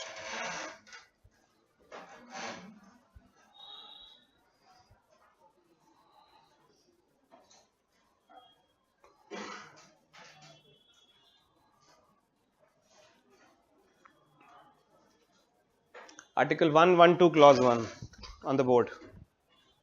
You too, in a way, mug up the definition of, अब question पूछा आपसे interview में budget की परिभाषा बताइए, तो ये मत बोलेगा estimate receipt पूरा properly. Budget as technically defined under Article 112 of the Constitution is an estimate of receipts and expenditure presented by the President of India for the Government of India before the Parliament for one financial year. ये आपका answer होना चाहिए interview में, तब जाके number मिलेंगे. Are we getting an overall picture also of this thing? So generally when we talk about a money bill or a financial bill, I am basically saying that if I want some money out of the CFI or into the CFI, I can do it as a money bill or a financial bill. Take a look at this document. केंद्र सरकार के अनुदानों की मांगे, demand for grants of central government 2024-25. This is exactly the document that we call the budget. If you take a look at the introductory part of it, I'm sure that you can now understand. अब आपको ना budget का पूरा जो basic apparatus है ना वो तैयार हो जाएगा. Now reading the budget is something that you can do easily, and you can create the concept of fiscal policy on the top of it when the economy classes happen. ठीक? ये जो polity का जो base था वो बना दिया है. अब इसके ऊपर कैपिटल अकाउंट, रेवेन्यू अकाउंट, ये सारी चीजें आपकी इकोनॉमी की क्लासेस में हो जाएंगी. First question, that who of the following is the author of the book India Way and why Bharat matters? The correct answer is Subramaniam Jaishankar. That's a factual, nothing to explain in this. Now, Consider the following pairs. You have 1, 2, 3, and you have to see if the country is matching the description which is given alongside it. Argentina is going through its worst economic crisis. It is a matter of fact. Correct. Sudan, as we have seen, is a second mention in this prelims examination, and you also had a question on Sudan last year. So imagine how one simple item in the international relations itinerary has become so important in the prelims examination to have been thrice in recurrence in the last 2 years. It is a matter of fact that there is a war between the country's regular army and the paramilitary forces which have concerned Sudan, and also the Sahel region has been impacted by these developments in Sudan. Turkey rescinded its membership of NATO. This is incorrect. There is no way that Turkey will ever rescind its membership of NATO. Turkey gets a complete security guarantee from the North Atlantic Treaty Organization, and not even in the remotest possibility Turkey will be able to survive itself with the kind of aggression it is making and the kind of neighborhood it is surrounded by without the help of NATO. In fact, Turkey has, on the other hand, taken a position with NATO, even to the point of saying that if NATO decides to attack Russia, Turkey will support NATO, despite the fact that Turkey has very good relations with Russia bilaterally. So this is an incorrect statement, and therefore the correct statement is only 2 pairs, 1 and 2, which are Argentina and Sudan alongside their description. Okay. Basically, if you take a look at the first statement, is a strategic route for Persian Gulf oil and natural gas shipments to the European area. And Suez pipeline connects the Red Sea with the Mediterranean Sea. Both of these statements are correct. And of course, statement 2 explains statement 1. Now, 2 things have happened recently. Number 1, Europe has stopped purchasing oil from Russia. As you have understood that sanctions have been imposed upon Russia heavily by the European countries, and the largest commodity imported from Russia by Europe was oil and natural gas, right? Both these commodities have been put to a complete grinding stop, a termination, because of the sanctions which have been imposed by the Europeans upon the Russians. And therefore the Europeans are looking for a new supplier of oil, and naturally that is going to be the OPEC countries. Now, if you think about it logically, Europeans who have not been buying too much oil from the OPEC countries, if they have to reinvigorate the trade between themselves and the Europeans, between the Gulf countries, they need a point by which connectivity can be ensured, because Russia was supplying oil to the European countries by a very clear streamlined mechanisms of pipeline, the Druzhba pipeline, the Nord Stream pipeline, the Blue Stream, Turk Stream, the ones we have done in the classes, I'm sure you would remember. Now, what you look at is a new strategic possibility which connects the Persian Gulf to the Mediterranean Sea, which is basically opening up a channel by which the Gulf regions can open into the Mediterranean Sea. And that is the Suez pipeline, and that is the reason why it has come back in news very predictably. You can take a look at this map. You have the Red Sea over here, you have the Suez Canal, you have Egypt over here, and what you see is the Suez pipeline which is connecting the Red Sea to the Mediterranean Sea. And therefore, this connectivity of oil supplies which leads to Mediterranean Sea and further up into Europe not only becomes a very important economic alliance between the Persian region, the Gulf regions and the European regions, but also opens the possibility of their strategic, in a way, alliance on these areas. So, statement number 1 is correct, but let's take a look at statement number 2. Suez pipeline connects the Red Sea with the Mediterranean Sea, right? As you can see it very clearly. But also you see that the fact that it is making a kind of a oil connectivity to Europe is allowing Europe to find an alternative to Russia and creating a new strategic possibility for the Gulf country and the Europeans, in addition to the G7 and the Americans, to create a larger alliance into this area. So this geographical connectivity, if achieved, will translate into much larger and much core integrated activities between the two areas, and that is why it has been in news, and it is in questions, right? So these are the 5 core questions of international relations. I'm sure you've done other questions around international relations which are associated with European Union, with UNESCO, etc., etc. Now, one more question here, you see, it is also related with the area in news now, Red Sea regions. Friends, question here is, consider the following statement: the Red Sea receives very little precipitation in any form. Precipitation can be in the form of snowfall, drizzle, sleet, rainfall, anything. But very Red Sea regions is located in subtropical high pressure nearby. Red Sea, you can see here, Red Sea is located here.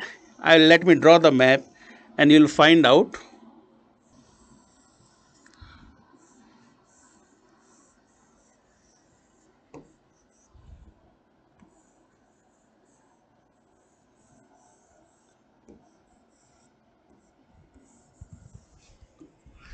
In this Red Sea region,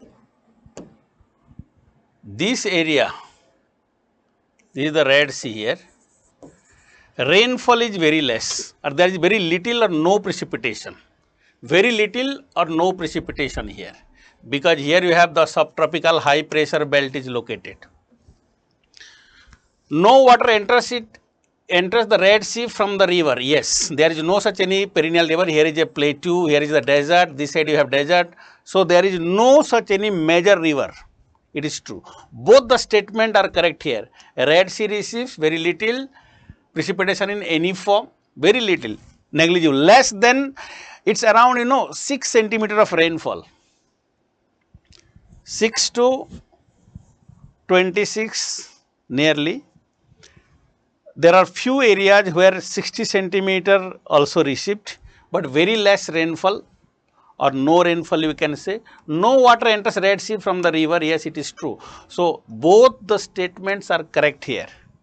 So statement given about correct one is both one. So C, Charlie, C is correct statement here among these answers. So Red Sea region is a dry area, and as you know, this side, if you will see the river, there is no river at all. Here it is Sahara desert, it is Sahara. This is Libyan desert. This is Nubian desert. Here it is Nubian, N-U-B-I-N, Nubian desert. This is Ogaden desert. And this side you have, you see Libyan desert, Sahara desert, Libyan desert, Nubian desert, Ogaden desert. This is the great Arabian desert. The Saudi Arabian deserts you have. Rubal Khali, An-Nafud, Ardhana. The north of this in Iran you have Dasti Kabir, Dasti Lut. So many deserts are located. These are deserts here. So no perennial river. And this is the cause.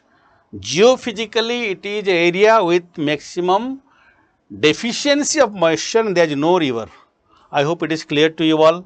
So this is correct answer will be both the statement are correct here. So C will be the answer. Right? Next question. According to Environment Protection Agency, which one of the following is the largest source of sulfur dioxide? See, the answer is power plants using fossil fuel. And why this is correct option? Because we have discussed in the class that India is the biggest emitter of two gases in the world. One is ammonia and second is sulfur dioxide. And sulfur dioxide, why? Because the coal-fired thermal plants of India, they do lack desulfurization technology. So the coal containing sulfur when burnt would be responsible for emission of SO2, sulfur dioxide. Although we can see one option which has been mentioned here, ship using fossil fuel, would be also one of the biggest emitter. But the biggest emitter as such is power plants using fossil fuel. Among these options, the correct option would be the power plants using fossil fuel, and the reason is what? That the coal which is burned in the thermal plant, they contain sulfur and sulfur dioxide would be emitted, and India is the biggest emitter of SO2 in the world. We have discussed in the class. two gases. One is SO2 and second is ammonia. And ammonia, why? Because India has one of the largest number of cattles. India has one of the largest number of cattles, and urease is an enzyme which is secreted by the microorganism in the waste product of cattles. So it is responsible for converting urinary urea into ammonia, and that's why India becomes the biggest emitter of ammonia in the world.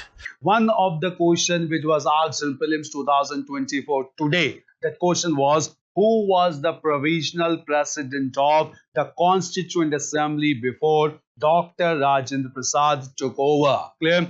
Dr. Rajendra Prasad was the permanent president of the Constituent Assembly, but this assembly was first preceded by a temporary president who was also the senior most member of the Constituent Assembly, and this person was Dr. Sachidanand Sinha, and he was elected on 9th of December 1946 when the first meeting of Constituent Assembly was held at New Delhi. So answer to this question would be Dr. Sachidanand Sinha. That is, the D option is the right option. Clear? In fact, I have discussed this thing elaborately in the class, and I'll show you a clipping from the class directly where we have discussed this topic in modern Indian history. At Delhi, the members of Constituent Assembly met for the first time on 9th of December 1946, and on this day only they elected the temporary president or pro tem speaker, and the temporary president was the senior most member, and the senior most member was Dr. Sachidanand Sinha. He became the first temporary head of the Constituent Assembly. After 2 days, on 11th of December, the members of Constituent Assembly elected the permanent president, and the permanent president of Constituent Assembly was Dr. Rajendra Prasad. With reference to the Government of India Act 1935, consider the following statements. It's a very simple question. It provided for the establishment of an all India federation based on the union of the British and Indian provinces and princely states. It is absolutely correct. This was the principal aim of the Government of India Act. Defense and foreign affairs were kept under the control of the federal legislature. This is incorrect. The concept of diarchy was introduced, and that is the answer to this part. That makes basically point number 2 incorrect. So the correct answer is 1 only. Question taken from constitutional underpinnings or historical underpinnings. Which one of the following is a work attributed to playwright Bhash? Clear? Bhash was a playwright writer who wrote 2 major works in ancient India. One popular work of Bhash is known as Swapna Vasvadatta, and another work written by Bhash is Madhyam Vyayog. Clear? And therefore the answer to this question would be Madhyam Vyayog. Clear? In fact, even this information I had shared in the class, and we have class notes also and discussion as well, where I was discussing about the major dramas written by Kalidas and major works written by Shudrak. There at the same time I have discussed about the works of Bhash also. So answer to this question would be Madhyam Vyayog. I want to show you a small clipping related to this information which I had discussed in the class. Then at the same time, clear? Another major literary personality during Gupta period was Bhasha or was Bhash, who wrote a work Swapna Vasva Datta.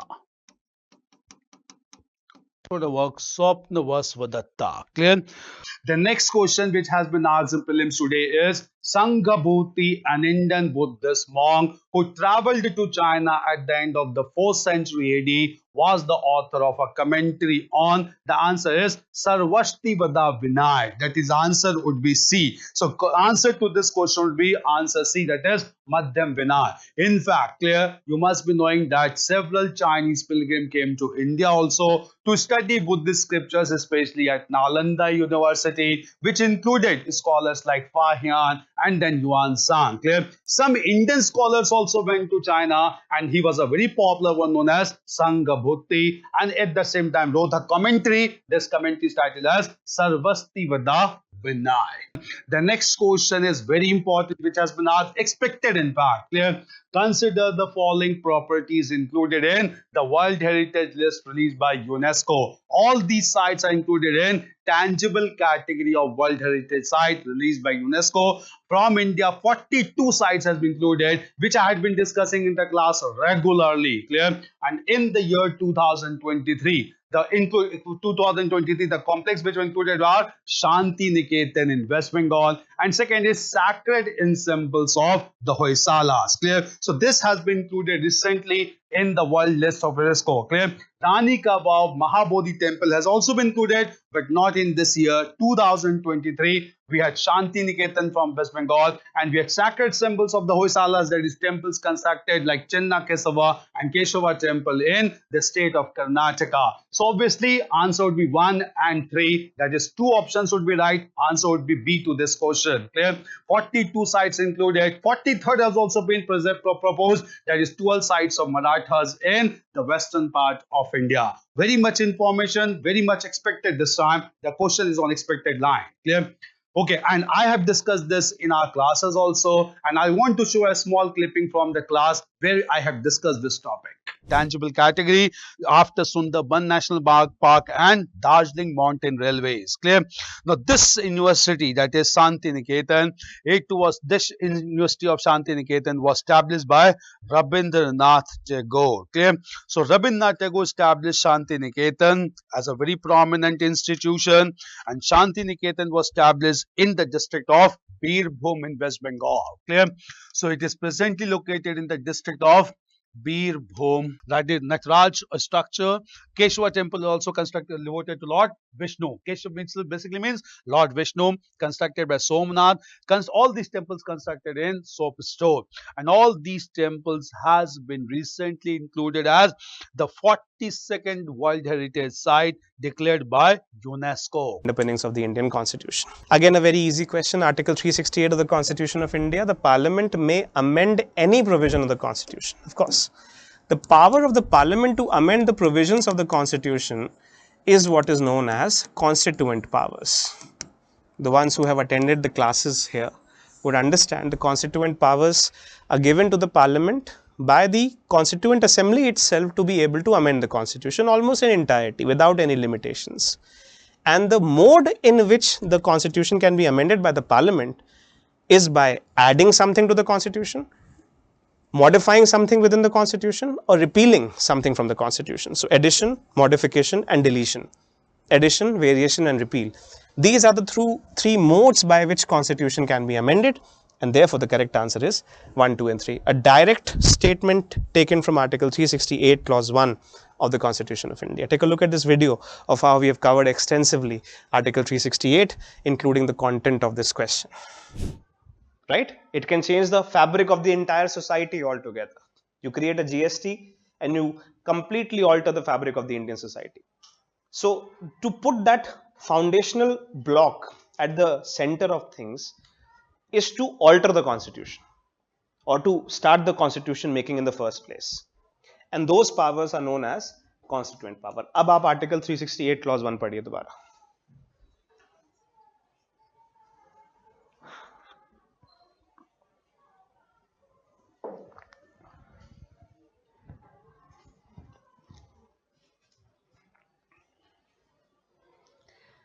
Notwithstanding anything in this Constitution, Parliament may, it is not shall, it may or it may not, in exercise of its constituent power, amend by way of addition, variation or repeal any provision of the Constitution of India according to the procedure laid out over here. Now Article 368 Clause 1 is very categorically, very simply direct. It says this, that the Parliament can make laws, but also the Parliament can make amendments to the Constitution, right? And if a question is asked, what kind of amending powers are given to the Parliament to amend the Constitution? The answer is Article 368 Clause 1. Think of it like this. Just imagine something like this. Imagine there is a pen. Think of it in a kind of a half magic sense, okay? Imagine there's a magical story going on. Some wizard had made a pen, okay? Out of this pen could be written the basic reality of life. So anyone who would write something with this pen, that would become real. Think of that wizard to be the Constituent Assembly and this pen to be the constituent power. Now the Constituent Assembly wrote the Constitution of India with this pen. What is the name of this pen? Constituent power. After the Constitution of India was written by the Constituent Assembly by this pen, they had two options. Either they could break this pen so that the constitution could not be rewritten ever again. But what has been written has been written. Okay? Or after having written the constitution, they would say that this pen is now going to be handed over to the parliament. And parliament can rewrite the constitution. This pen is the constituent power. So what Article 368 clause 1 mein what the Constituent Assembly does it, after having written the constitution from this pen, they could have broken this pen. Right? For example, in the American Constitution, the pen is very hard to move. Okay? But what they did was, they made the constitution and they created an entity out of this constitution and they gave the pen to this entity itself to rewrite it entirely if it wants to. And this pen is constituent power. You see? So, the Constituent Assembly in India did not break the pen. That no one can, let's say for example, one day you wake up and you find this magic pen, anything that you will write on a piece of paper will be true about your life. Right? And you write something out of it. And then you think that this is going to be the reality of your life. And you feel that this is the best that you understand. You have two options. One, whatever you have written, you can't undo it. Right? So, सोच समझ के लिखना, आपके पास 2 दिन है, आप अपनी reality के बारे में लिख सकते हैं, जो भी आपको चाहिए आपको सब मिल जाएगा, सोच समझ के लिखना, ठीक है? अब आपने लिख दिया, 2 दिन हो गए, अब आपसे प्रश्न पूछा जाएगा, 2 options are there.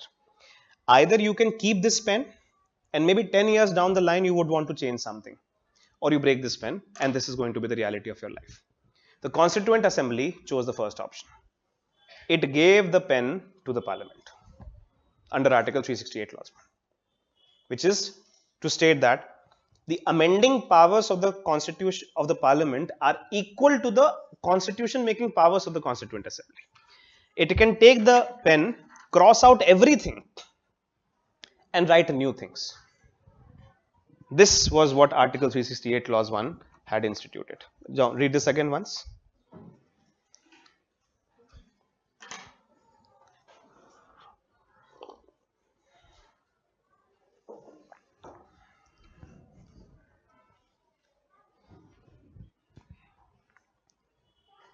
Do we understand it clearly, word by word?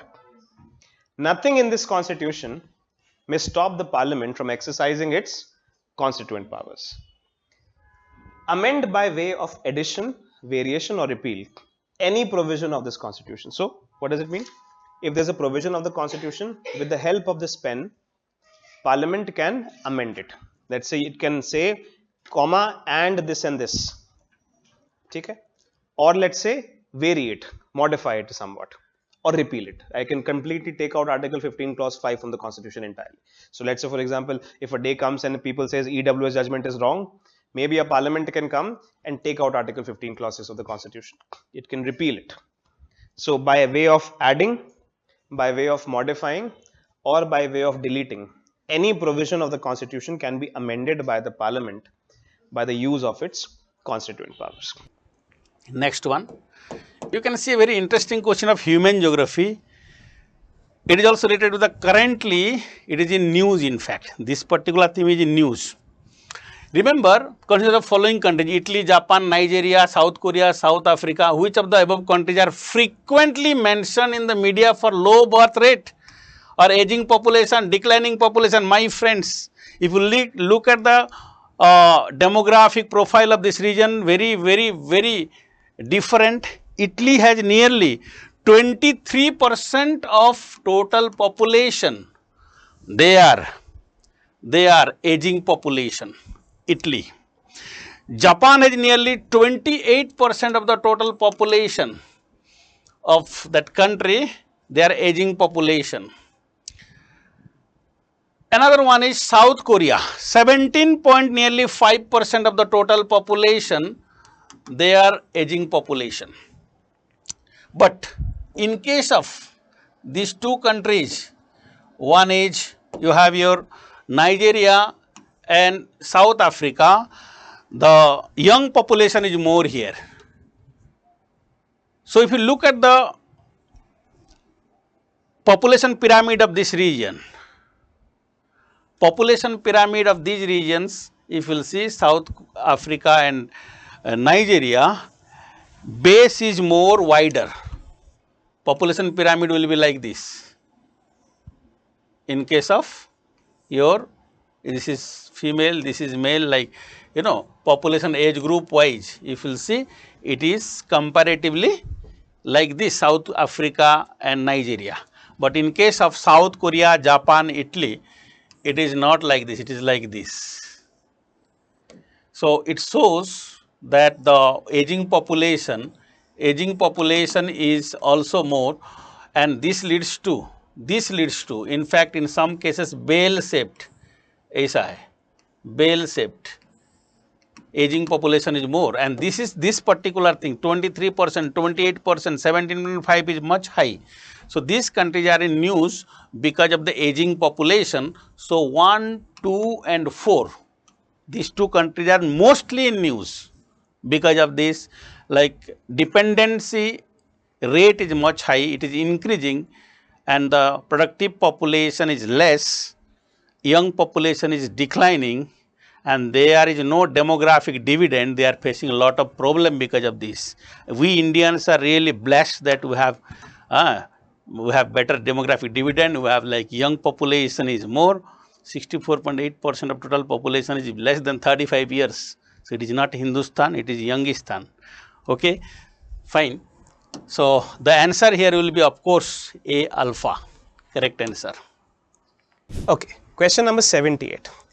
Which of the following statements are correct in respect of a money bill in the parliament? You see again the parliamentary procedure part is coming back. Money bill was a question even last time with regard to money bill and finance bill, but this time also you have a question. Article 109 mentions special procedure in respect of money bills, right? Now see again, this is another point to note. It is not correct to state that in the constitution or polity paper you don't have to read or memorize the number of article, the digit which is attached to the article. It is not correct to state that it is not needing in memorization. You are very clearly seeing a question in which a concept has been placed, an article has been placed, and they're asking you, do these two relate with each other, right? So it's a very mechanical and a very, even to the point of saying a rote memorization question. And therefore the point that you have to take from this is that increasingly we get the evidence from the prelims paper that you have to memorize at least certain article numbers in the constitution. Article 109 does indeed put the special procedure for the money bill. Article 110 describes or defines the money bill. Article 109 gives a special procedure for passing the money bill, which basically in a way structures how the Lok Sabha has been given a superiority over the Rajya Sabha in matters specific to money bills. So Article 109 gives the special procedure in respect of money bills is the correct statement. Point number 2. A money bill shall not be introduced in the Council of States. Again, very logically and very simply, it is a correct statement. Also, this point is mentioned under Article 109. Point number 3. The Rajya Sabha can either approve the bill or suggest changes but cannot reject it. This statement is absolutely correct. Point number 4. Amendments to a money bill suggested by the Rajya Sabha have to be accepted by the Lok Sabha. The suggestions or the recommendations are not binding on the Lok Sabha. The Lok Sabha can accept it or reject it. It is not bound by these recommendations, right? These are all items which are given under Article 109 of the Constitution itself, and the correct answer to this is 1, 2, 3. Point number C. Take a look at how we have discussed the concept of money bill and the larger parliamentary procedure from Article 107 and 117 within our classroom. Let's take a look at what is written on the board. It's a very simple kind of a multiple choice question format in which we are writing the procedure for passing a money bill. Now, don't look at the board. Let's take a look at a little bit of a demonstration in the class first. उसके बाद आप देखिएगा board पे. If I am talking about passing a money bill,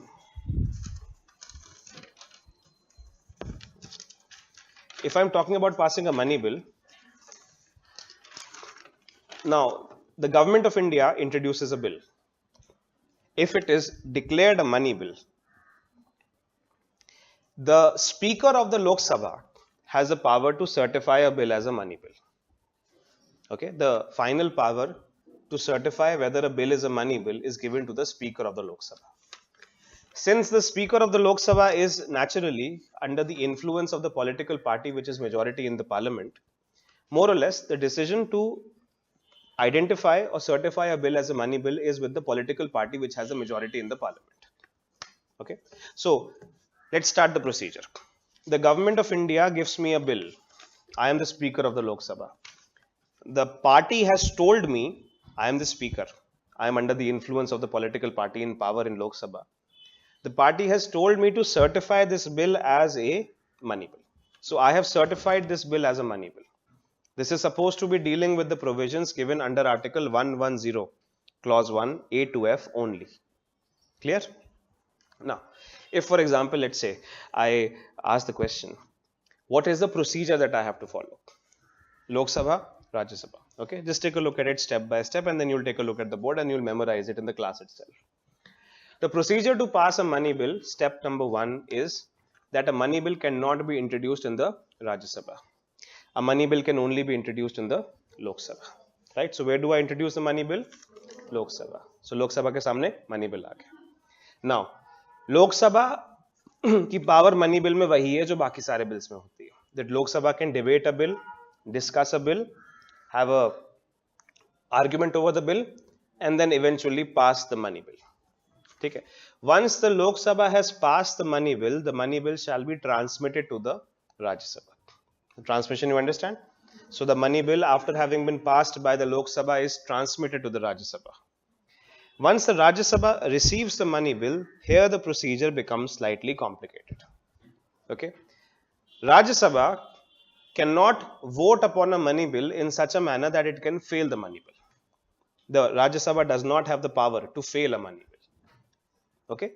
The Rajya Sabha has only one power under Article 109 of the Constitution, which is to create recommendations over the money bill. As I told you yesterday, the Rajya Sabha is a slightly lesser house of the parliament, and therefore the power of Rajya Sabha is not to veto the will of the government of India or the parliament, but to fine tune it, to make it better, implementable. So in this case, the Rajya Sabha only can give the Lok Sabha certain recommendations. सुझाव दे सकती है बस कि आप इसमें ये चीजें add कर सकते हैं, इसको इस तरह से कर सकते हैं, इसको उस तरह से कर सकते हैं. Only recommendations can be given by the Rajya Sabha over what are known as money bills. The Rajya Sabha has to give the recommendations to the Lok Sabha upon the money bills within 14 days of its receipt. तो मतलब मान के चलिए कि 1 जनवरी को money bill Lok Sabha से राज्यसभा में गया. अब 15 जनवरी तक लोकसभा तक वापस बिल पहुंच जाना चाहिए. Within 14 days, the bill should be sent back to the Lok Sabha by the Rajya Sabha. अगर मान के चलिए 14 से 15 डे हो गया, तो लोकसभा ये मान के चलेगी कि जिस प्रकार से लोकसभा ने राज्यसभा को बिल भेजा था, उसी प्रकार से उसको पास कर दिया गया है. If the time period, which is of 14 days, is crossed, then the Lok Sabha will assume that the Rajya Sabha has accepted the bill, and then it will directly sell the bill to the president for his assent. Okay? So, again, a bill can be only introduced in the Lok Sabha. A bill can move from the Lok Sabha and the Rajya Sabha, but the Rajya Sabha does not have the power to vote down upon a bill. The Rajya Sabha only has the power to give recommendations, and that too, the recommendations have to be given within 14 days. And if it doesn't give the recommendation within 14 days, then it would be assumed that the Lok Sabha's version of the bill has been accepted by the Rajya Sabha and it would be sent for the presidential assent and will become a law if the time period crosses 14 days. Am I clear? After that, if for example within 14 days the Rajya Sabha has sent back its recommendations to the Lok Sabha, then it is upon the Lok Sabha to whether accept the recommendations or not accept them, which means to say that the recommendations made by the Rajya Sabha are not binding. Are we clear?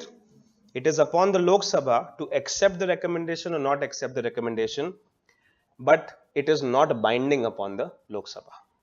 So, in this sense, what I am saying is, in this sense, you see the lowest power of the Rajya Sabha.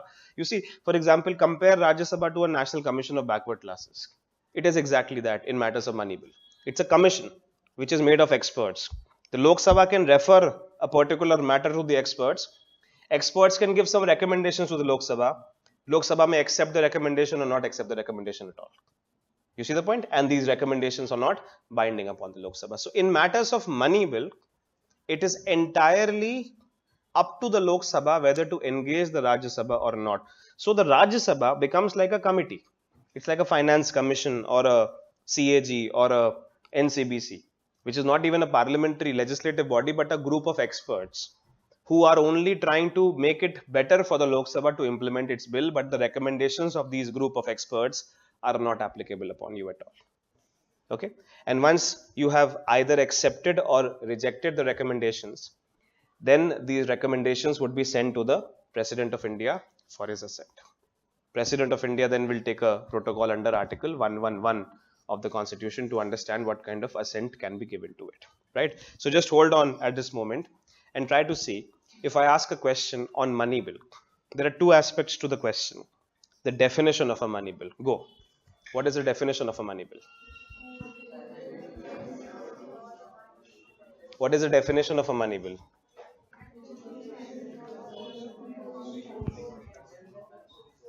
A bill which is introduced under Article 110 clause 1 A to F only, which is, for example, imposition of taxes, etc., etc. Okay, that is a money bill.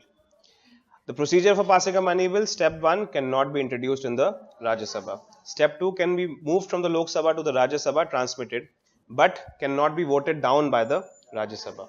Can only be given recommendations upon within 14 days. If recommendations are not given within 14 days, Lok Sabha will not have any other option but to pass the bill as it is and send it to the Speaker. Recommendations, if given within 14 days, are not binding upon the Lok Sabha. Once the Lok Sabha accepts or rejects the recommendations according to its own wishes, it will send the money bill to the President for his assent, and the President, upon his signature upon the money bill, shall make it an act which can be enforced as notified by the Government of India. That's a procedure. Okay. One little thing about the money bill is that if I ask you, for example, a question, do you need to have a joint sitting in the case of a money bill? Why not? Why do you have a joint sitting in the first place? To overcome the Rajya Sabha. But in money bill, you don't have to overcome the Rajya Sabha because Rajya Sabha is not even binding.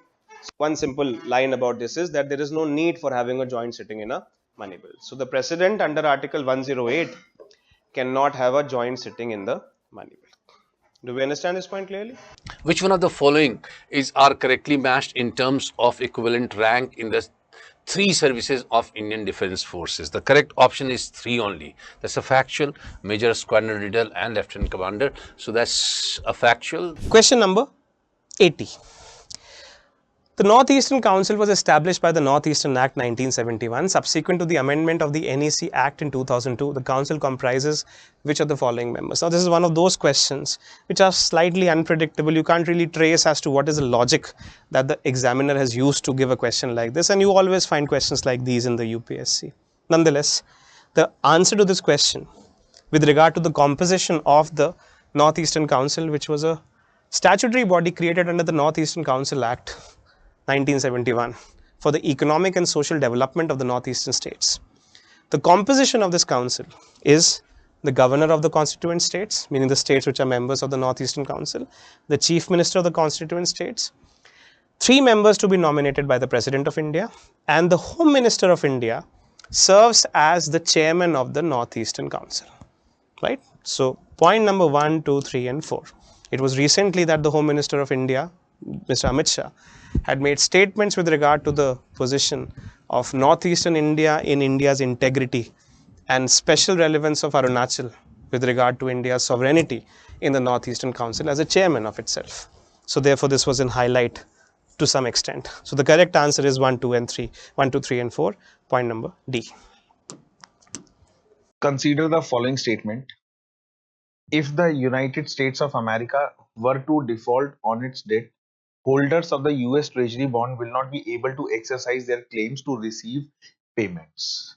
Now, no doubt why this question was, or you can say, asked by UPSC in 2024, because IMF has given a report on the public debt of all the governments in a country or in the world.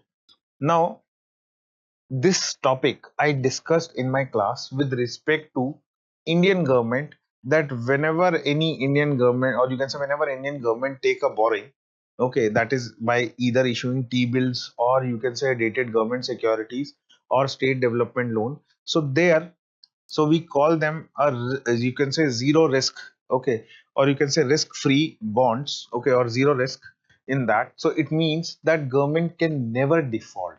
The same logic if you applies, okay, here also, that if in the first statement that if USA were to default on its debt, holders of US Treasury bond will not be able to exercise their claim to receive payment. So it means this statement is wrong. This statement is wrong. So if you see this statement, okay, if you see this statement, so this is incorrect. And if you go by elimination method, so D will be the answer. Okay, D will be the answer. Now in case of India, whenever Indian government take a borrowing, okay, so consolidated fund of India becomes a guarantee, okay, or you can say we are giving on the faith of the government. Clear? So if you go by that statement, USA government is not backed by any hard asset, okay, but only by the faith of the government. Okay, so now no doubt the word only is there, so many of you are confused here also. Okay, but there is only the full faith of the government. So even whenever we are giving money to Indian government also, so there is a only, you can say, faith of the government. We have a trust on the government that government can never default. Okay, and if default also, government will give the money back to us in case of default also. So if you see, so this statement 2 is correct. So hence the answer will be statement 1 is incorrect, but statement 2 is correct. Syndicated lending spreads the risk of borrower default across multiple lenders. Okay. Now, again, I'll say that in class, I don't use this term syndicated lending, but I covered this concept in what way? So, like my students, those who are listening me, okay. So, in my class, I used to tell that scheduled commercial bank does not provide borrowing to all the classes, but you can say NBFCs, okay, they used to serve super rich. Okay, why super rich means? You can say infrastructure companies. So if any infrastructure company is going to a bank, okay, going to a bank or any financial organization, so they will not get a loan from one organization. They used to get loan from multiple organizations. Clear? Because no one is going to take a risk on infrastructure projects, because infrastructure projects, whatever money they need a money for long term, number one, and the returns will be also, or you can say returns will be available after long term, and number two, they need a large amount of money. So that large amount of money for long term is not available with one, for you can say one financial organization, so they have to depend on multiple organization. So ultimately I use a term that they used to take loan from multiple organization. Okay, so syndicate word itself, so if you recall that concept, so then you will understand what is syndicate. Okay, syndicated means a group of lenders are giving loan. Okay, group of lenders giving loan. Even in my class, indirectly I talked about one topic, project Sashakt. Okay, so there also you can see that there is, you can say, syndicate lending term is there. So agar aap relate kar sakte to you can understand it. Clear? So syndicate lending spreads the risk of borrower default across multiple lenders. Yes, this is correct. Okay, syndicated loan can be fixed amount or lump sum of funds, but cannot be a credit line. So this is wrong. Okay, so basically they give the borrowing with, you can say, rate of interest, so it is a credit line, so it is not a lump sum amount. Clear? So if you see, statement 1 is correct, but statement 2 is incorrect. So answer will be C. Clear? Consider the following statement in respect of digital rupee. Okay, although the question is on digital rupee, but again a conceptual clarity is there. Okay, so you can solve in this way. Like if you in your class you have talked about, you can say, printing of currency by RBI. Okay, then also you can solve this topic. Okay, so I covered this topic in my class, that is printing of currency by RBI and what is its impact. Clear? So if you talk about printing of currency by RBI, clear? So first, it is a sovereign currency issued by the RBI in alignment with its monetary policy. So yes, this is correct, because if it is a digital rupee or printing of currency, one and same thing. Clear? So you can say whatever cash you have, so digital format is known as digital rupee. So either it is a digital rupee or you can say physical cash that you have. So both are, you can say, sovereign currency issued by RBI. No doubt in that. So this question is correct. Okay. It appears as a liability on the RBI's balance sheet. Yes, this is also correct.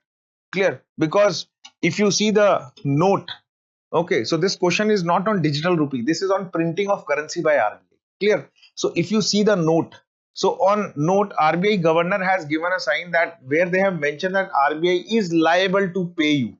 Clear? So ultimately it means they are taking liability. So second statement is correct. It is insured against inflation by its very design. No, because either if you release digital rupee or physical currency also, no doubt it is going to increase money supply and inflation. So it means say third statement is wrong. Clear? It is freely convertible against commercial bank money and cash. So yes, we can exchange it. Means if I have a digital rupee, I give it to the bank and in return I can get a cash of same amount. So it means fourth is also correct. So answer will be D, 1, 2 and 4. So in my class I talked about printing of currency. Okay, so that you can have a reference, but this question is not on digital rupee. So again a conceptual question that you have to understood. Clear? The next question is related to Buddhism, very favorite topic of UPSC. With reference to ancient India, Gautam Buddha was generally known by which of the following epithets or titles? Clear? There are 10 titles given to Gautam Buddha. Clear? Among those 10 titles, they have asked some titles to be identified here. One is Nyaputta. Clear? Nyaputta is wrong. This is a title or epithet used by Mahavir. Clear? Who was contemporary of Gautam Buddha and who founded the religion of Jainism. Clear? At the same time, clear, two other titles, that is Shakya Muni and Tathagat, are related to Gautam Buddha. Not Shakya Muni because Gautam Buddha belonged to the Shakya clan in the region of Nepal Tarai. His father was the ruler of Shakya clan. And therefore, Gautam Buddha was also known as Shakya Muni. Tathagat was also given title, which was considered to be a very pure title given to Gautam Buddha. So answer would be 2 and 3. That is 2 and 3. Answer would be the B option. B option is the right option. Clear? In fact, clear, we had discussed these titles related to Buddhism off and on, and it has always been a very popular topic among UPSC aspirants and UPSC examiners. Clear? Now let us move to the next question. Next question is, consider the following information: archaeological site, state, description. Coming to first, Chandraketugarh, Odisha, trading port town. It is a trading port town, but not in Odisha. It is in West Bengal. That is a wrong thing. Clear? Second is Inamgaon, Maharashtra, Chalcolithic site. Clear? Perfectly right. The two major sites in Maharashtra, Inamgaon and Damabad, located in the district of Ahmednagar. This is perfectly right. Clear? Mangru is in Kerala. It's a megalithic site. Mangru is in Tamil Nadu also, but it is not a megalithic site. Megalithic site in Kerala. This is also right. Salihundan is in Andhra Pradesh. Rock cut cave shrines. We have Chaityas and Viharas at this place, but we don't have any caves. That would be a wrong option. So 4 would be wrong, 1 would be wrong. Clear? Chandraketugarh in West Bengal, and Salihundan does not have any rock cut cave. So answer would be 2 and 3. Inamgaon and Mangru. 2 and 3 is B. So the correct option would be B to this question. Clear? This is very much important, and in fact I have discussed about Inamgaon, I have discussed about Chandraketugarh, I have discussed about Daimabad in our class. I want to show a short clipping from our class directly. This culture is spread from Rajasthan. This culture spread from Rajasthan to the adjoining region, of present Maharashtra, to the adjoining region of present Maharashtra, where adjoining region of present Maharashtra, where two most prominent sites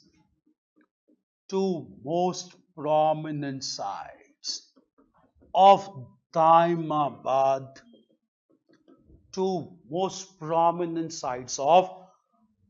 Daimabad, and Inamgaon, both located in Ahmednagar district. Okay, let us move to the next question. Next question is again a very expected question. Clear? Who of the following rulers of medieval India gave permission to the Portuguese to build a fort at Bhatkal on the western side of India? Last year also, if you remember, similar question was related to establishment of Portuguese settlement at Diu, which was given by Bahadur Shah of Gujarat. Clear? This time this question is related to which of the following rulers of medieval India gave permission to the Portuguese to build a fort at Bhatkal? The ruler was Krishna Dev Raya. He was the ruler of Vijayanagar kingdom, and Vijayanagar Kingdom, he permitted the Portuguese governor Albuquerque to establish the Portuguese headquarters at Goa along with Bhatkal. Clear? Portuguese headquarters was established at Goa, followed by Bhatkal, and this permission was given by Portuguese ruler, given by the Vijayanagar ruler Krishna Dev Raya, who ruled from 1509 to 1529, and he shared healthy relationship with the Portuguese. So answer would be A. Even this has been discussed by B in the class directly, and let us have a short glimpse of the clipping from the class directly related to this topic.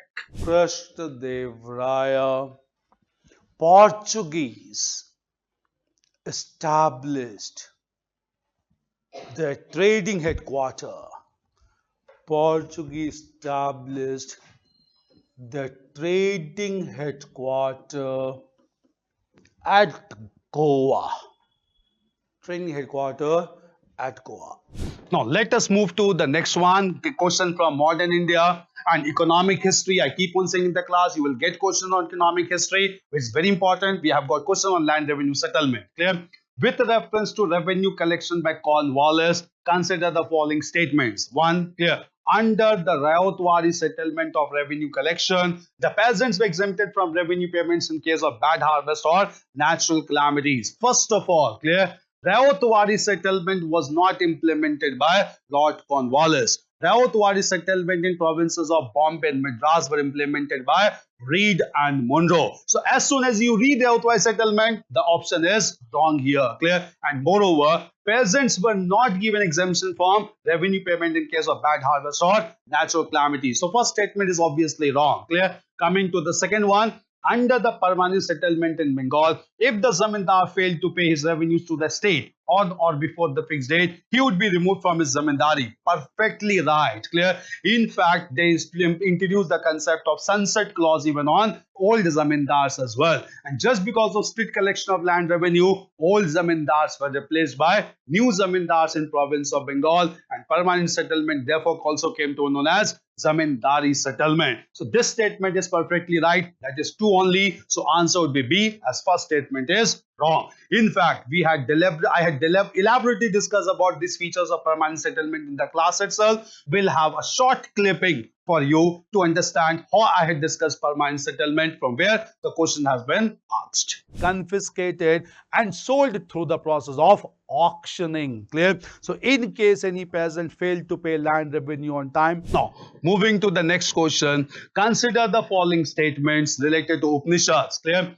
There are no parables in Upanishads. Clear? Parables. If you understand the meaning of the parables, you will easily correct the answer. Clear? Parables are basically stories with moral lessons. Clear? But as you all know, in the class also I've discussed, Upanishads always contain moral lessons written by the Brahmins to realize what is the real major value of religion. So Upanishads contain moral stories because Brahmins ask questions from themselves that what is the validity of complex rituals. One of the most important parables of Upanishads is a story of two words. Clear? One word eating the grain, another word watching that. Clear? That indicate that the moral stories also which are mentioned in Upanishads. So Upanishads contain parables. Clear? So there are no parables in Upanishads. It is a wrong statement. So first statement is wrong. Clear? Second is Upanishads were composed earlier than the Puranas. Yeah, Upanishads were composed around 6th century BC by the end of Vedic age. Even though it was given a written form much later in South India,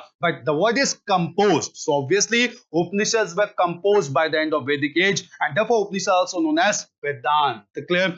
And Puranas were written much later, around 10th century, much later, and this Puranas mentioned mythological stories and genealogical history up to the Gupta period. So Puranas were written much later than the Upanishads. Upanishads were composed much earlier. Since the word is composed here, so Upanishads were composed earlier than the Puranas, because Upanishads were composed by the end of Vedic age, around 6th century BC. Puranas much later, that covered the genealogical history up to Gupta period. So second statement would be right. That is 2 only. Clear? So answer would be 2 only. That is B. Clear? First statement is wrong.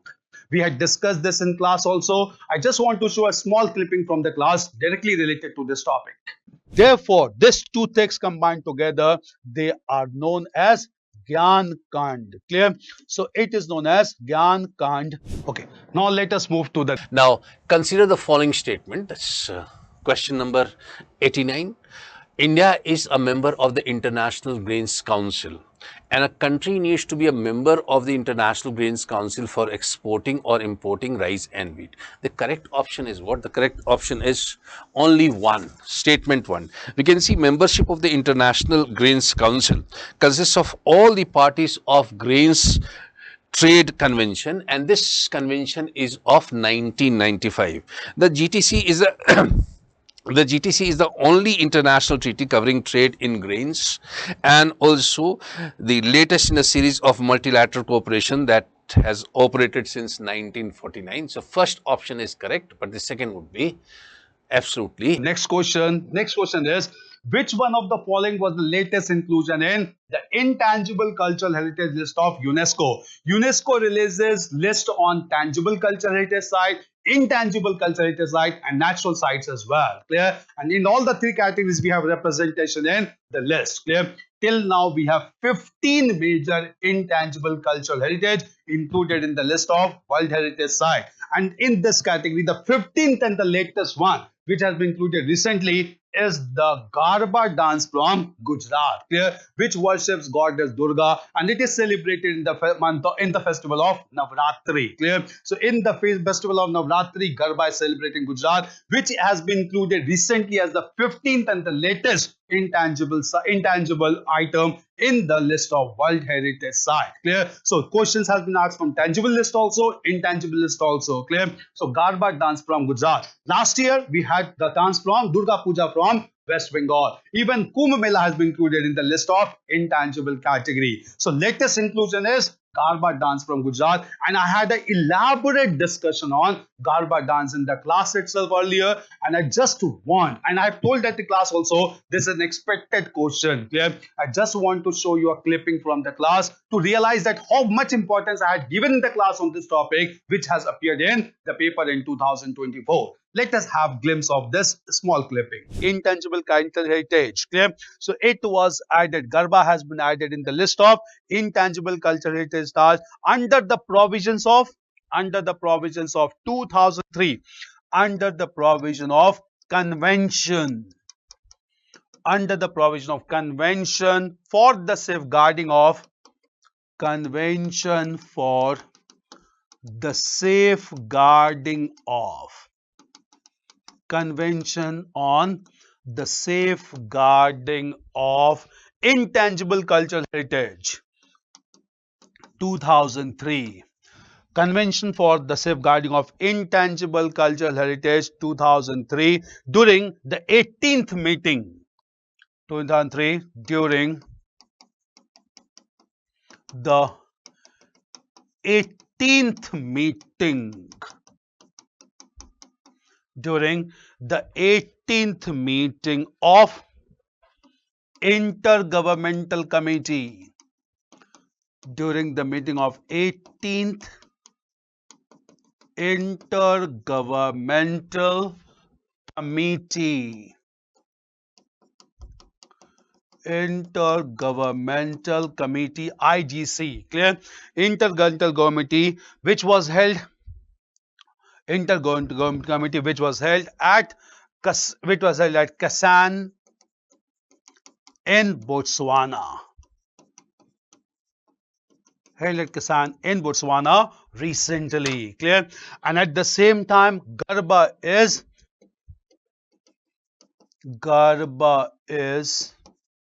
the 15th. 14 has already been included. Garba is the 15th intangible cultural heritage, from India. From India.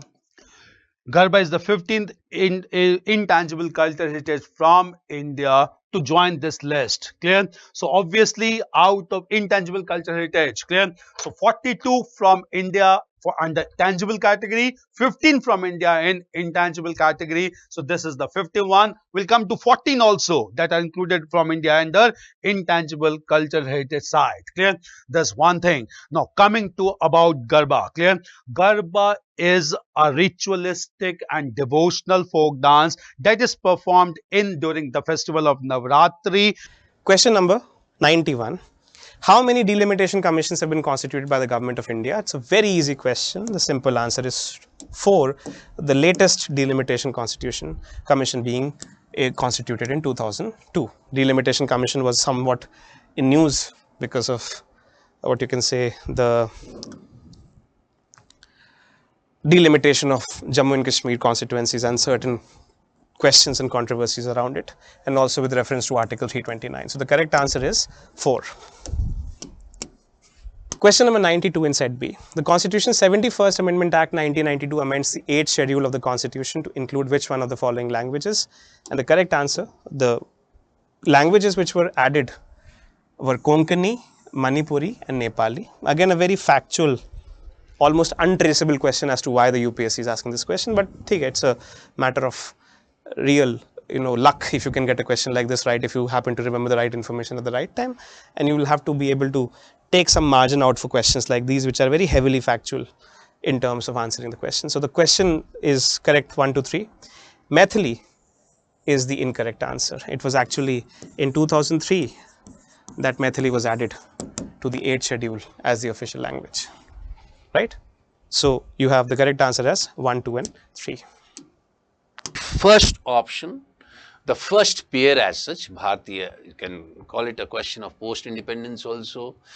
And the first option, that is Bharatiya Jana Sangh, the pair is correctly matched. That's Dr. Syama Prasad Mukherjee. But when you talk about the second option, that's Socialist Party. Now, Socialist Party was formed by Jayaprakash Narayan and also Acharya Narendra Dev. So that option is correct. Now, Congress for Democracy is correct. It was formed by Jagjeevan Ram, and this was formed in 1977. But the last option, that is fourth option, fourth pair, that is Swatanta Party, was not formed by Acharya Narendra Dev, but it was formed by C. Rajgopalacharya and also N.G. Rangas. They were instrumental in the formation of Swatanta Party. So we can see that only 2 options are correct. First option and the third option. Only 2 pairs are correct, the first and the third. Question number 94. Which of the following statements are correct about the Constitution of India? Again, a kind of a basic question from the text of the Constitution of India. Now, the examiners have sometimes played around with the chronology of the Constitution, and I hope that you again re-emphasize the trend that rather than focusing upon the heavier ideational points of the Constitution of India, the structure of the Constitution of India, the orders of things in the Constitution of India, the procedure of the Constitution of India has taken the highlight in this prelims examination, you see. And the effort that you have to put upon these things has become somewhat relevant for you to understand. It is not enough to understand the larger context of Article 21, right to life and liberty, and the procedure established by law and due process of law, but also the way that structuring of the Constitution has been done. Powers of municipalities are given in Part 9A of the Constitution. It is correct. The question sits with regard to parts of the Constitution. Emergency provisions are given in Part 18 of the Constitution. It is correct. Article 352 to Article 360 of the Constitution. And provisions related to the amendment of the constitutions are given in Part 20 of the Constitution. So the correct answer is 1, 2 and 3. Just take a look at this video as to how we have dealt with each of these parts with regard to taking the class on these subjects in the Constitution of India. To the panchayats. So in fact what happened was this, that Part 9 of the Constitution also added 11th and 12th schedule. Right, so Part 9 added 11th and Part 9A added 12th schedule. Part 9 talks about panchayats, Part 9A talks about municipalities. So Part 9 in the 11th schedule gave all the subjects to the panchayats upon which they can make laws by the permission of the state legislature. These are all the rural subjects which should be under the control of the village. And Part 9A in Schedule 12 give all the subjects which are urban subjects of the state to the municipalities to make regulations upon. Question number 95. Which one of the following statements is correct as per the Constitution of India? This is an intelligent question. You see, this is a question that you may not know the answer to directly, and also no mention of it has been found in the current affairs also recently. But if you use the elimination method, you can honestly come to the right answer. Now the question is, what subject has been given to the state and what subject has been given to the union? That's basically the question, right? Interstate trade and commerce is a state subject under the state list. You know for a fact that this statement is bound to be incorrect because the GST is a law which is made by the union. And there is a part of the GST known as the IGST which deals with interstate trade and commerce. You see, so it is impossible that the Parliament of India can make a law with regard to GST if the subject of interstate trade and commerce doesn't lie with the Union of India, and therefore the statement is bound to be incorrect. This amount of reasoning you have to associate in the class, in the examination hall, to be able to attempt a question like this. So this statement is ruled out. Interstate migration is a state subject under the state list. Now, of course, it has to be incorrect. How can migration be given to states, right? Which means that two states can allow people to move into each other without the union having any say on that matter. And also, as a matter of fact, the state of Maharashtra can make anti-migratory laws for the people of Bihar to migrate into the state of Maharashtra, and the union just has to sit back. It is impossible to conceive of something like that in the Union of India, which has stronger unitary features than federal features. So necessarily, interstate migration cannot be a subject which can be given to state. It is just common sense. Take a look at point number D. Corporations tax is a state subject under the state list. One of the heaviest taxable items are corporations. You have seen so many times debates within the parliament of how the government has been accused of cutting down corporate taxes and giving more leeway to the industrialists, etc. Right? So all of this information should tell you very clearly that a subject like corporate taxes cannot be given to the state because it is too huge a basis and source of revenue, and that would be taken by the center in terms of taking the lion's share upon the taxes. And of course, the current updates on how Adani, Ambani and all of these things have been going on in the parliament with regard to the slashing of the corporate taxes and the middle classes taking the burden of the income tax. So corporate taxes are certainly not a state subject, which leaves you with only one correct answer, which is interstate quarantine is a union subject under the union list, right? So in this sense, even if you know nothing about the factual correctness of this kind of a question, you can use your intelligence to arrive at the correct answer. Okay, question number 95.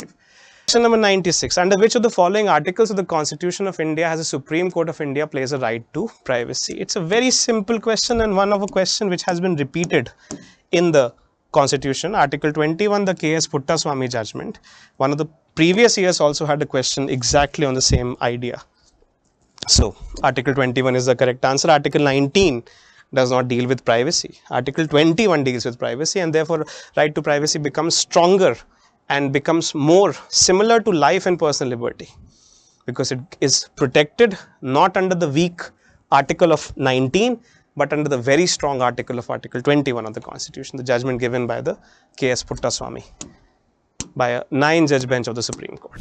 Write the name of the judgment, KS Puttaswamy, K capital S capital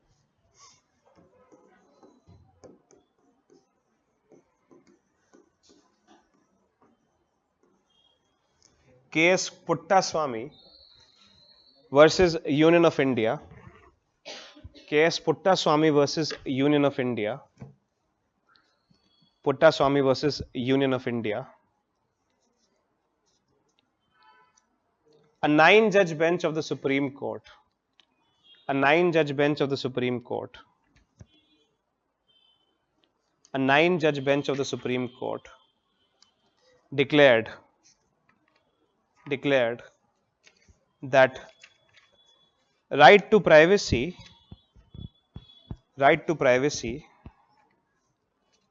is a fundamental right under Article 21 of the Constitution. Right to privacy is a fundamental right under Article 21 of the Constitution. Full stop. Privacy was understood as the intervening. Privacy was understood as the intervening space. Privacy was understood as the intervening space between the society and the individual. Between the society and the individual. Between the society and the individual, comma, which is the sacred space of the individual, which is the sacred space of the individual, sacred space of the individual that cannot be, sacred space of the individual that cannot be, that cannot be, that cannot be subjected to societal, that cannot be subjected to societal interference, that cannot be subjected to societal interference. Full stop. Privacy is integral. Full stop. Privacy is integral to realize the freedom of the body and freedom of the mind. Is integral to realize the freedom of the body and the freedom of the mind. Now, in context of this, as you can see, different sets के जो numbers हैं. Now, this question that what are the duties of the CDS as head of the Department of Military Affairs? इसमें अगर आप देखेंगे, the statement 1, the permanent chairman of Chief of Staff Committee, and the third statement, principal military advisor to Defense Minister. अगर आप देखेंगे first and third statement ये दोनों right होती है, and second statement इसमें wrong आती है. Even if you see the duties and function of the CDS, इसमें अगर आप देखेंगे तो इसमें आता है to function as permanent chairman of the Chief of Staff Committee, and this is basically this one. And if you want to see the third option, that is to act as the principal military advisor to the Honorable Defense Minister, right? So 1 and 3. Now come next question. Next question is operation under the army, undertaken by army towards upliftment of the local population in the remote areas to include addressing of their basic needs is called. Actually, it is a kind of army based initiatives, and literally very nice initiatives, and thanks to this army initiatives actually as the name of operation Sadbhavna.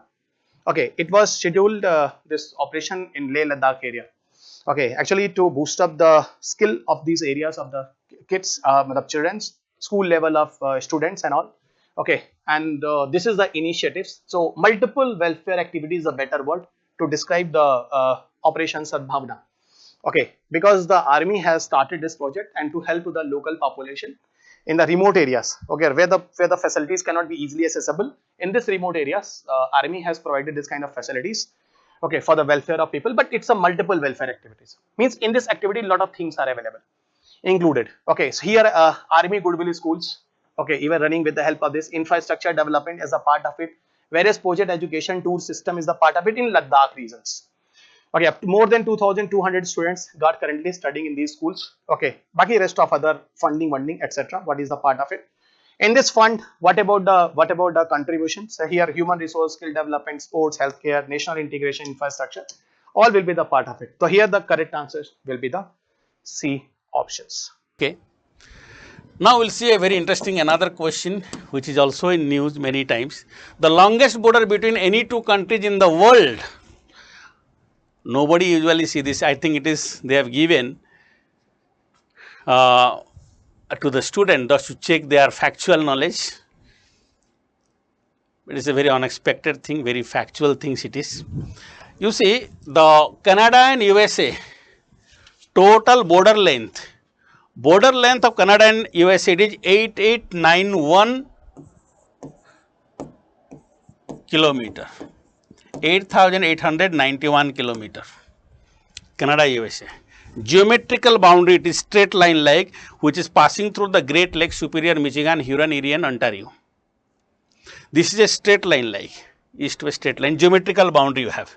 Chile and Argentina, two countries which always fight with each other, you know. Chile and Argentina, These two countries of South America also has a very long boundary from north to south. This is from east to west.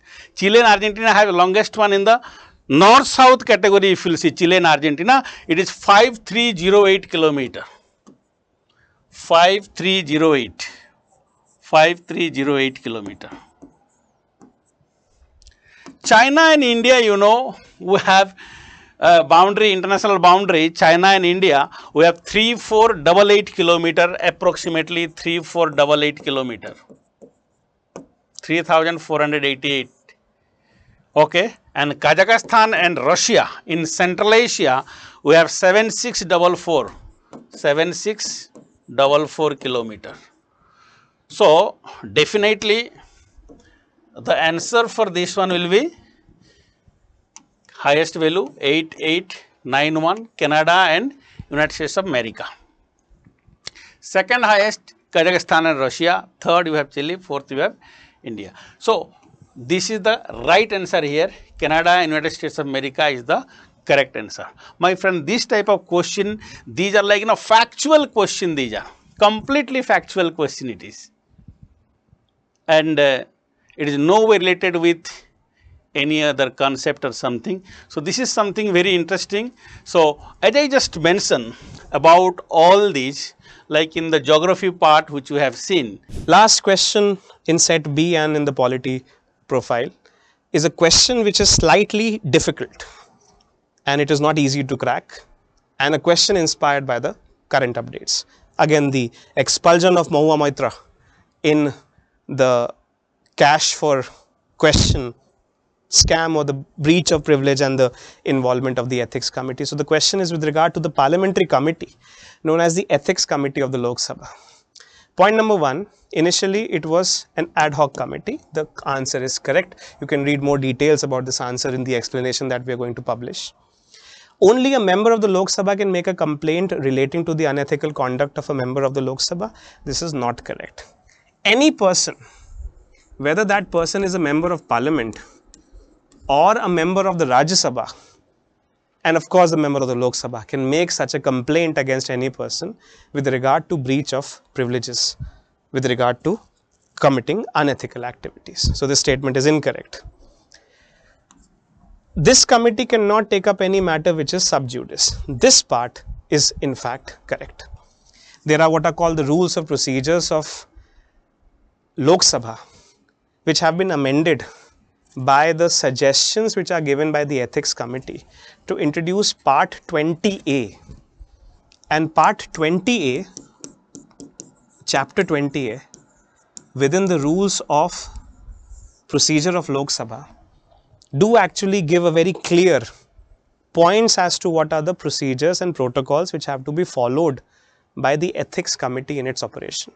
And it very categorically mentions that any person can file a complaint with regard to unethical conduct, and if a matter is sub judice before a court, that matter cannot be taken up by the consideration of the ethics committee. A matter being sub judice understands or implies that a matter is under the consideration of a court, right? If a matter is pending before a court in India, that matter cannot be a subject matter of the ethics committee as given by chapter 20A of the rules of procedure of conduct of business of Lok Sabha. This is an amendment which was given at the recommendations of the ethics committees. With this, we have come to an end of this session. Before I sign off, I would like to thank everyone, all the faculties, the content team, the technical team, the admin staff.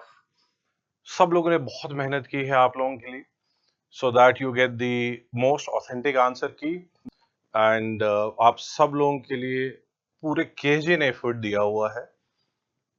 All the faculties tried to show the videos of their classes in terms of, it's a different concept we wanted to try to show that explanation उन questions का जो already पहले discuss हो चुके हैं classes में.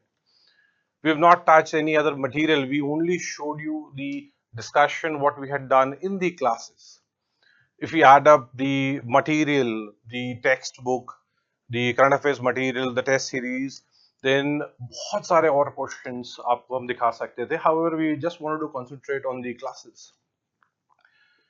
So, in terms of the cutoff, आपके जो भी कट ऑफ आ रहा हो, whatever the calculation you might have done, and according to that you may be getting 80, 85, 90, 95. I'm saying ये इस रेस में मत भागिए कि कट ऑफ कितना होगा. I would suggest prepare for your mains. Do not lose time. Every day is crucial. Agreed? Today you can take off. In terms of आज आप rest कर सकते हैं. However, then irrespective of what you are getting, you have to start your preparation for the mains. This is Raza Hamid signing off.